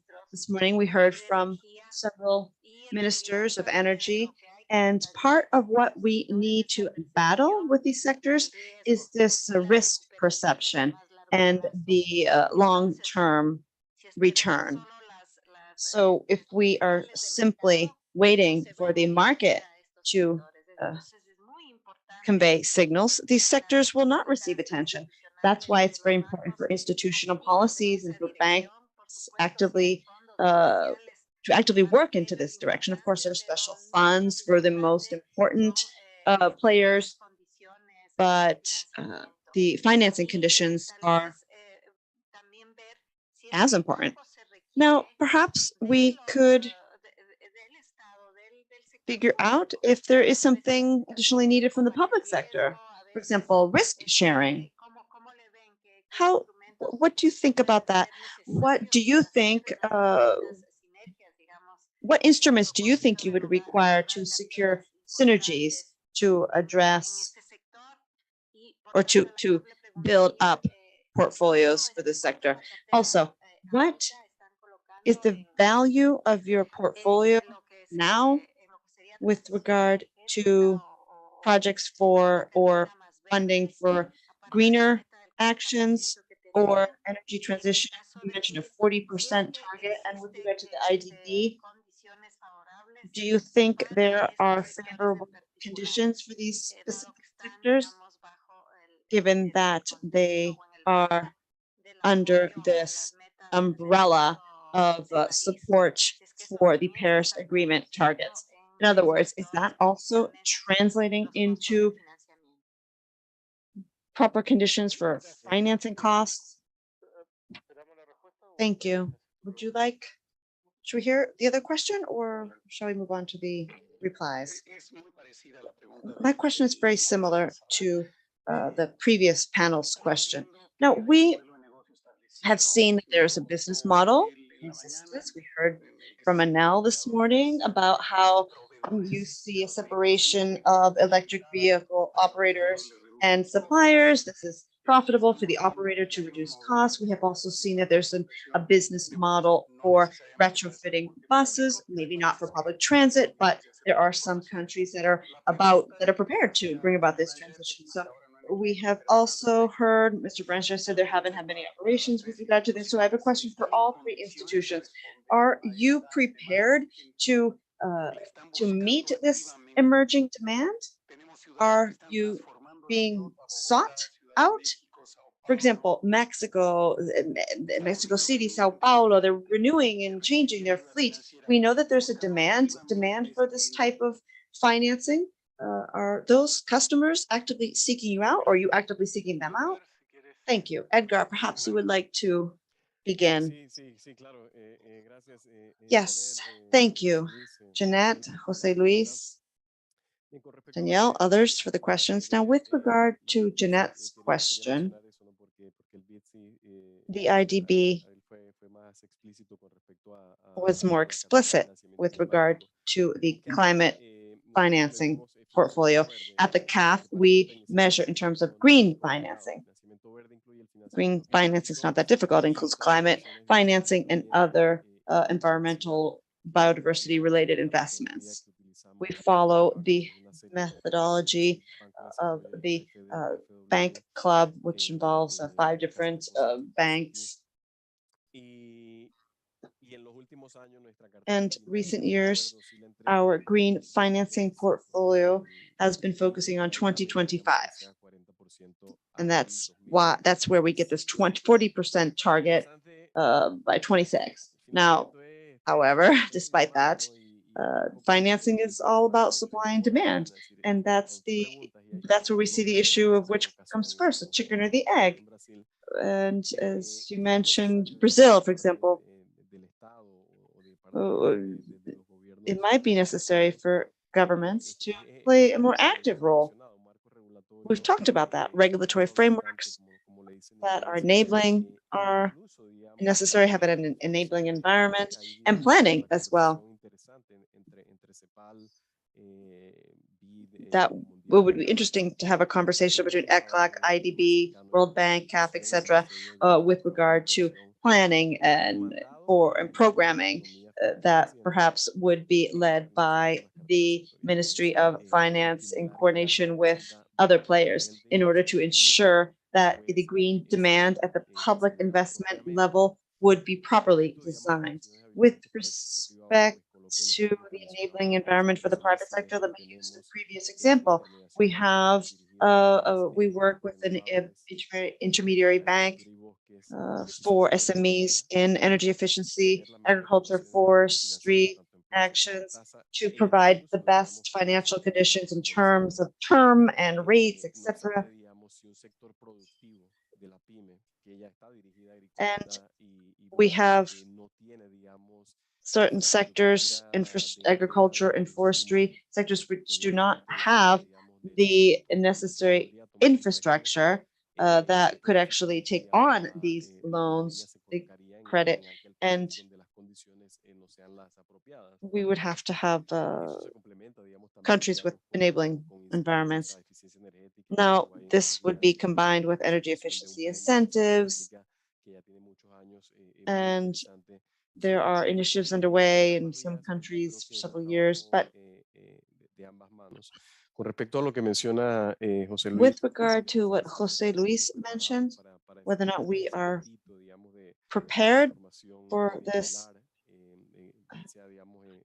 vehicle retrofit appetite, regardless of the type of vehicle retrofit, public or private, CAF has been talking with the GCF recently and another organization to provide a regional facility again with technical cooperation resources. And technical cooperation is related to that regulatory aspect, market analysis, that's all necessary.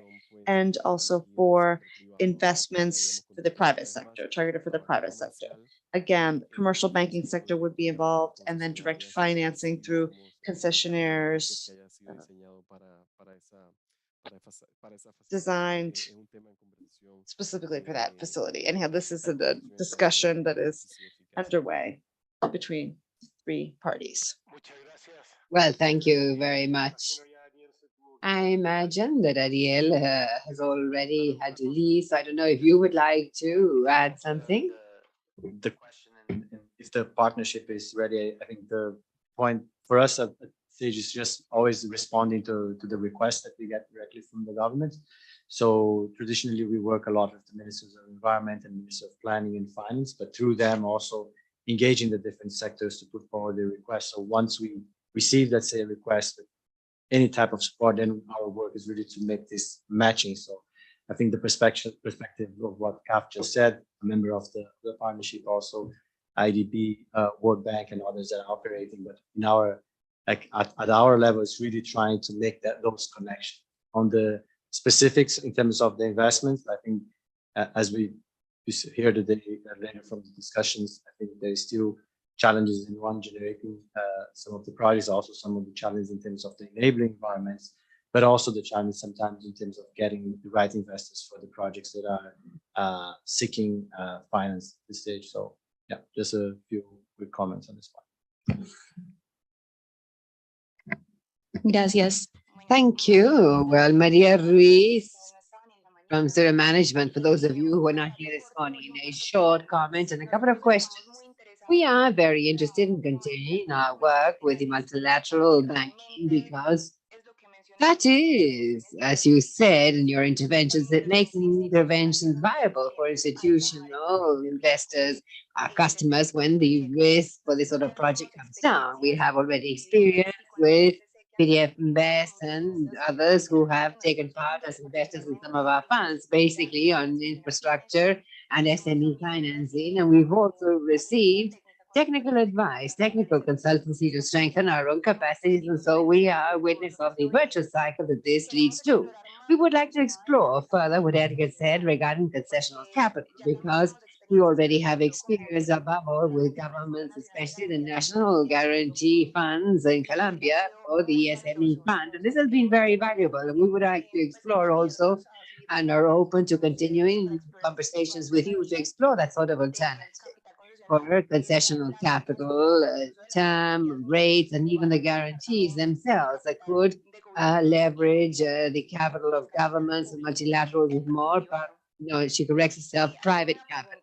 And there's a question is the first one. I've seen this is more usual, especially with the commercial banks. We are an asset manager, and this is something that they're exploring. They are interested in, and they're saying, what do we have to do? How can we continue the conversation? And the second question departs from the themes of discussion, but something very relevant, especially for the Latin American reality, and that is investment in nature-based solutions and forest restoration and carbon markets as a way of monetizing that. Do you have any comment on investments in that sector? Thank you. Thank you for the comment and questions. Edgar? Yes, of course. I heard your intervention this morning, and when you described your services, and it reminded me of what I should mention during my presentation. In fact, at CAF, there is a direction of equity investments, and CAF does make investments in fund. CAF is also a manager. And as you say, CAF participation does help the rating of the fund or the manager that we partner with. And so we could, of course, continue this conversation, obviously, with my colleagues who manage the equity funds. And of course, I will pick you up on this. I recently took a part of a meeting with their colleagues from the equity funds and Hector, and as you have said, for an investment fund, specifically for mitigation, the link to transport, institutional investors, transport, the renewable chain, transmission, distribution, and generation, and that is still under design. So it is something that my colleague would be delighted to talk to you about. And the issue, what you said of nature-based solutions, during the discussion of the fund with this manager for investments in energy, it came up as an issue pending to see if there's a possibility of creating an investment fund, but for adaptation. The difficult thing about adaptation is like the ugly duckling that private investors do not take on: sanitation, disaster control, floods, social investment in irrigation systems. But it is something that CAF does have a great interest in. Perhaps PPP is the underlying basis for that, but it is something that we would be interested in exploring. And then to clarify positional financing or concessional financing, we see this. It is part of our asset in the loan that we award, because as a rule, the source or the financing society, the GCF or KfW or whoever, these are the conditions. So I have not seen it for equity investments.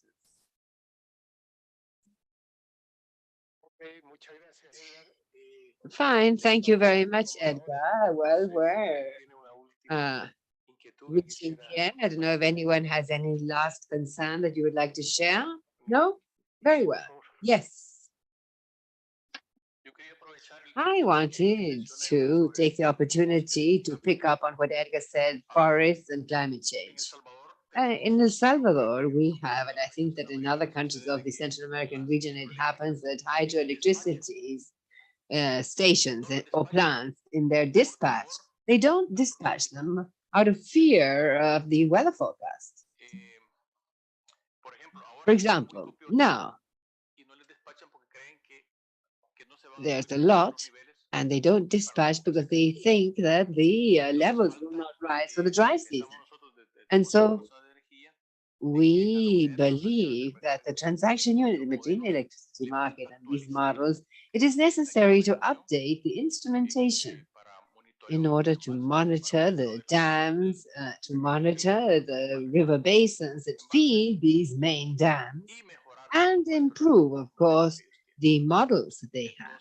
And so, what is the chance of CAF strengthening this? And this, of course, also implies reforestation. El Salvador depends practically on one river, the Lempa, and we have the basin of the river basin, and it would be necessary to have reforestation nearby the main dams and the rivers that feed them.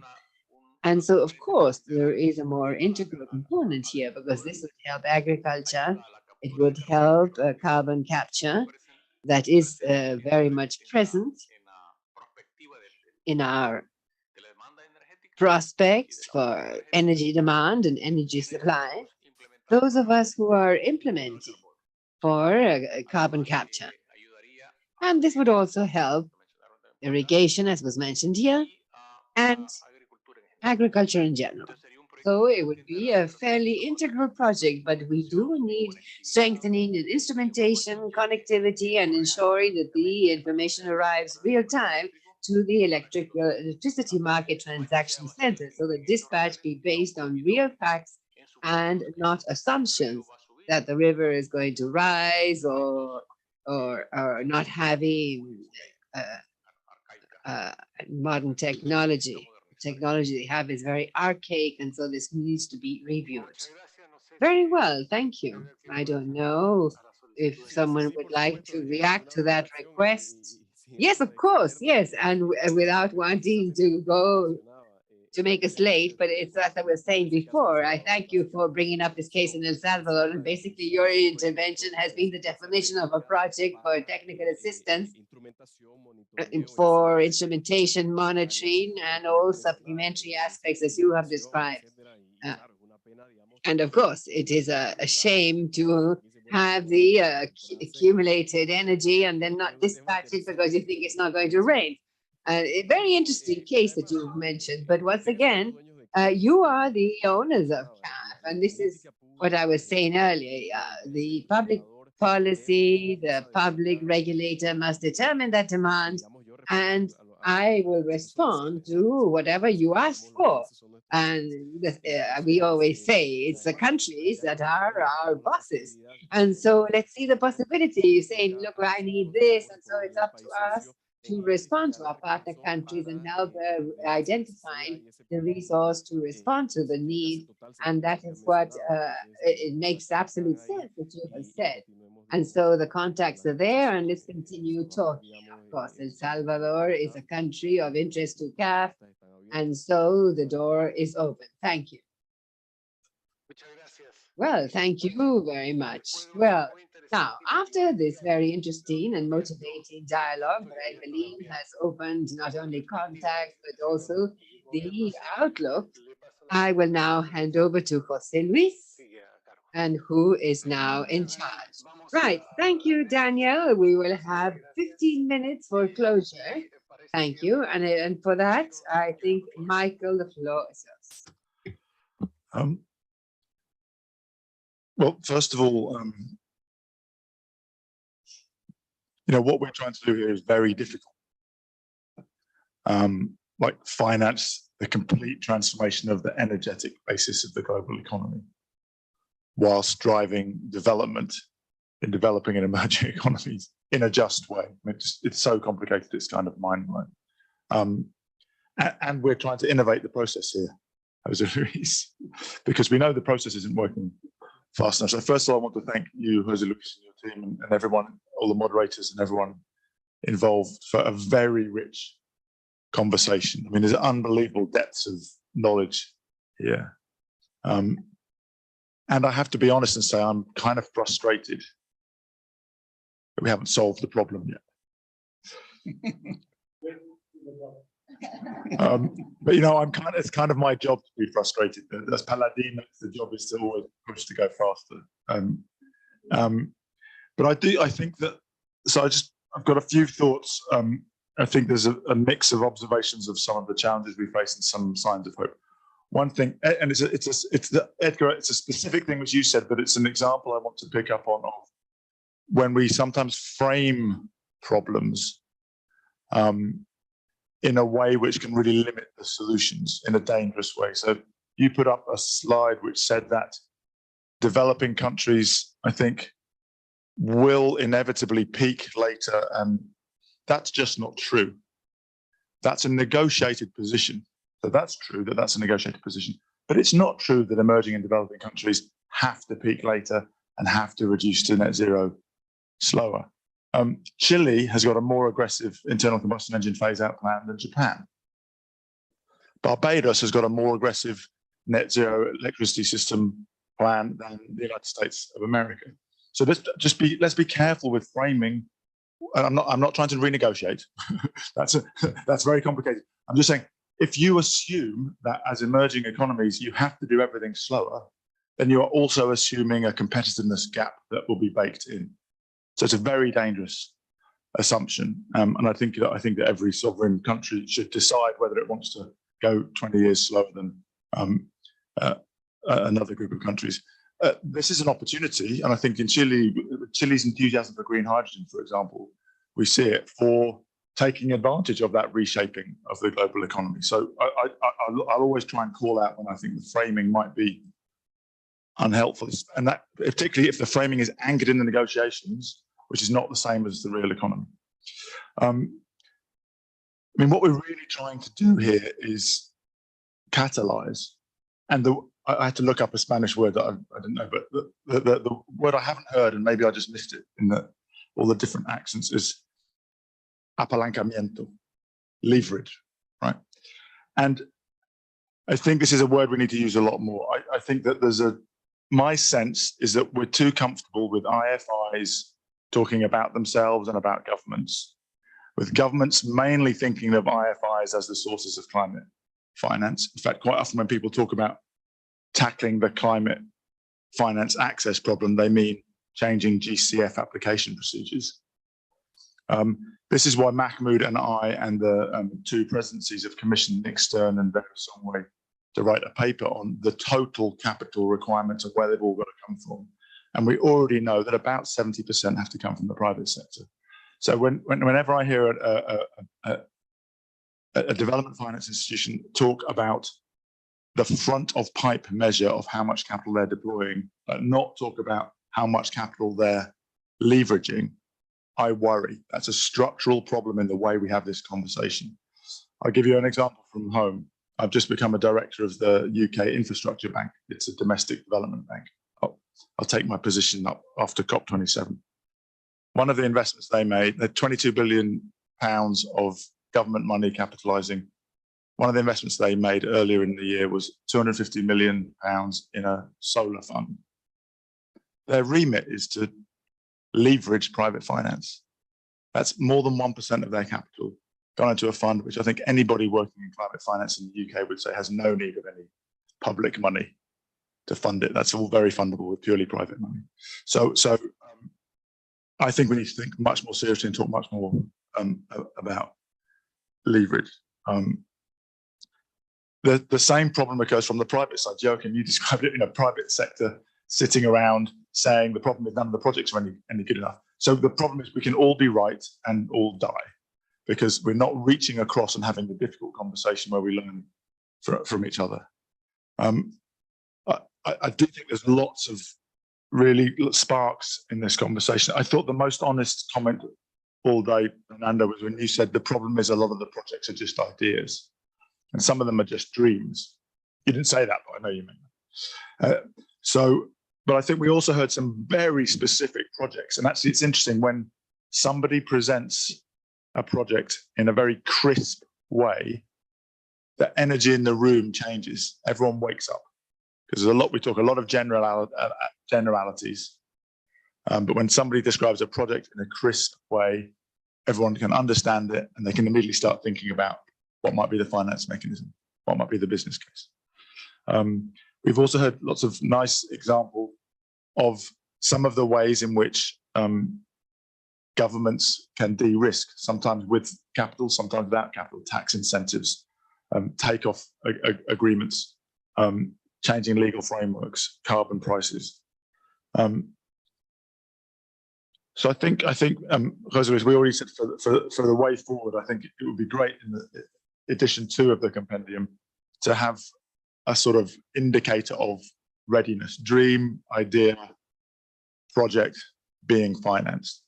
I think also it would be good to start, and Edgar, you had some great slides that got more granular at the level of individual projects showing sources of finance, domestic, public, multilateral, private. That gives us an idea. I think that your project FD017 had an 80 to 100 public to private, 1 to 1.25. We know, globally, it's about 1 to 0.19. It's disastrous. It needs to be 1 to 2 or 1 to 3.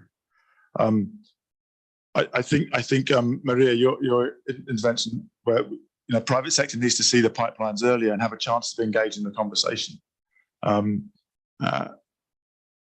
That's something that we're trying to do with GFANs, but that's something that we're not used to doing. We need private sector to lean in more, and we need governments and IFIs to lean out more so we can improve that conversation.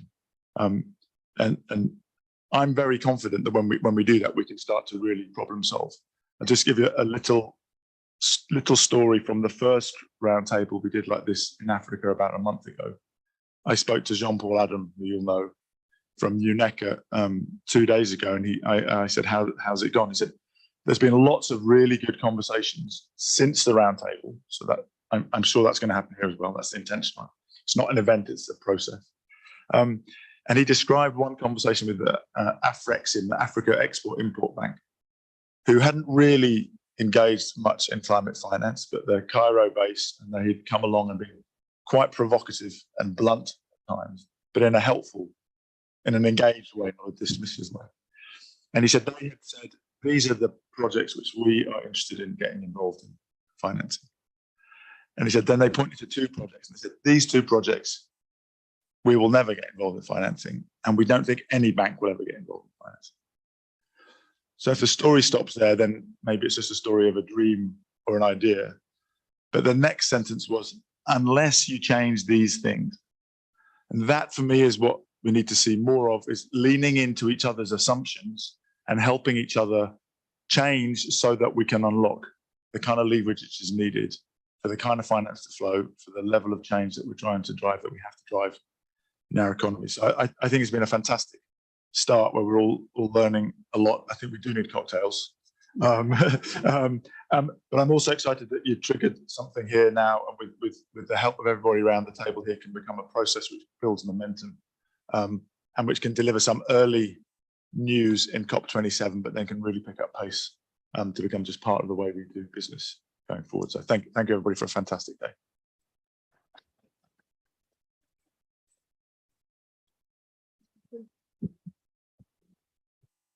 Embajadora Luis de Sosa, qué gusto que nos pueda Ambassador Luis de Sosa, thank you for joining us.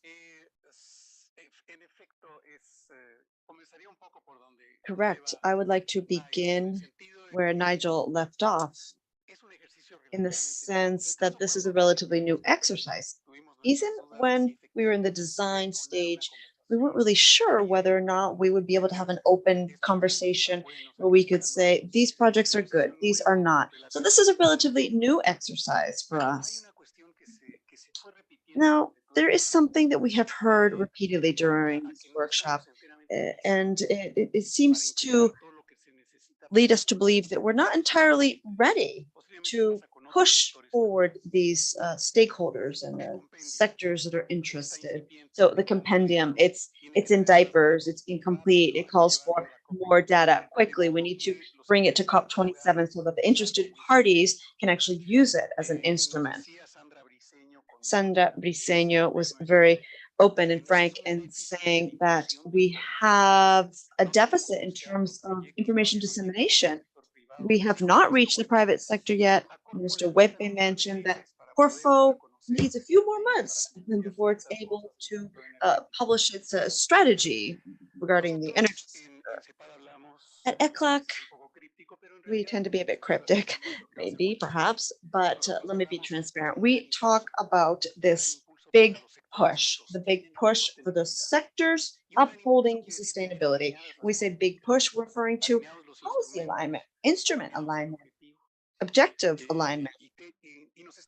And there's still some parts missing. I think we need to build our muscles a little bit better in terms of our capacity to speak with the private sector. We have to address the financial constraints, post-pandemic financial constraints, the magnitude of resources required for all of these endeavors. And we need to be very clear as to where each stakeholder's capacity can and will go, and how the private sector can buoy this all up. Now, the public sector is not always having a difficult time. This is the slow stage, so there's a lot to be carried out by all the different sectors. Let's take advantage of the time. Transportation sector is not ready yet, despite the fact that the level of maturity of that sector is very interesting.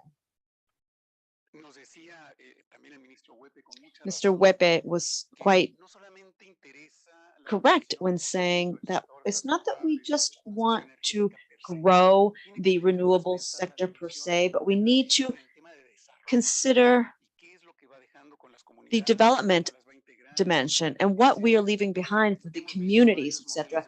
We have seen several different business models here, interesting ones. I think they open doors.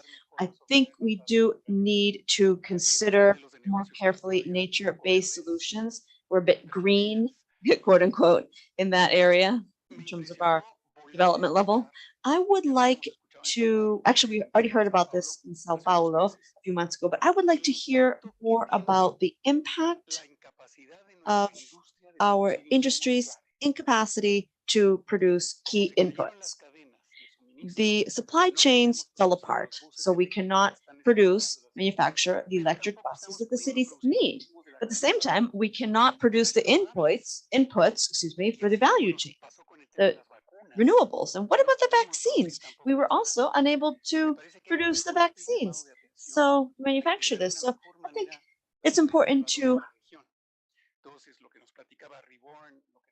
call upon all of you and different parties that this is necessary. These are the sparks we need to better leverage. So let's just not address mobility, but let's address the value chain there and what we can actually manufacture here. Now, we have had to learn a very hard lesson. We know how difficult it is for the region to not have our own production and manufacturing outlets. Now, positive impressions. Let me talk about that. Positive impressions that make my imagination fly. We have a variety of different alternatives out there with similar solutions. For example, we were asking the bank if the banking industry would be able to scale this up to an intercity, international level. Is that the role of the banking industry? Is that the role of the GFC? Is that the role of the partnership? Or is that the role of the national corporation agencies to scale this up to a different level? When we're talking about problems that require common solutions. That's what we've been talking about in this last session. Now, we also do not have full alignment with the public policies. The same applies to the financial policies. There are gaps with regard to the Paris agreements. There are gaps with regard to the NDCs. There is a gap with regard to adaptation needs. And in order to align all of this, we need to make sure that this is complemented by the enabling environment, private sector. We need to have economic incentives in order to be able to increase the relative profitability of these sectors that we want to quickly lift. And the international banking industry also needs to be able to coordinate with the various national banks to address the risks, etc. So I think also there's a deficit in terms of translating the NDCs into strategies and into projects. So what are the project or the investment projects or plans that will allow us to close these NDC gaps? There's a deficit there. And I also believe that the combination of investment needs assessments, translating this into the public-private mix, working with the value chains, this would allow us to meet the social and economic objectives of the development agenda, and at the same time come up with the proper balance of the sectoral contributions if we're able to open this environmental forum to include a broader perspective. In any event, there are many opportunities out there that are worth taking advantage of. So I believe this has been a very inspirational session working towards COP27. Thank you. Tomorrow we will be seeing you again, and I'm assuming, we have a cocktail reception out here in the foyer. Enjoy. See you tomorrow.